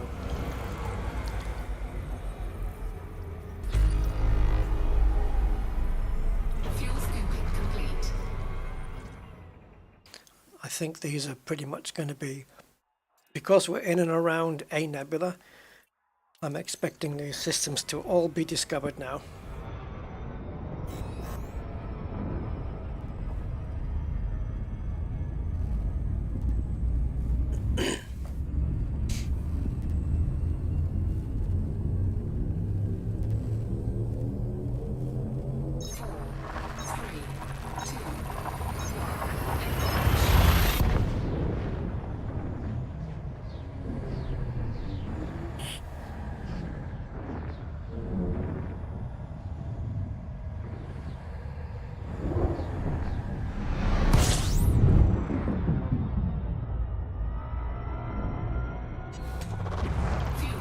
Oh, there it is.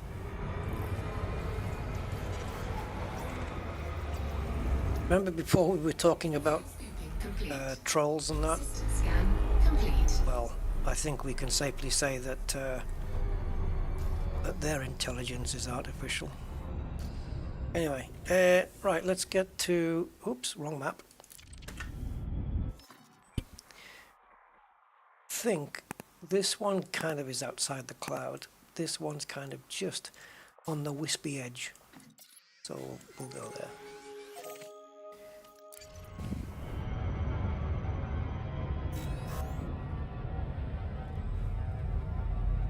Nebulate.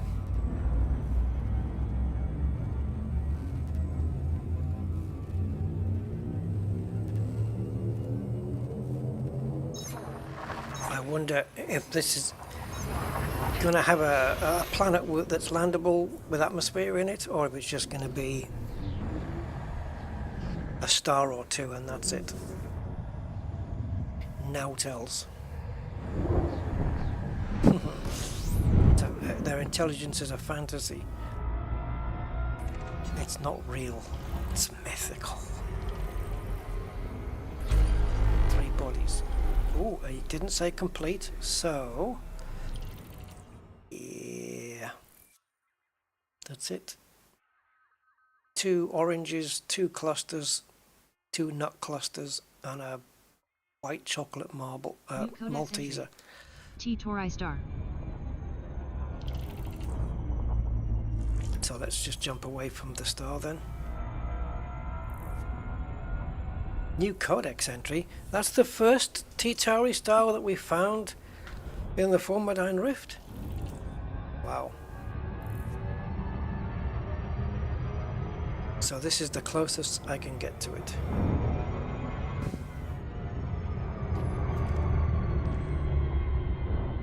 I could pull it out.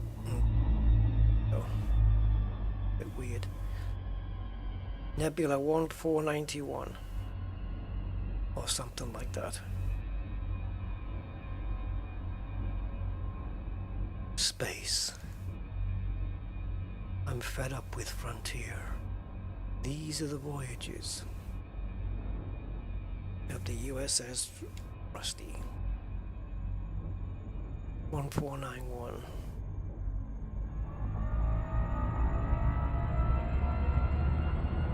Alright. So we push on for a couple more jumps, seeing as how there's bugger all here. Oh, let's jump over here. Hey, there might be a black hole in here. You know, they can exist in O-star systems, as we know from another very famous nebula, which got tons of them in there.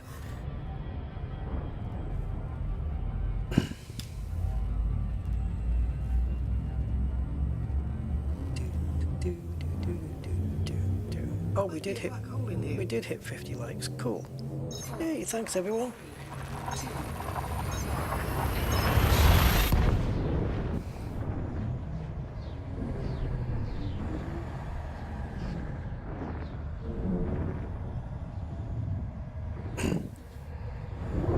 Hey, Kathina, have you been watching any of Mandy's videos? I've been making videos for her that she's been reacting to, the XFM ones. Fuel scooping complete. You want to check out number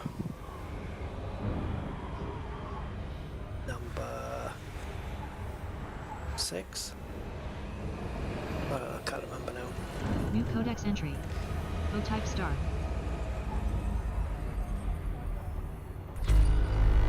Oh, bugger. So that's it then, just this great big thing. No black hole. Alright. Eh.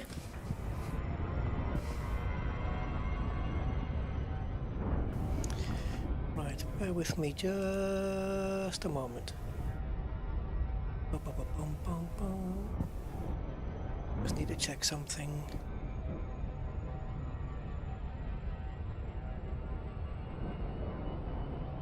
Okay, got it. Right,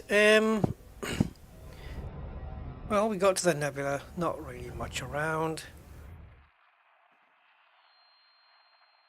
No non-sequence stars.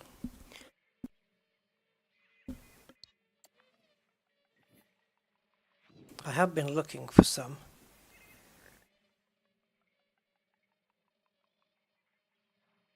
Oh, but I make those videos. I add the images. Watch the first, I don't know, I guess the first 10 seconds. No, watch from the beginning. There's XFM, season 1, episode 6 on her channel. And watch the first, like she'll do a little intro and then the start of the video. And then maybe 10 seconds to 15 seconds in when she notices something. Super high pitch, I love it. Yeah, check it out. Right, let's see if we can find any. I don't think so. So, non-sequence. Carbon stars would be nice, and so would any wolf rare, but yeah, I don't pin any hopes on anything like that. So if we see any of those dots move, if we see any non-sequence stars, it's probably more likely to be a neutron, but it could be a black holy black. It could be. And we just... Wait a minute. Oh, okay, I got you. You won't hear him. In the first 20 seconds, you won't hear him.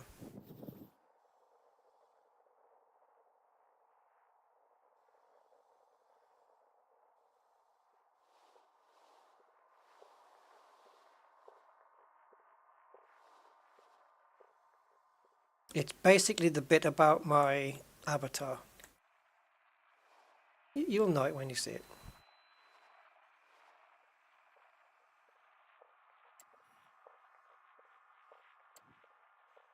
I don't want to get too far up or down on the galactic plane either, because then everything will disappear.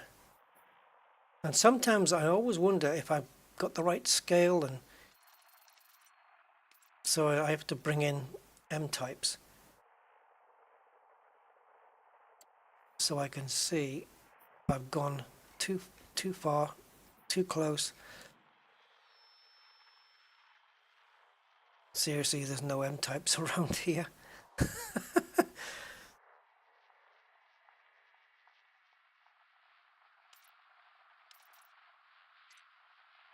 Oh yeah, but it's just because I make those videos myself. They take me about 4 to 6 hours each to do them.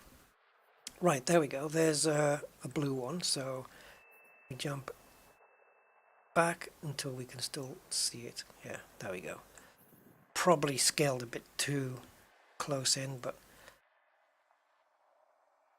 which is the right way around? Bloody hell.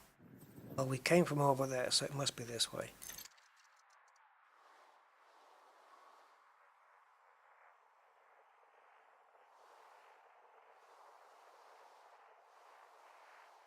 Come on, just give me something.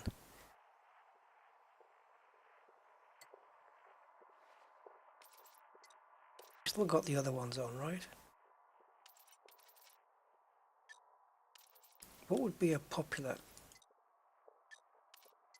The only other way I can spot, although it is difficult, the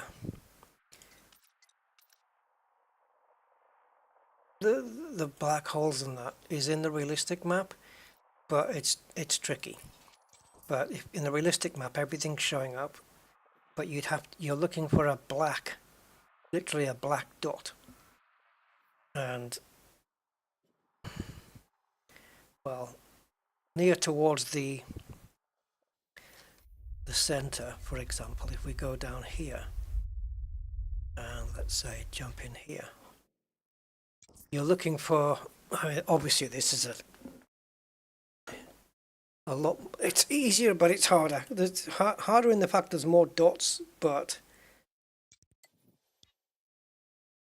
it's also in a myriad of stars like this, it's easier to spot a black dot, which would signify a black hole. So for example,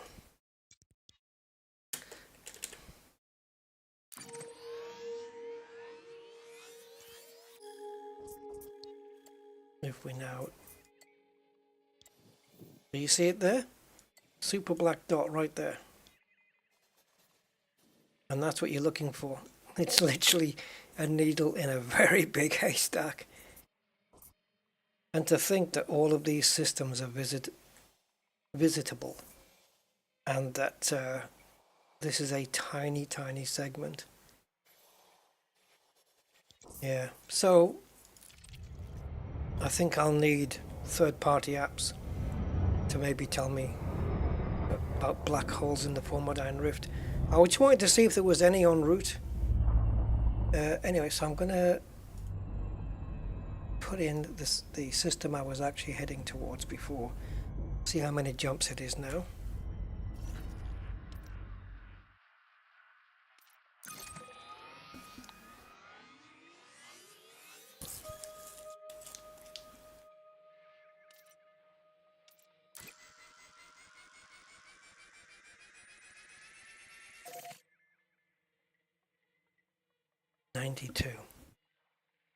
Well, I suppose I've got the good news that it's under 100.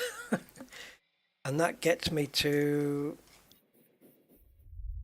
just where the step is. And then from that point, I think we go up. However,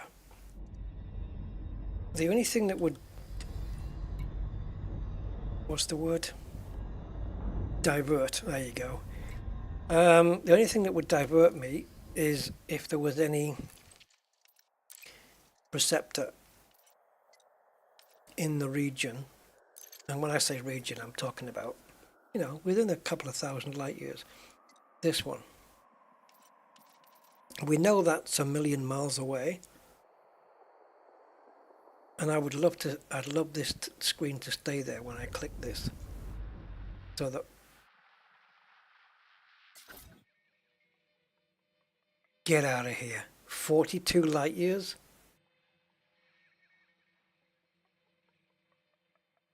Unbelievable. I knew that was wrong. I thought there's no way I'm that lucky.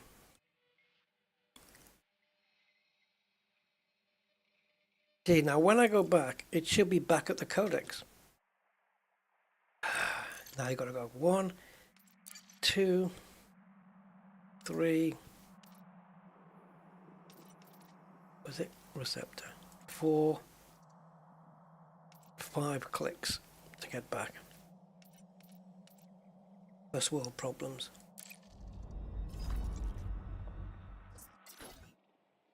$11,000.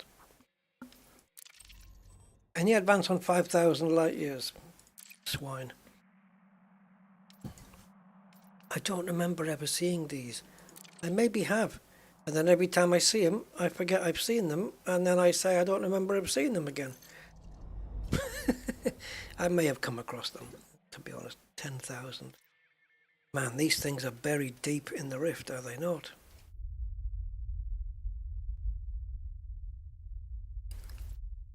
What I didn't check, I should have zoomed out on all of them, or at least that 5,000 one, to see if it was en route.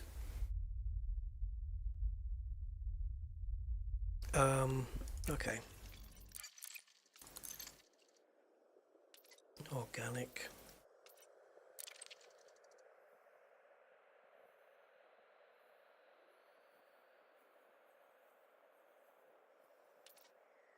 Shut the front door?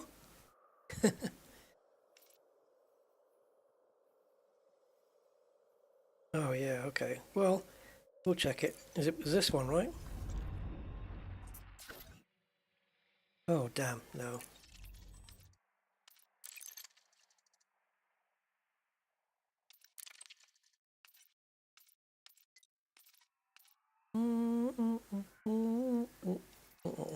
There we go.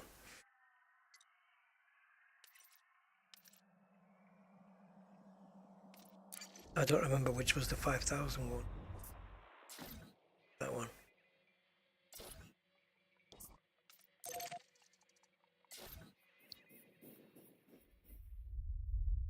Oh, down and back. No, we need to go forward. God, we need a macro to do this. Ridiculous. You could get voice attack to do it, to click on exactly the right place, everything.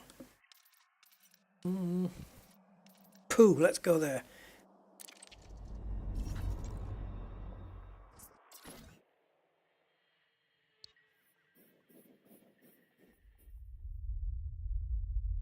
See, I'll have been going up by then. My plan is to get to this stepped bit and then start to go up and across. I don't know.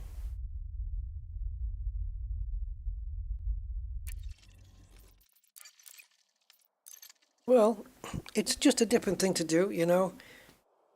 I don't know if I would say, yeah, I suppose I get a kick out of it. It's good. You can have some fun if you are stuck in any of the right places. Ooh, talk to me.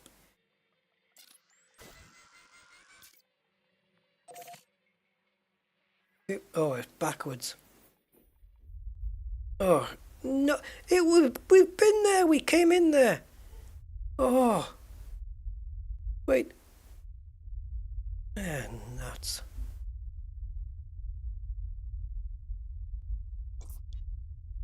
What a bugger. I missed one. There is something else I want to check out though.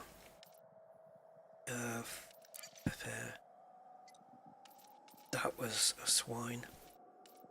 Let's just try this one. Last Chance Saloon.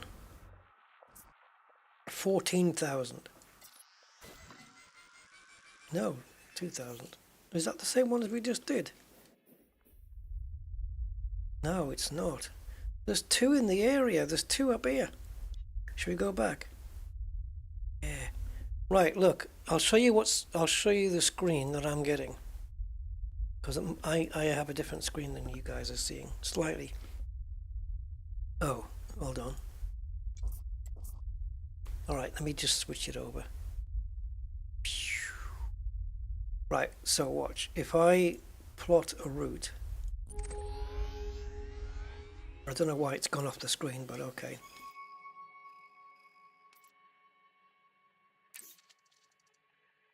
Plot it again.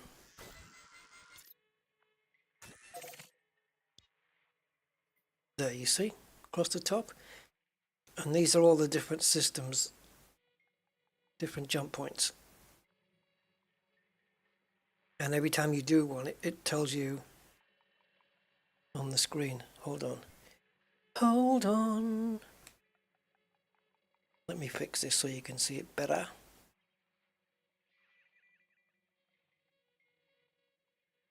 Oh, it's gone off again. Okay, forget it. I'm sick of battling this thing. There we go.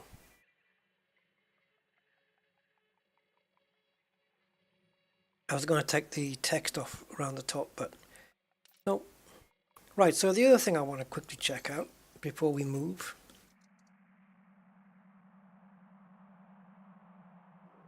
Oh, I did that. Yeah, I went to Colonia, just took everything I needed with me, because you do need to take a few things with you. Well, I did anyway. The things that the engineers need, I took them with me. And I went out there and just unlocked the engineers that were out there. I just did it as a thing. I did it as a live stream, I think. I don't want organics. I want... Oh, shoot. This is all geology. There's no anomalies like the Lagrange clouds or anything like that here? Nothing's been reported yet anyway. Boring. I thought there'd be, you know, like you have those Q anomalies and stuff like that.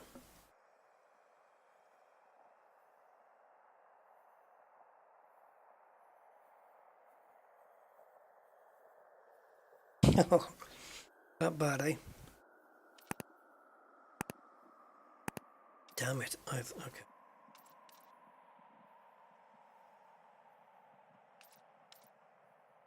Well, I don't know what else then. Clypeus, I'm bored.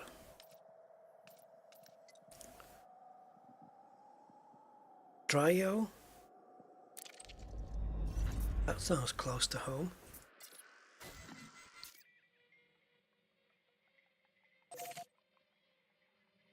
Can't believe it's 75.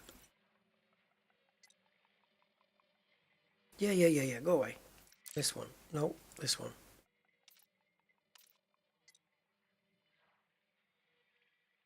Use jet cone boosts. Now I'll calculate.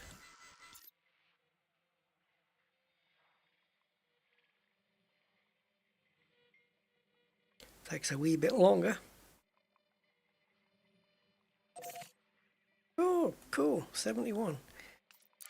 Saved myself 4 minutes.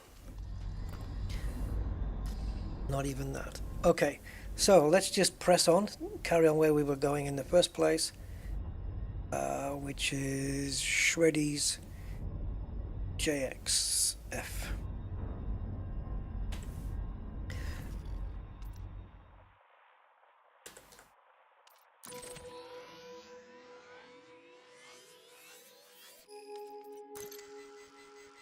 Oh yeah, I'm plotting this route now with jet cone. Is it going to beat 95? Was it 95? 97? Can't remember what it was. Yeah, it's beat it by a little. Okay, that means there is a blue line at some point. Okay, for the neutrons. So there is non-sequence stars somewhere. Let's do a jump and see where we get to. Only going to do a couple more, I think.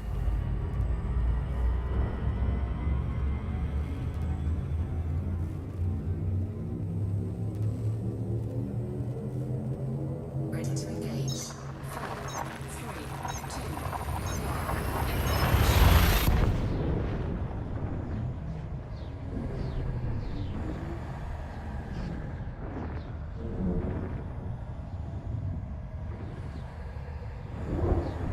Jeffrey! Good evening, sir. How are you? Fuel scooping Sorry, little faulty towers memory there. complete.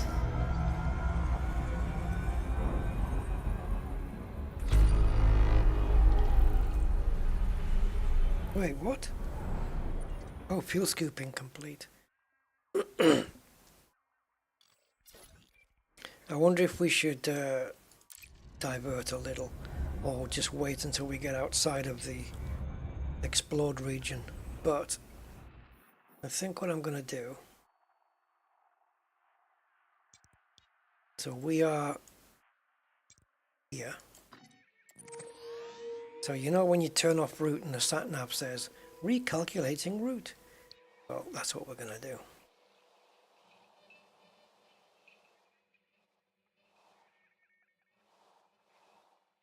Give me something that's... What about you?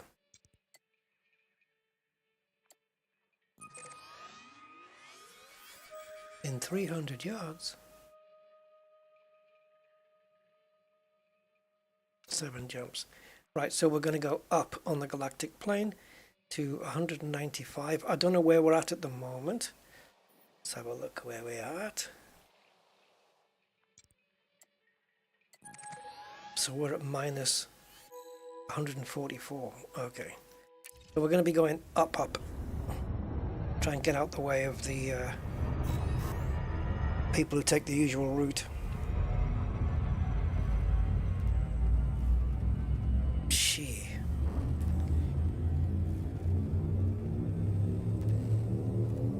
Try and go down a less trodden path, so to speak. So you can either obviously go up or down, depending on where you are. If you're already down, you can't go down. You have to go up. Then you can go, I was going to say, then you can go really up. Right, anyway, let's just de-scan this.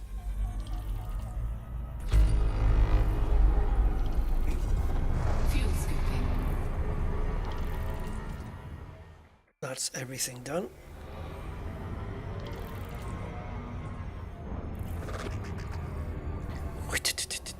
But has it been?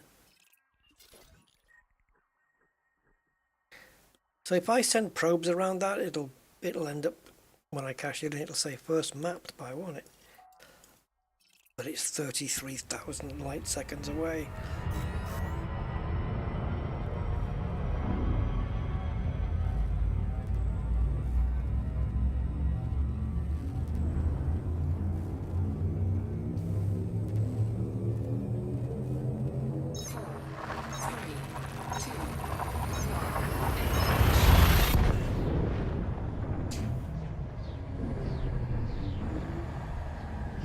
Oh, I've got my thing on the screen now, but if I showed it to you, it'd be just so jittery. Aha! I took a screenshot. So, if I go to my... Oh, you know what I did, guys? I fed in, you know the Rusty Dog avatar that I use for my channel? I fed it into one of my AI image generator thing, and it was one where it looks at the image and makes a 3D thing, and it came up with this.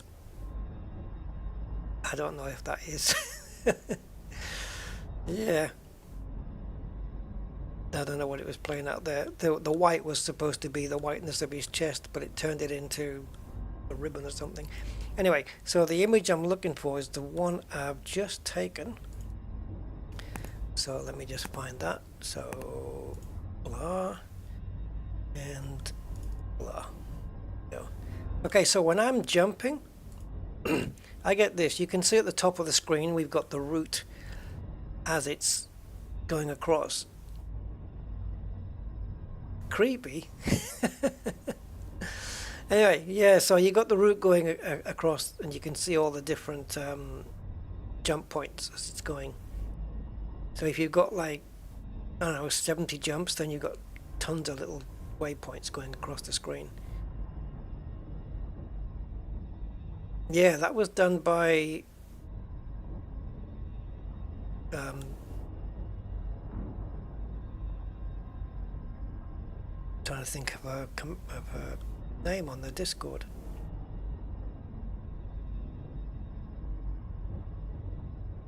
It's really panties.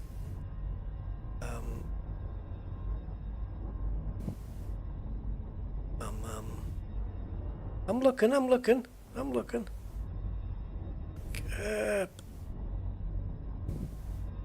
looking for the last time she messaged me. Red. For God's sake. Red Striker.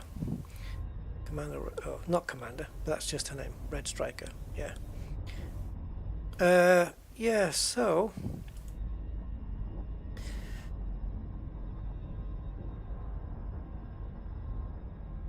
Back to the game.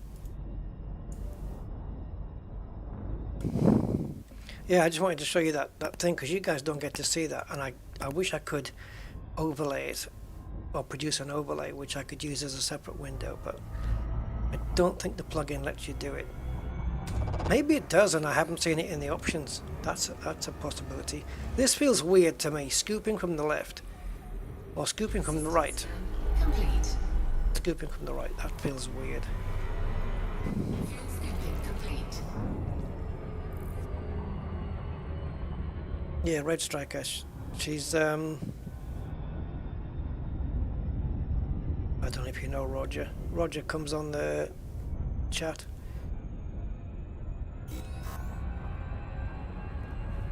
It's his niece, I think. Yeah, niece.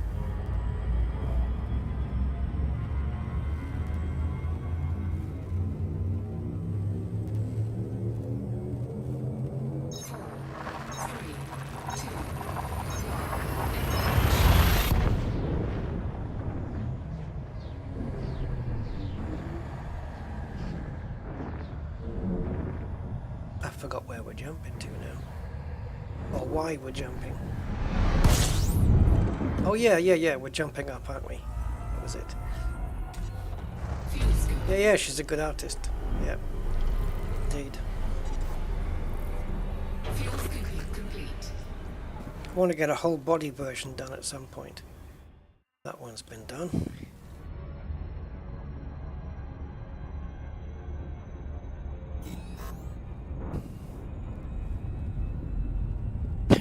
It's an alien dog, Torquay Mouse. From the planet Goo. The dog says, I am patches of goo. I am rusty of earth. Oops, okay.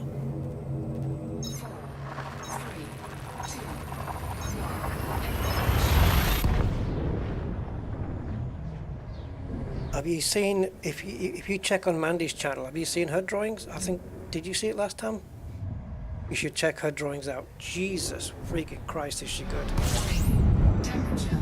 She's done one of a Predator, I think it was. Predator? Or Alien? Alien. Yeah, Alien. Yeah, from the movie Alien. She drew the alien in a speed draw video. Freaking Jesus, man. I mean, she's like legit freaking good at that. Are we scooping? We are. I wasn't even hearing it. Fuel scooping complete. And then she did one of Walter White from Breaking Bad.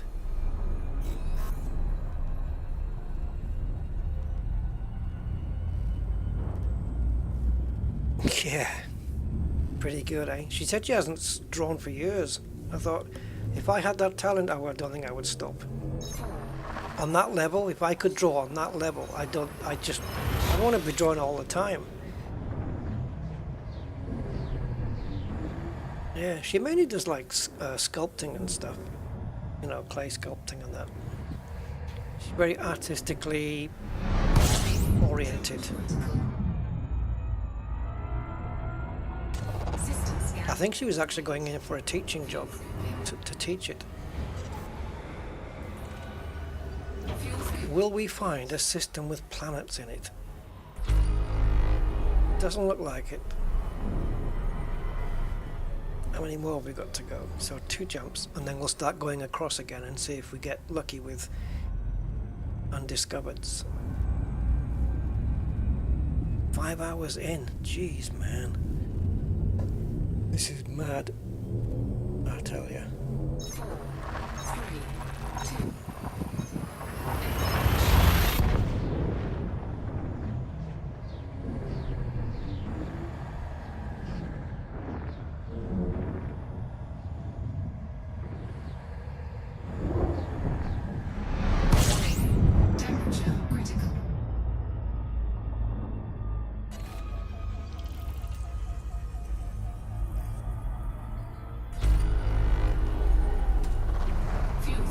Man. Okay, something else is here. Alright. It's probably going to be a gas giant or something. Big planet. No rings. Oh no, it isn't. It's a high metal content world. Will it be far away to be terraformable? System scan complete. I don't think so, because it would have told me that it was a high value. Yeah, it would have voiced it and said high value, so it's not. 0.7 G. Okay. Let's check it out. Unlandable, so makes no friggin' difference.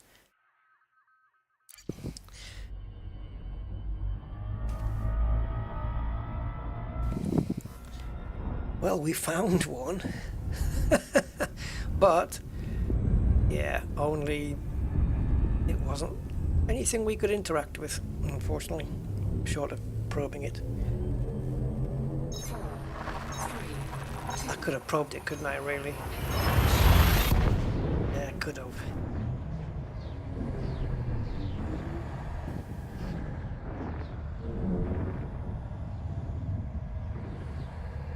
Right, this is our last jump before we carry on going straight.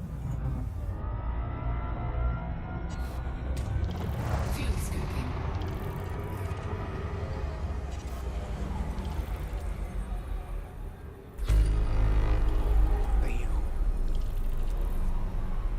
Now there's a planet here, HMC, Complete. which is 1.82 G. I don't know if it's landable or whatever. Let's see if have people been here. Aha ha ha ha. And it's not landable. We can see it was a lava thing. White type star. Body 3. Wide ring. Yeah, I haven't even got to body 3 yet, but thanks for telling me. Wide ring. Okay. We will check it out. So, Explorer, let's have a look. Wide ring. So, let's have a look. So, the parent radius, the planet then, 44,000 kilometers. Ring radius, okay, 446,000 kilometers. Yikes. Yeah, that's a wide ring, all right. Okay, no jokes, please. We're British. Right, so let's find it and check it out.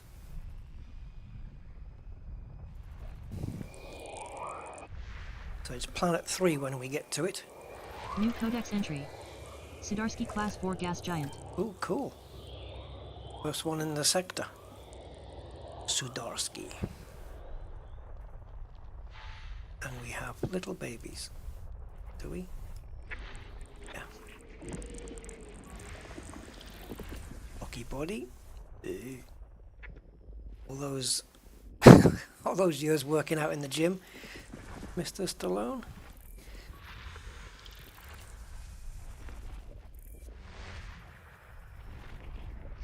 Body 5EA. Nested moon. Nested moon.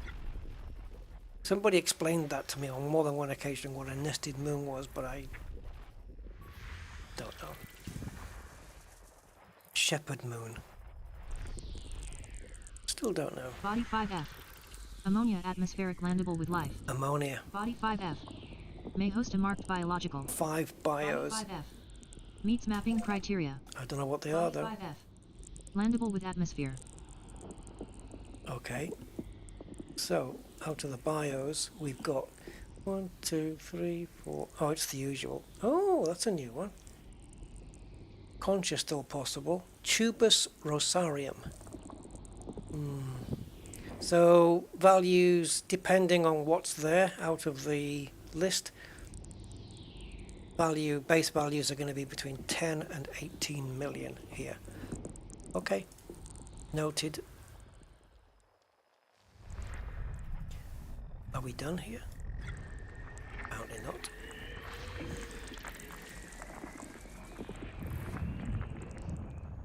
Now we are. It stopped flashing. Oh, there's 3. Oh, check it out. This is like, what's its face? The Lambda Eridani, Lambda 69 Eridani, where you've got the Y brown dwarf star that's got a lot of rings around it. Ooh, gonna be checking that out. Marked. Now, is this the one that's got the wide rings?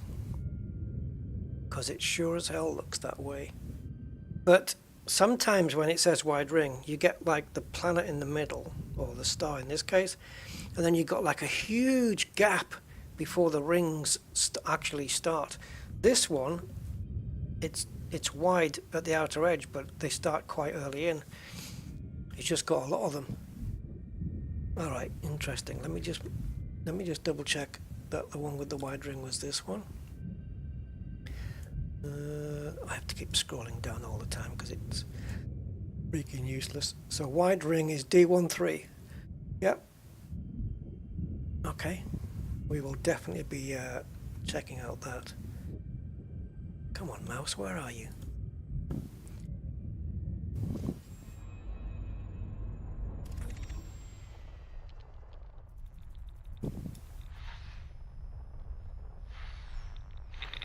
Clusters.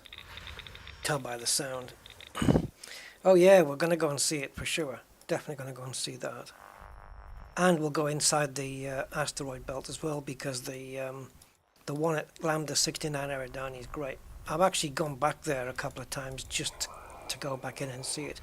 However, the one at 69 Lambda Eridani is cool because it has one of those bright white stars as a local star. So when you get in the rings, you've got the brightness of the wide star, and then in the rings you've got the white star coming in from the opposite side. It's really, really cool. I've been back there a few times. And the cool thing about 69 Lambda Eridani as well, or Lambda 69 Lambda Eridani, yeah, anyway, the cool thing about it is that it's not far away from the bubble. It's a few jumps away. It's not less than a jump away, but it's a few jumps.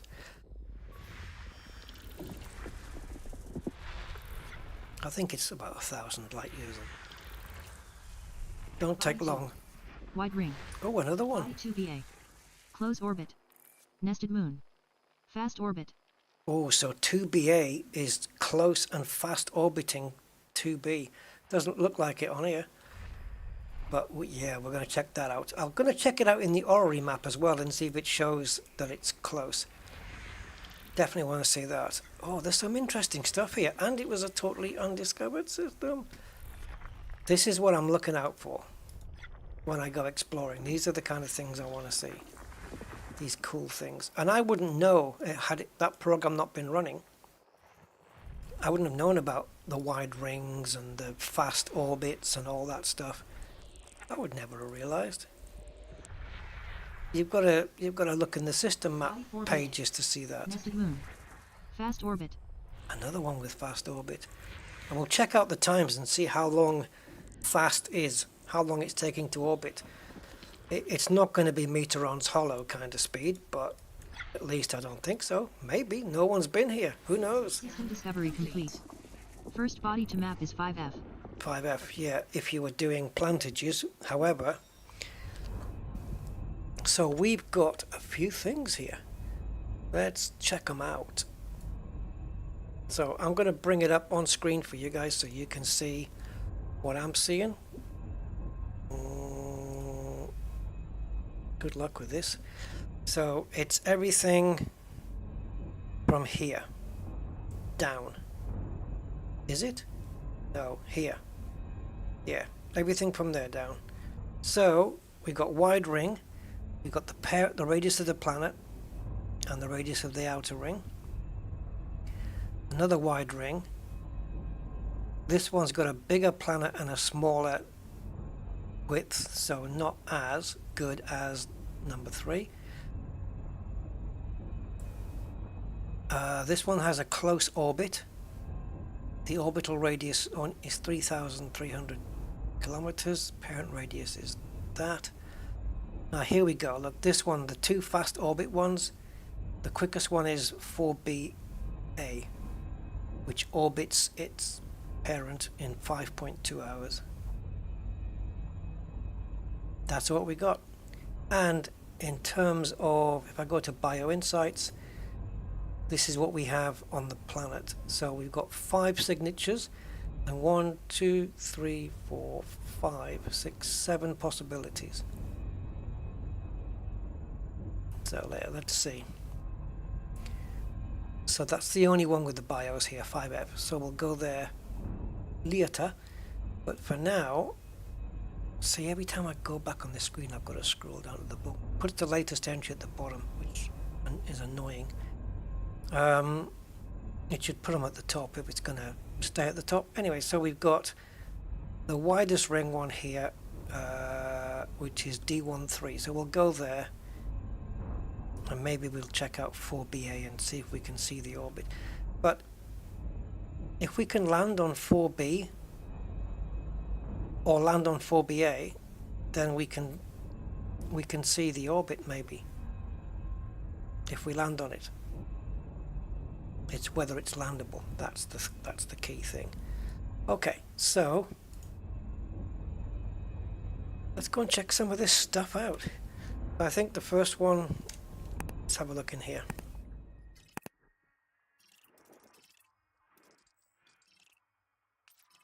Okay, so that's what we have marked, which is D13, this one, isn't it?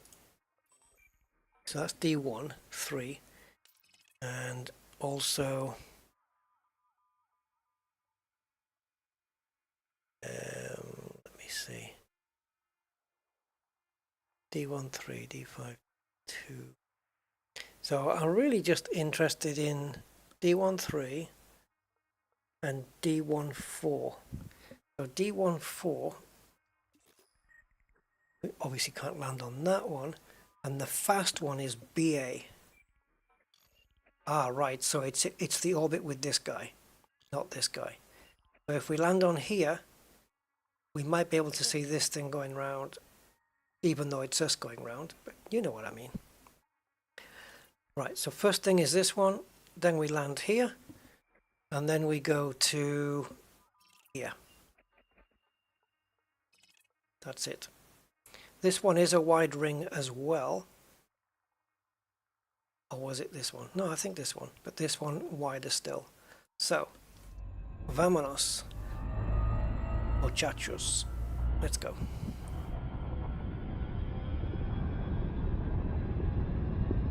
For Bill, not yeah.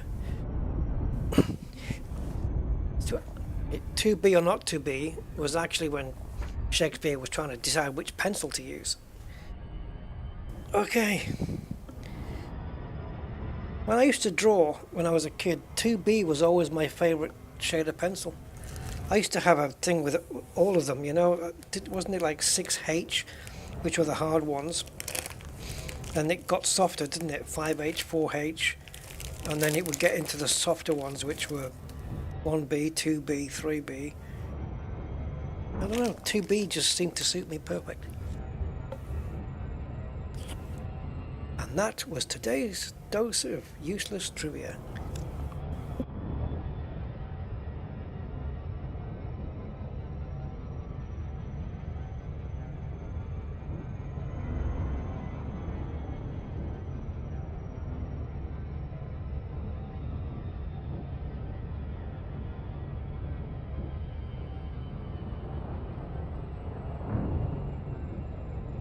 Man, I know it ain't good for you, but I could just drink a Pepsi Max right now.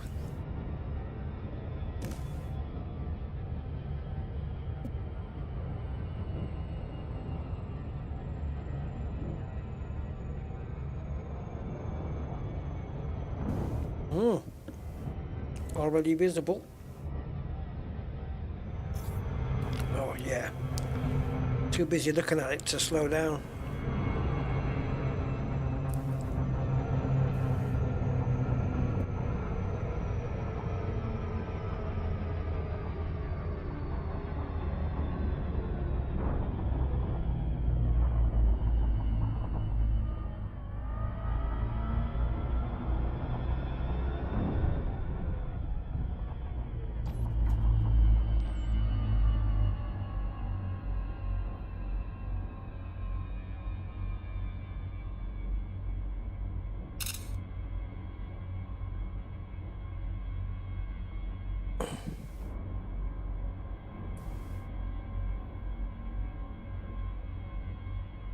What?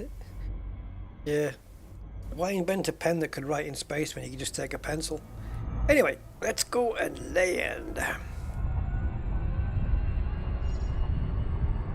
Or a crayon. Or a felt tip.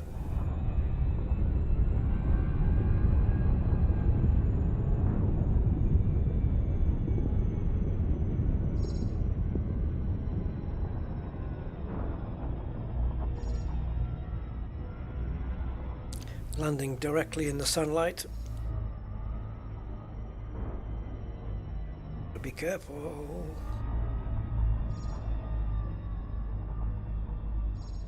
Every time I start throttling, it chirps. Listen, ready? 3, 2, 1. You hear it? Oops. Just a tiny little chirp.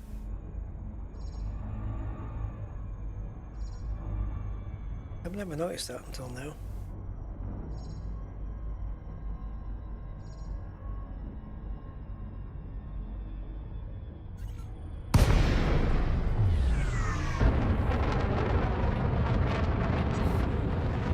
Diving into the rings, the wide rings. If you love this planet, put a ring on it. Oh, it's not. It's a star, isn't it? Okay. Right. Is this a has-res? We want to get a bit deeper in. Now, this is similar to Lambda 69 thingy. Only when you're facing this way, got the white star coming at you, and you've got a really nice glint of light. We need to go in here.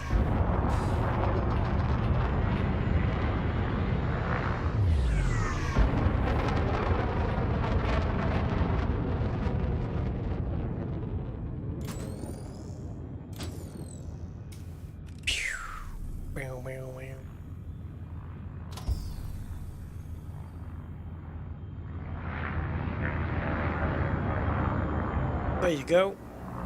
I knew we'd get it in the end. So, yeah, that.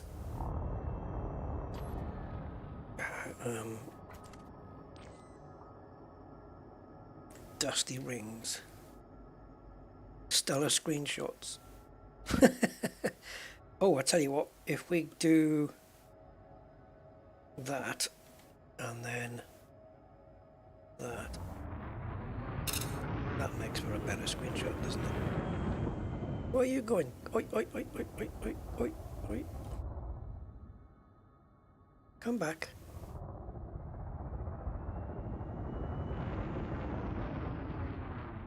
A bit more. Come on. Now don't run away again.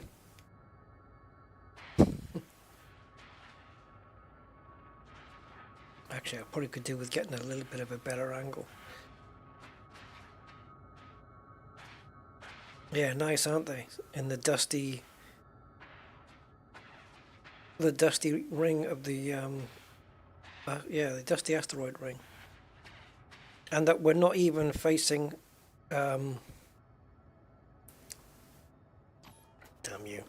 We're not even facing a planet on the other side. It's a star. So check out that side. I wonder if how it would fare. You can just about see it, look. If we were on the other side of the ring instead. You got the light behind us.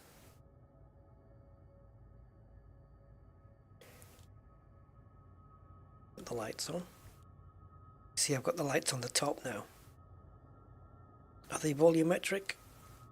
I don't really see anything coming off them, do you?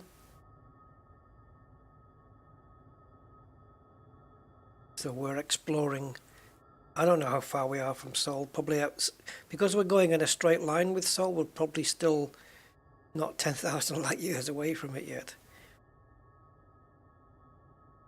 Now, if you can just position yourself a little bit better. We'll turn around a little bit.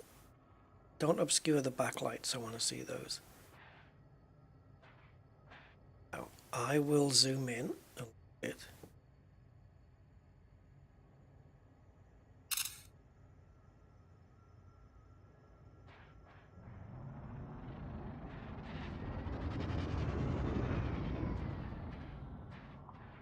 Okay.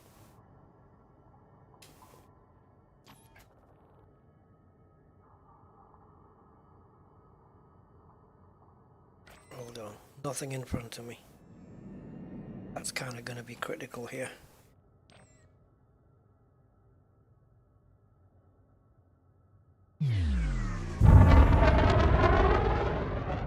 Oh, that would have made a good screen. Those lovely colors.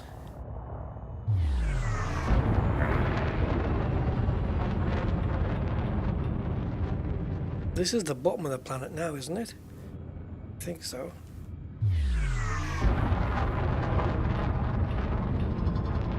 Although, maybe the other way was the bottom. What the hell way is the bottom? It doesn't make any difference.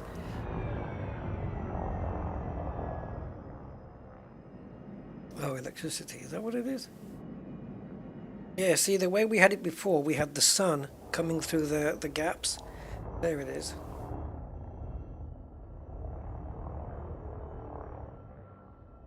Tell me that's not a cool shot, man. Even in the cockpit, that's a nice shot. I'm going to grab a couple of those. Probably never to be used again. And the light just glinting off the front there. Which is just getting through the dust.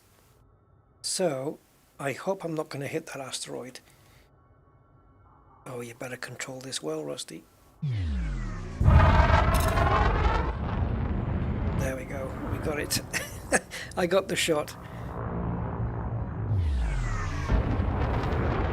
So I wonder how long it would take us to get to the outer ring, to get to the outside of it. A long time. It's pretty wide.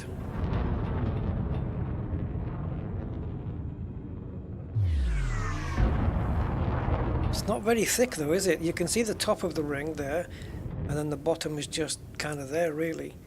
So there's not that, it's not thick, it's really thin. Hey Zonta, oh you missed some epicness. Look where we are. This is a ringed Y-type star. With night vision it looks like that. Oh, don't smack the shields, they're not going to take it. Super wide ring, this 446,000 kilometers wide. Oh no, not that. 446,000 kilometers radius, yeah? Yeah.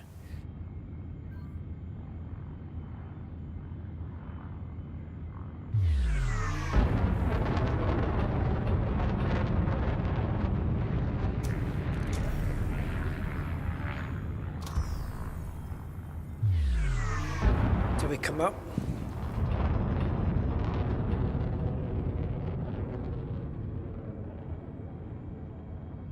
No, Frontier RT? What, you mean like RTX? No, no. No, none of that stuff. So I'm wondering now how much of the ring we can actually see. I don't want to...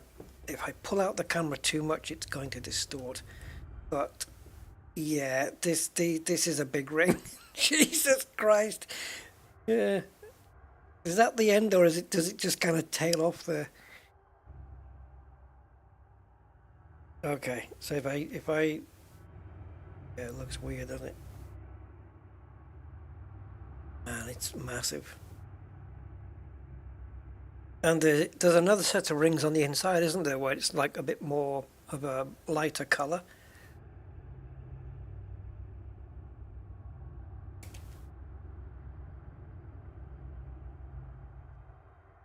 That's a long way. Yeah, indeedy. Oh, ray tracing. No, I don't think so. I don't think they've added anything like that. Not to my knowledge.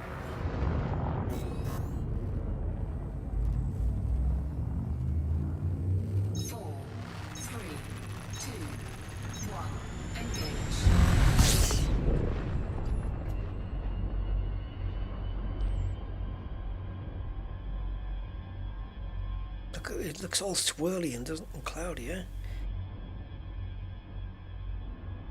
Oh man, they're freak. It's a lot. Wait, look at it, it's like a big blanket. Wow.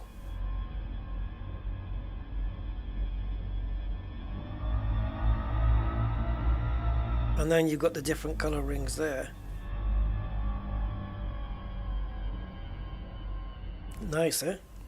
And all it took is that one verbal dialogue saying wide ring, and you end up finding something like this. Now we could also, if we wanted to, I don't know what the exclusion zone's like on this. If I mess it up, I'm gonna ruin my 100% on everything. Am I safe to go into the inner rings here? If I go slowly, I won't damage myself.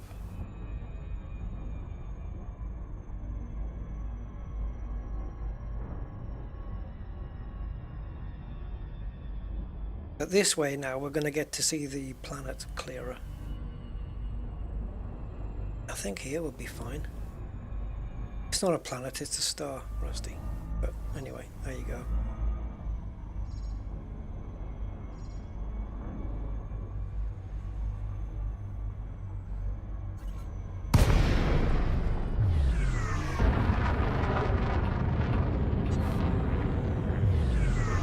So if we dive down a little bit,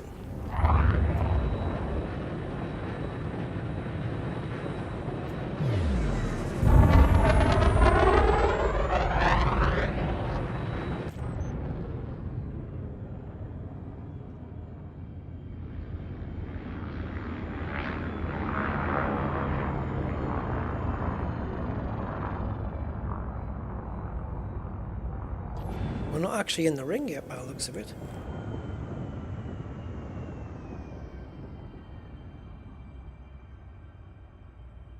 I wish you could get out and do a little spacewalk. That would be nice.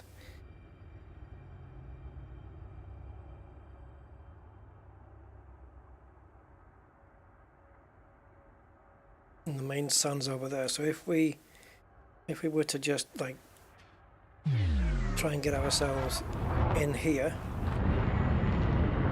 into the God rays, as they are, Darwin rays. There's a proper word for it. Is it not? Is it called crepusculation or something like that? Is that the right word for God rays? Crepusculation? Don't ask me, I don't know anything.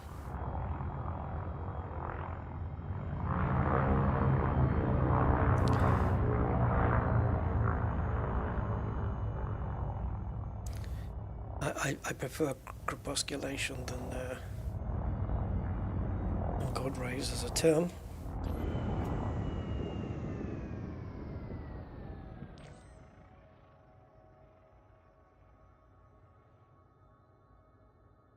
Hello. Crepuscular rays, yeah, there you go. And check it out. Look at the shadow of the ship on the asteroid. That's cool, the way it's moving around. Now, if I can just... I'm trying to get a little bit better light on it. But I can't, because it's not in the right direction. What if we bring it just a little bit closer?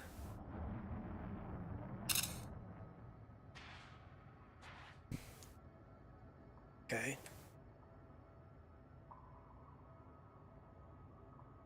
I can't see. Oh, there I am.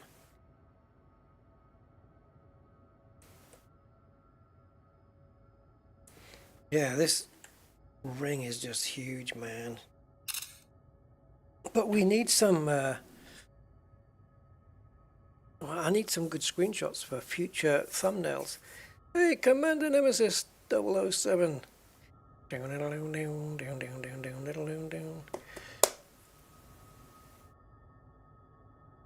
Yeah, very nice galactic core there and a couple of nebs. That's also a decent freak shot. The lighting on the ship looks really nice there.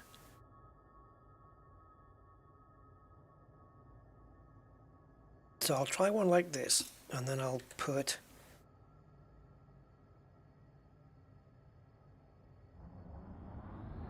there you go. And then round.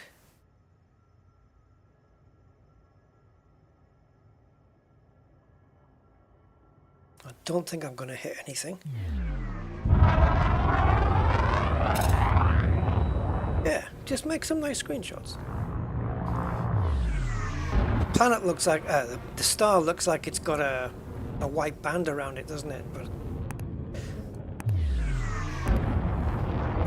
of course we know it's just the asteroid belt dust. Yeah, you don't come... I'm hanging around here a little bit because you really just don't see these things every day. And there's two here. There's two ringed stars. I wonder what the other one looks like.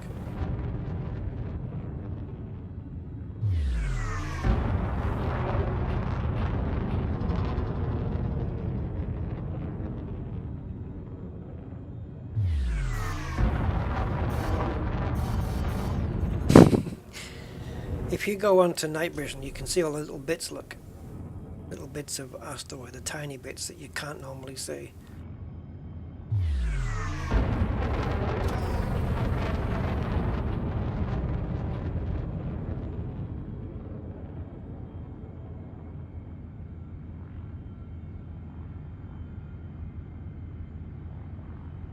Yeah, I don't know. I don't know what the science is behind it, to be honest. Okay, Jeffrey, have a good one, matey. Thanks for popping in.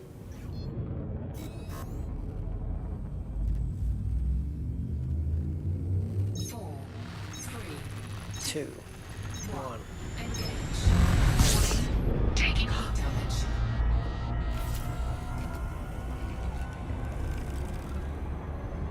I wonder if I drop that heatsink quick enough to avoid damage to modules. Heatsink deployed. That scared the living crap out of me, man. these.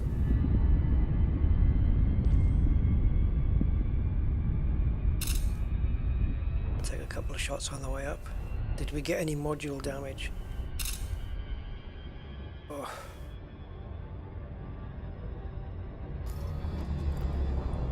Bastard.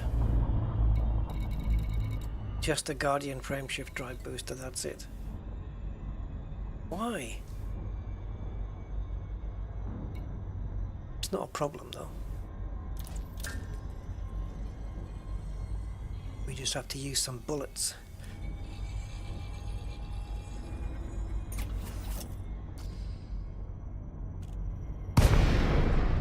So we didn't lose any hull, that's the main thing.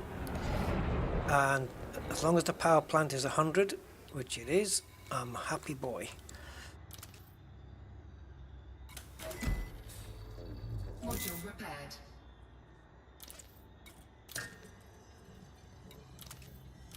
There we go, all back to normal. And all it's cost us is 19 things.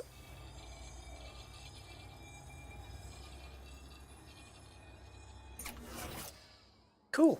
That's happy. I'm happy with that.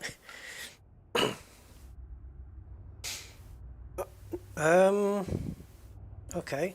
Well, let's have a look. Yeah, so we're here. This one is bigger. The planet's bigger and the rings are smaller. But it does have the advantage of being even closer to the sun. So maybe the rays and the light and everything that we just looked at might be stronger there. We could go check it out, but let's have a look. Gravity on this. Let's target it again. The other one was 31, wasn't it?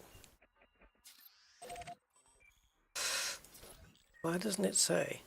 What's going on? This one, gravity 31.5, class 4 gas giant, 31.5 G. This one, class Y dwarf. It's not mentioning gravity at all. Look at it. That's if you're going to go proper. And you'll notice here that David Braben, I guess, or whoever was in charge, I guess Mr. Braben, decided to go with the English old-fashioned billion, because in America that would be 1,000,000,012 years. 1,000 million was for some reason converted into a billion at one point. It used to be 1,000,000,000 was a billion, and this is the system that Elite Dangerous works off. Good night, Freaky. Enjoy the evening, mate. See you later. Yeah, so this would normally be 1.12 billion in US, but here it's 1,012 million years. So they're counting the billion as a million, which is what it used to be. A billion used to have 12 zeros on it, and now it's only got 9. There you go. I don't know. If it's a dwarf, would it have much gravity? I don't know. This one's got plenty. But don't forget how wide the rings are. With that kind of width, it would at least have something. I really just don't know. That's got 5.6 G. This isn't even showing any gravity at all.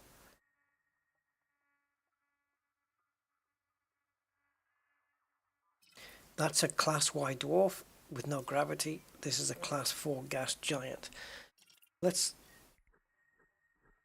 So this is planet, this is star, so let's go check this out. We may as well while we're here. It's right on the doorstep. We'll probably be able to see it pretty well from here as well. There it is.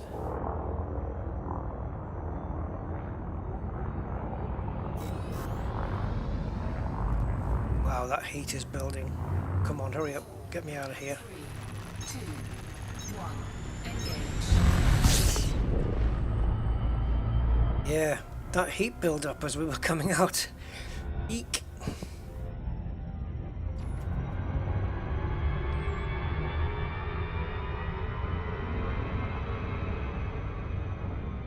like the end of Red Dwarf. Cold outside. Yeah, so that was cool. I enjoyed that. Some nice vistas. I think out of all the vistas I've seen, the worst one has to be Windows Vista. Yeah.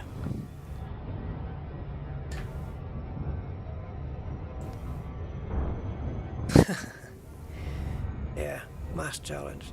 Yeah, dwarfs, column dwarfs, that's what they are. White dwarfs and red dwarfs. The laterally, no, laterally, no, that wouldn't make sense. Longitudinally challenged. Oh God, it's a challenge, but I'll get taller. I don't think so. Right, so here's the other one. So I'll just take a look where the shadow is.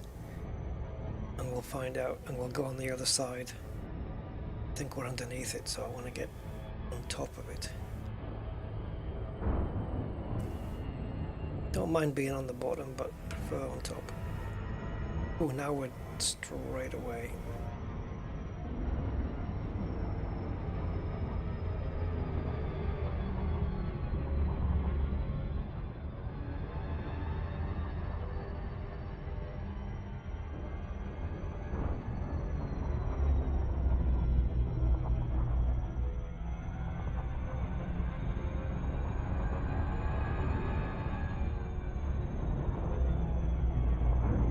Right, I see more light over here.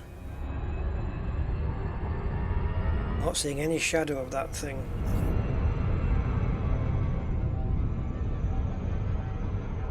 I'm gonna try and stay safe here. The closer I get to the outer of the rings, you can see they're very thin. The more light's gonna come through, I imagine. So what I can do here before we ditch is put the star on. You can see where the star is. The local star is up there. So should be good to just ditch it anywhere here.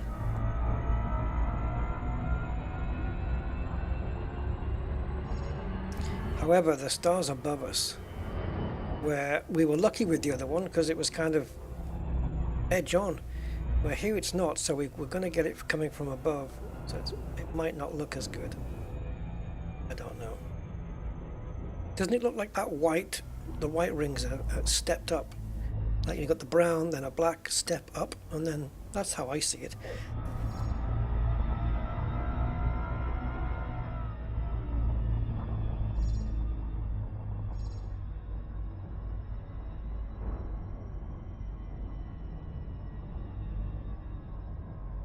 Sand. Looks like sand.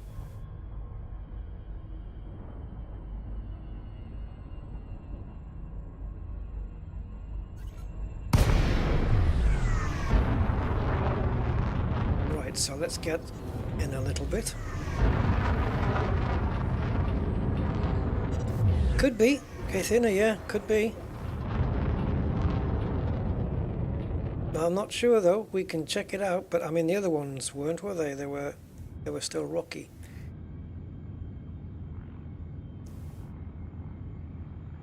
In we go. I'm getting some banding on the graphics, so you guys must be as well, because I know on the stream YouTube will compress the graphics down a bit.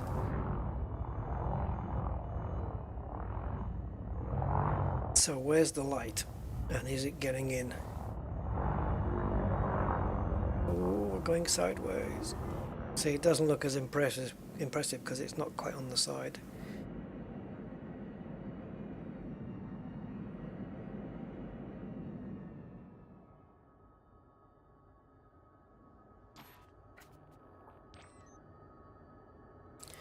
We're still actually just at the top of the rings there.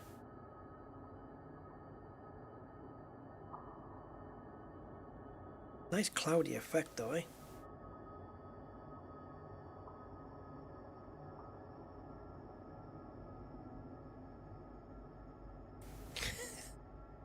Looks like my ship's just had a bio break.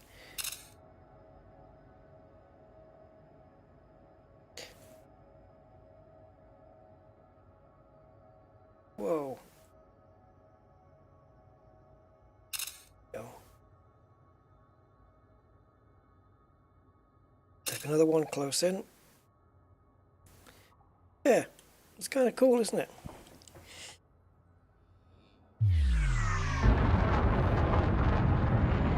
So, I don't know, ice, let's check it out. I think it would be a great effect if they had, if they had these little bits, these things, but every time they hit the glass you could hear it just ping, like just pinging off your glass. That'd be cool.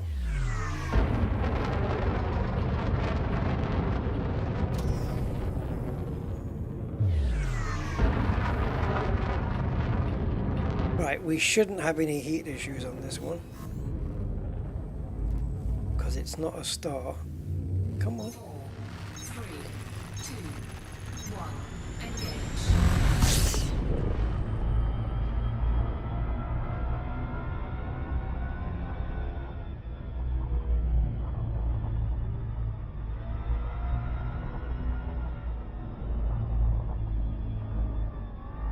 Actually,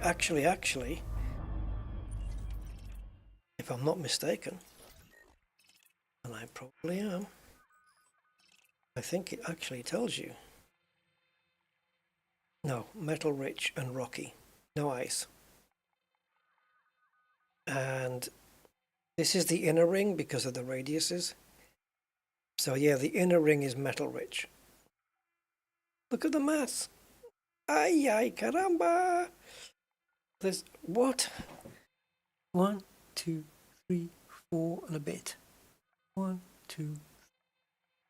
Yeah, look at this. 7,357,828,431,872. I can't believe I just said that. Million tons. Eek, eek. Jesus freak. That is... That's a little bit heavy. You might need a couple of people to help you with that one. Yeah. Right, what was the other thing? Oh yeah, the orbital 2.56 thingy, this one. BA, wasn't it? Yeah.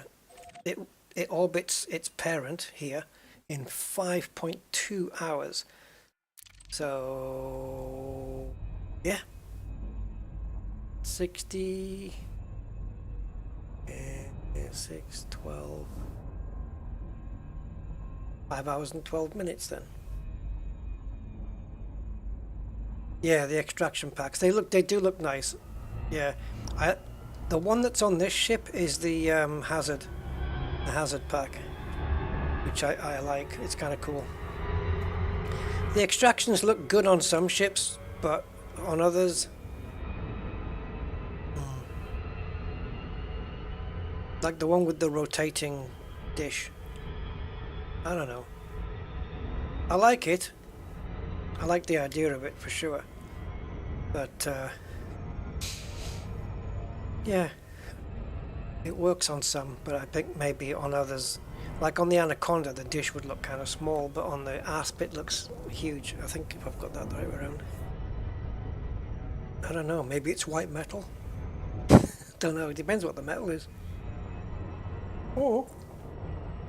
Or they're showing up as white, perhaps because they're more reflective, kind of. They can reflect the light more, and therefore they're brighter, and the rocks don't, so they stay darker.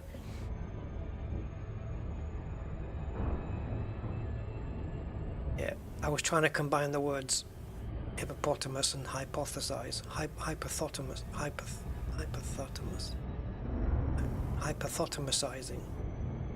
I don't know. Hypothesizing and hippopotamus. It won't. I can't make it, Joel. Zonta, you might not get this, but I just read your sentence there and I thought you'd said, if only Frontier would have invented the Wombles. Anyway, yeah.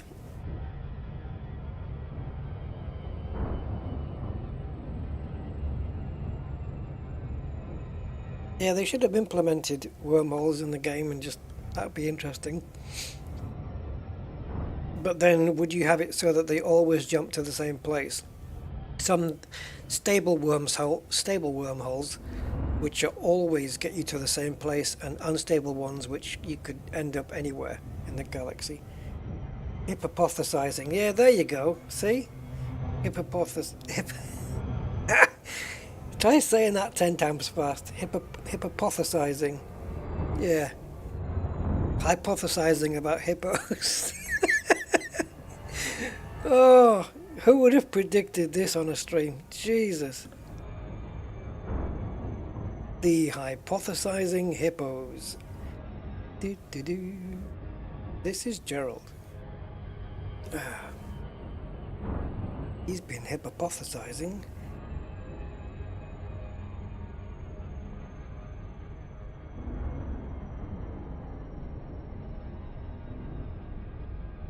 Or you could have really big ones and call them snake holes. We're coming up to 6 hours now. 6 horas, muchachos.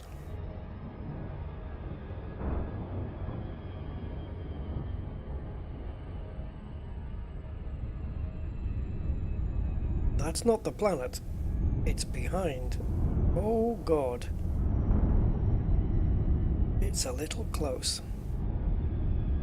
Or it might be an avenue. Alright, so the only way to see the one moving with the other is to land. Well, let's try landing on the top here.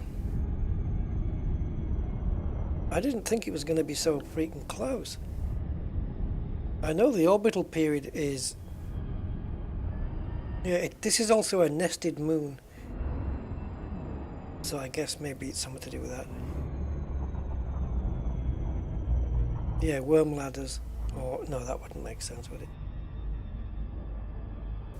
Orbital flight engaged.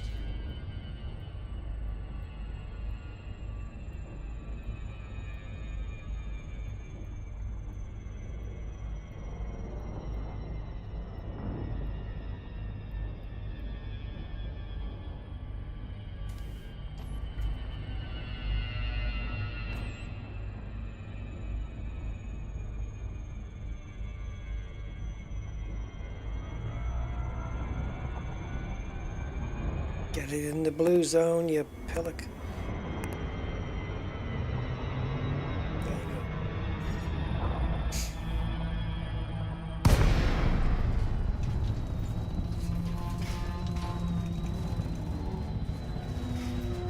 Steepest glide possible. 59.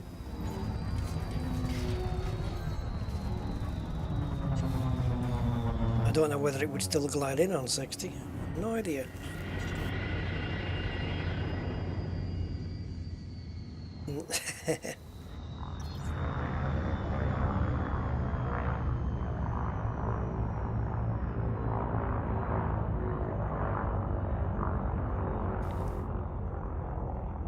Or I suppose after a curry he could have a Orinoco's Flow, which is an Enya song, by the way, just in case.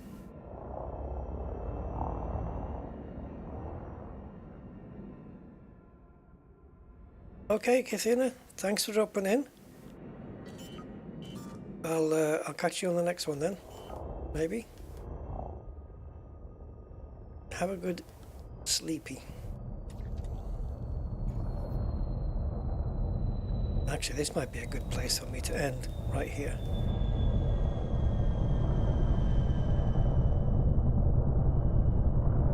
Come on now, put me down.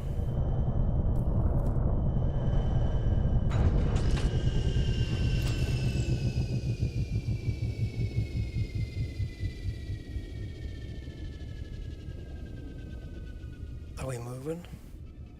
I'm focused on a very specific point on the horizon, on the left-hand side, where there's that, not the cloud that's touching the A pillar, but the one on the right next to it, just little tiny streaks.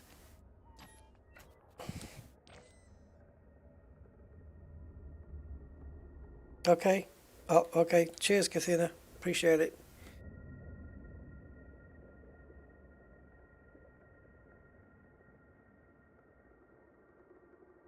Yeah, I'm focused. That thing in the middle of the screen there. So those stripy, streaky bits. See if we can see it is I think we can see it moving.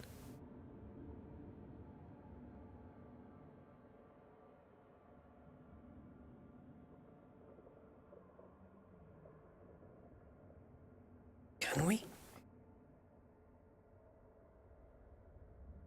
I'm waiting for that white dot to disappear.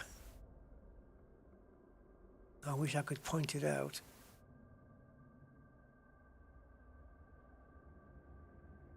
If I was in the SRV, I'd be able to. Using turret mode.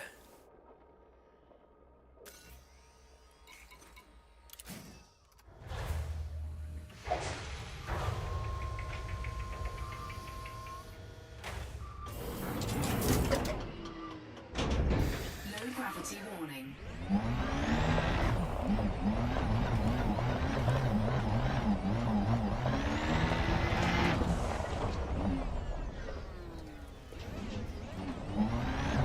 So what do I focus on now? Because the dot might have disappeared.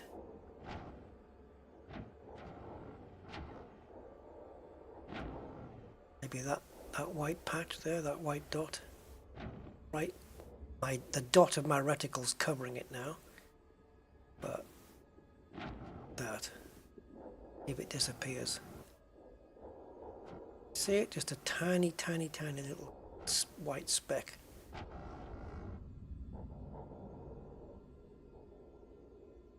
So while we're seeing if that disappears,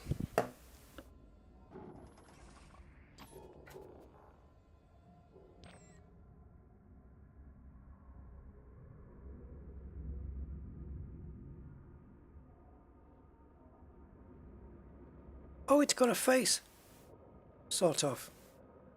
2 eyes and an eyebrow on the left and a mouth.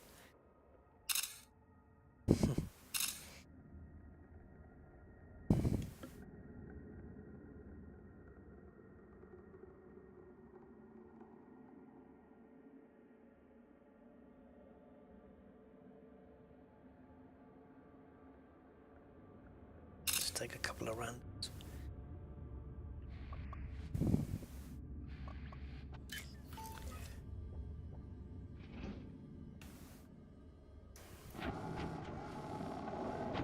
It's still there. No, I think it's gone.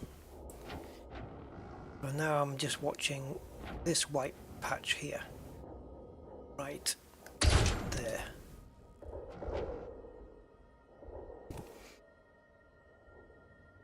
As it disappears underneath the planet. Yeah, it's going. It's definitely going. And this is one of the really super cool things with Elite Dangerous, isn't it? That all these planets have got all these proper orbits and they're all turning all at exactly the right, speeds, and they're all obeying everything. They've got their own gravities and everything works according to how it should work. That's the beauty of Elite, man. I tell you, this is where it has all the other space games just completely beaten.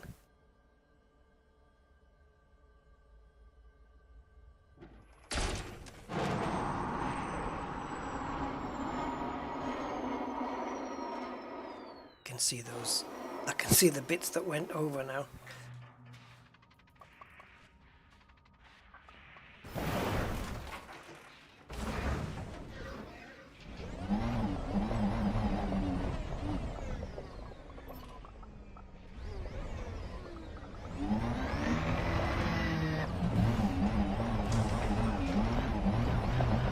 So at 5.2, does that mean we're going to be getting 2.6 hour days and 2.6 hour nights? Is that how that's going to work? Nice, isn't it? We've seen some really cool views here, but it would have been nice to rest here, but there's still one more thing to do, isn't there, on this planet? And if I start a new stream, I might forget. But I don't want to go and do that planet now, so I'll have to remember that we've still got planet 5F to check out and see what bios are on there. Never going to remember. If I land next to a bio on the next stream, what I should do is take a mental note that I might or might not have scanned all of these things yet, and I'll do what I did today, where I'll check in Bio Insights and see if they're scanned or not. That's because that was the first thing I did today, and I haven't played with John Beamer account for a while, so if I can remember to do it after all that time, so yeah, I'll be fine. So basically, all that means is we're going to go to 5F and land next to some bios. And we'll take off with the planet right in front of us.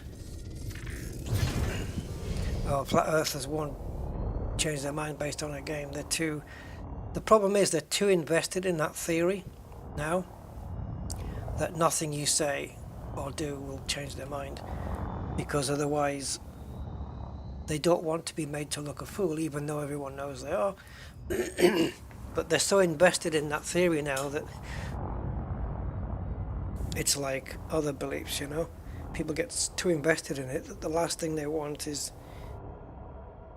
proof that they're wrong. They don't want to know that. So, yeah.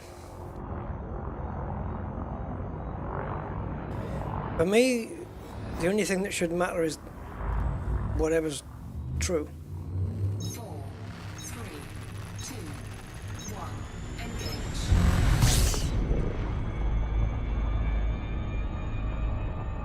So 5F it is.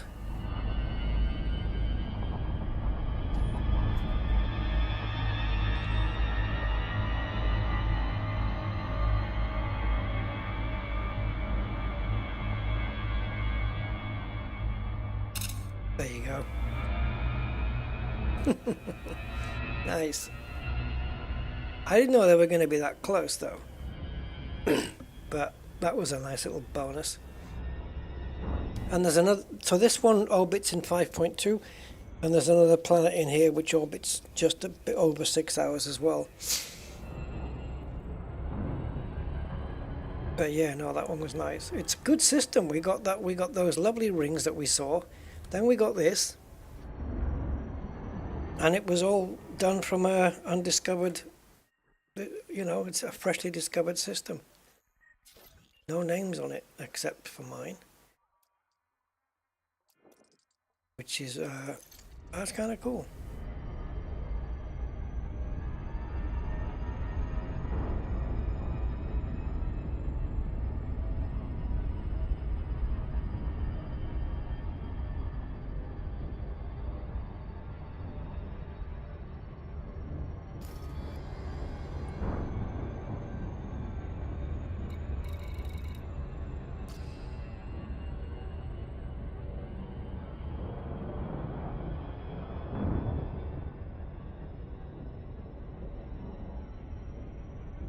So this will be our last landing then, I guess.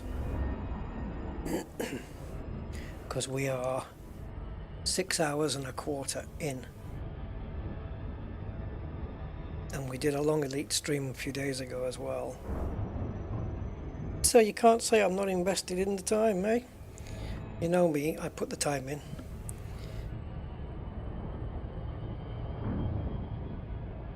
Maybe abnormal amount of time.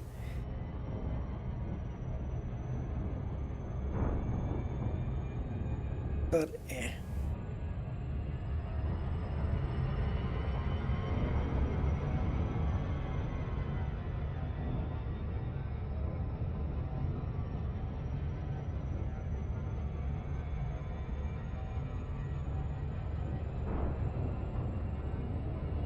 Right, hippo, come on.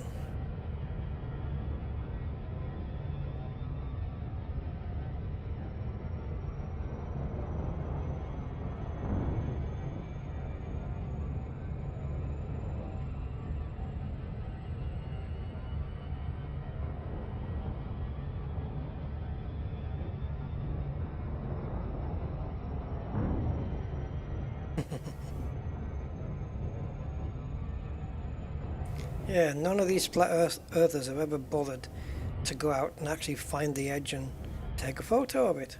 Show us. Show us the edge. Prove it. Where's your edge?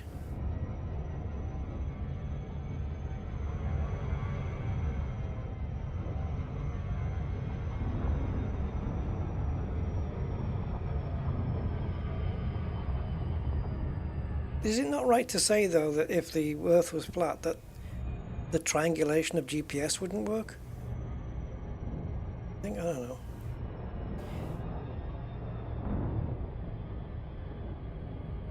It's horizontal, what you decided to stream decidedly on this channel. I'm not quite sure what you mean there, matey.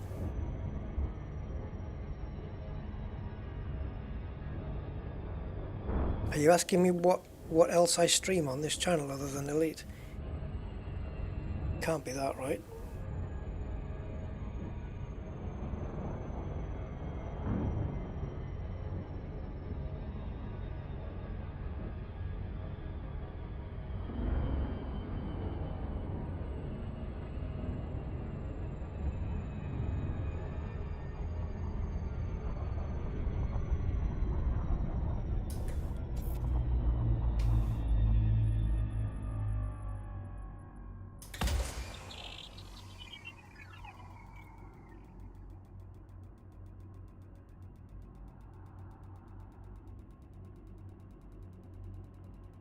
Come on now.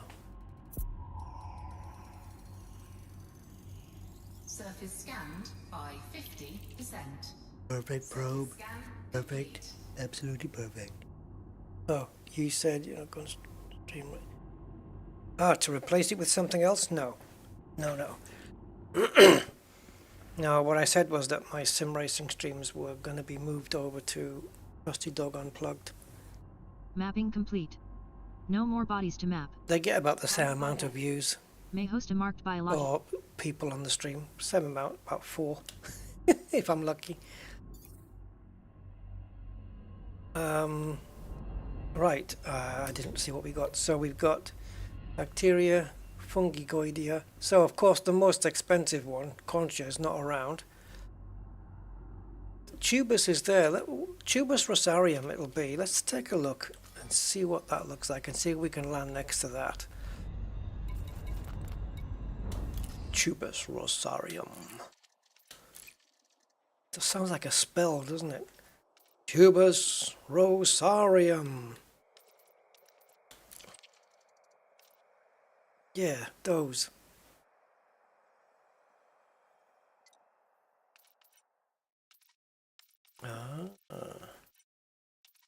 Well, nobody's reported it here because I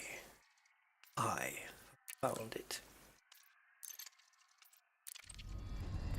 Tubus rosarium.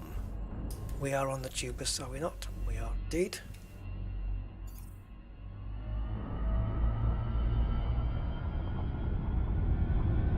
Hi, the Rift. Oh, the Formidine Rift. This is the Formidine Rift is basically the sector of the galaxy that we're in up here, the Formidine Rift, which is basically everything that's inside of this sector here, this box. Because each sector of the galaxy has its own name. Kepler's Crest, the Errant Marches, Keeler's Halo, and we're currently in the Formidine.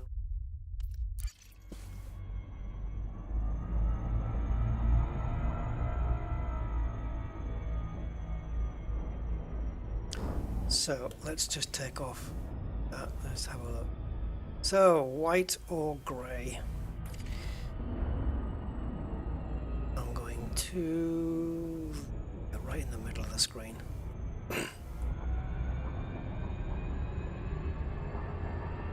You might want to start slowing. Yeah, it doesn't slow down quick enough. Flight engaged. It takes way too long to begin its decel. Oh shoot. Okay. We maybe can make this. We need to go beyond the 90 degrees and watch our descent.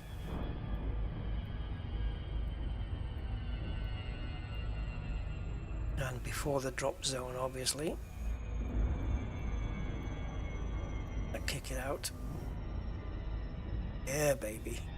That works for me.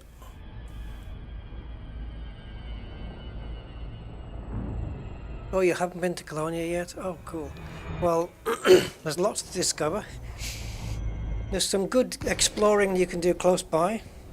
Orion Nebula for one thing. What's the other one? Witch's Head Nebula, that's close. Bell Nebula West. Colsac Nebula, although I don't know how good that is in terms of graphics.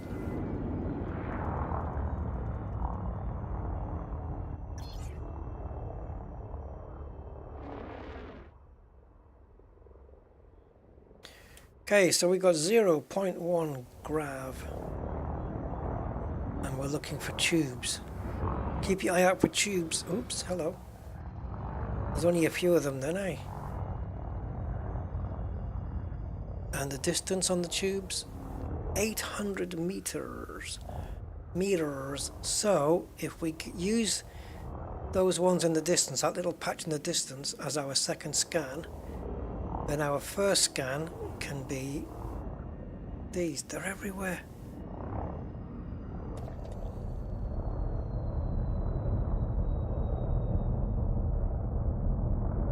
No, let's go in for the main.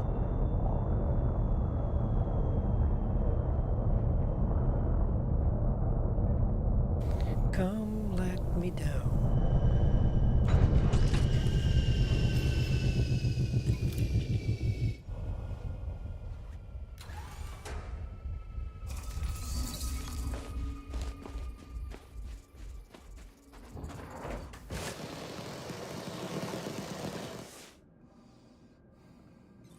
Right.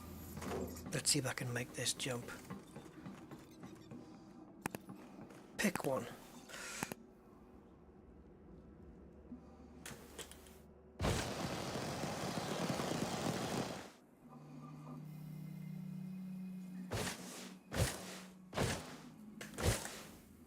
Oh, shoot. I always wanted to just land on top of it from the ship.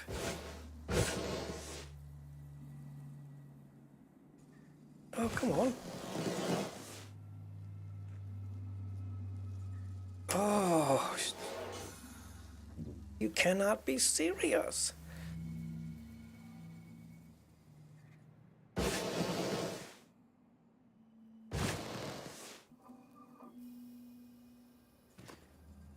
Don't move.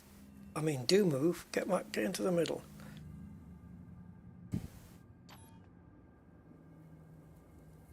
Go, Power Rangers.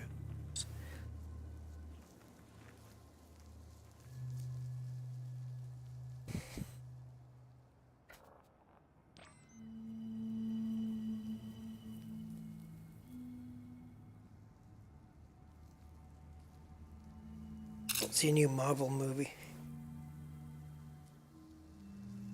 Python's one of the best multi-purpose vehicles in the game.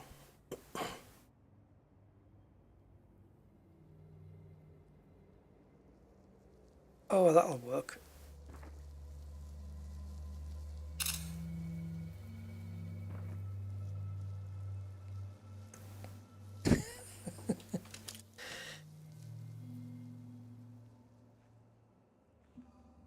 Can't do it from here.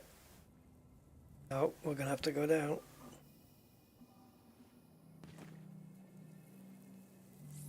It's got purple bits on it.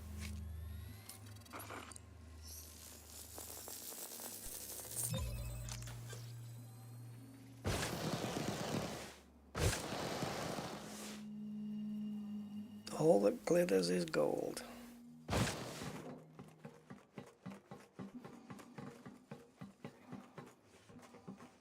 I wonder if this would work. Tubus Rosarium scanned. Base value 2,637,500. Minimum sample distance 800 meters. New codex entry. Tubus Rosarium, gray. First partial sample collected.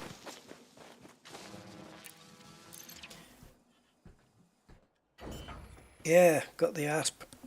It's the only ship I have on this account that's Explorer worthy.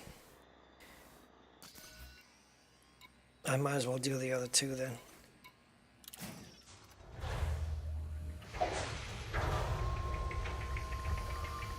Yeah, I got no weapons on this at all. I don't bother with them because it just adds weight and reduces the jump range.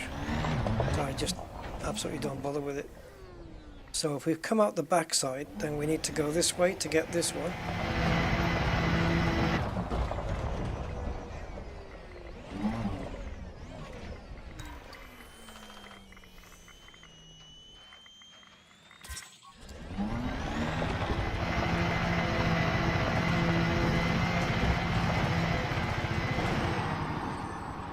500 meters, 600, 700, done. This one.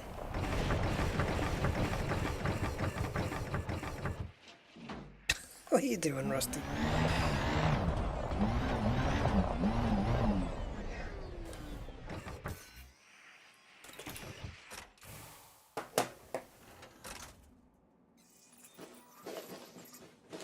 Minimum distance reached. You've traveled over 800 meters from previous sample.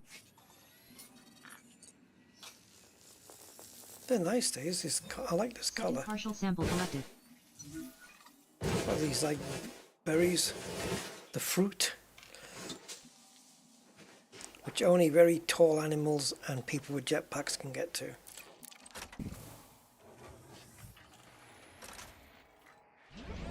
So now we need ships over there. We just got one in front of it. So let's try over here. There's millions of them. They're absolutely everywhere.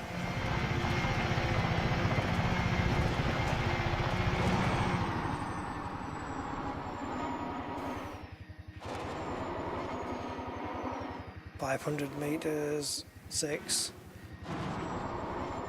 7. Minimum distance reached. You've traveled over 800 meters from previous sample. Yeah, can you just get me the right way though? Gee, thanks. Oh, we're closing down the distance here.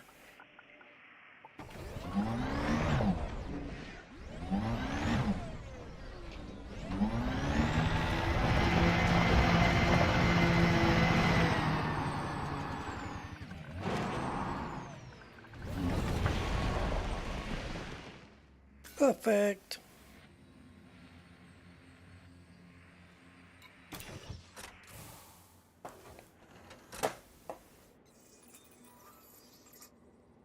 Oh, you killed him? Nice one. That's what they get for messing with you. Oh no.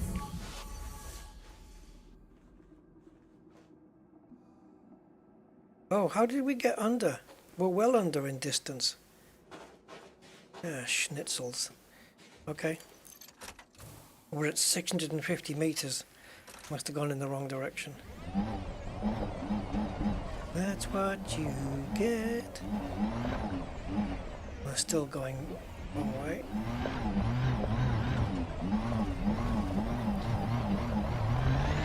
Okay, this way gets me higher distance.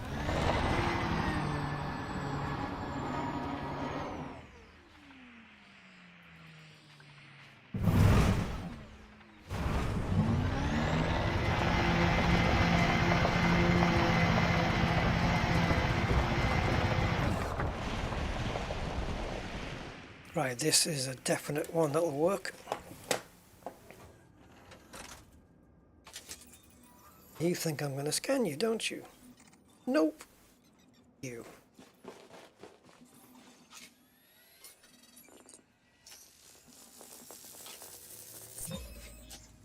Done.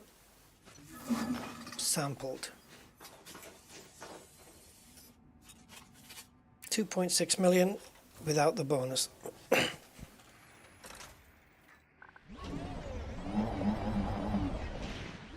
And now we have to run back to the ship. Go!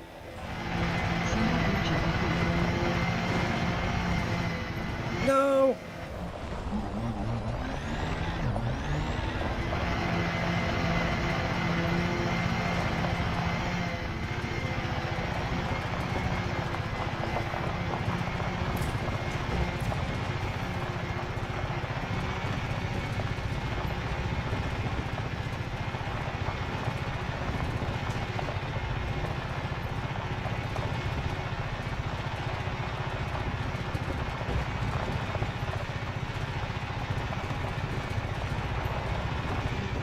Oh, almost where I didn't move the steering.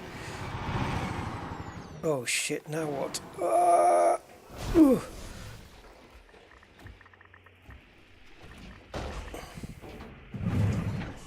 I did not alter the steering, I was gonna jump. Oh, bollocks.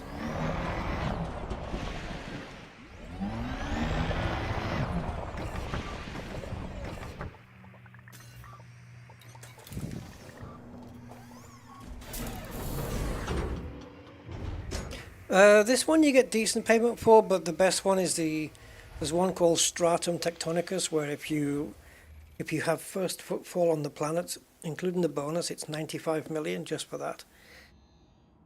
This one's going to be around 12, 13 million, I think, these tubes.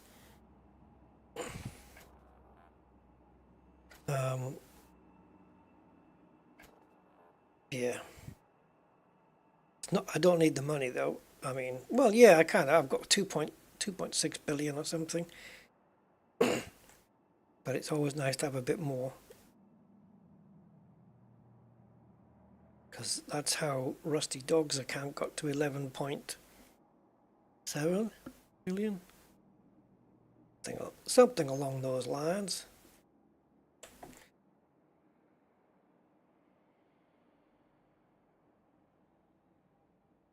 There we go. Actually, if I zoom in, I'll get a better field of view here if I zoom in and then pull back. Now the ship looks fatter. A little fat ship there.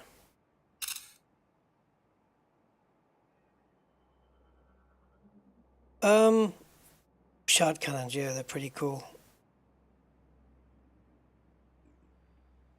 Also the frag cannons. Anyway, guys, after 6.5 hours, I will have to bid you guys farewell, because I want to eat something. So, I hope you've enjoyed some of it. If you have, don't forget, hit the like and all that YouTube-y stuff. And, wow, we've got 64 actually, that's damn good. Thank you guys. So yeah, thank you for the company, and we will be back with Elite, probably with Oliver Hardy next time. Get him back to, because obviously it's still a fairly new account now. Want to get some more stuff done on that one. So yeah, thank you guys, I appreciate it, and I will see you on the next one. So here goes the end credits. Thank you very much, and goodbye.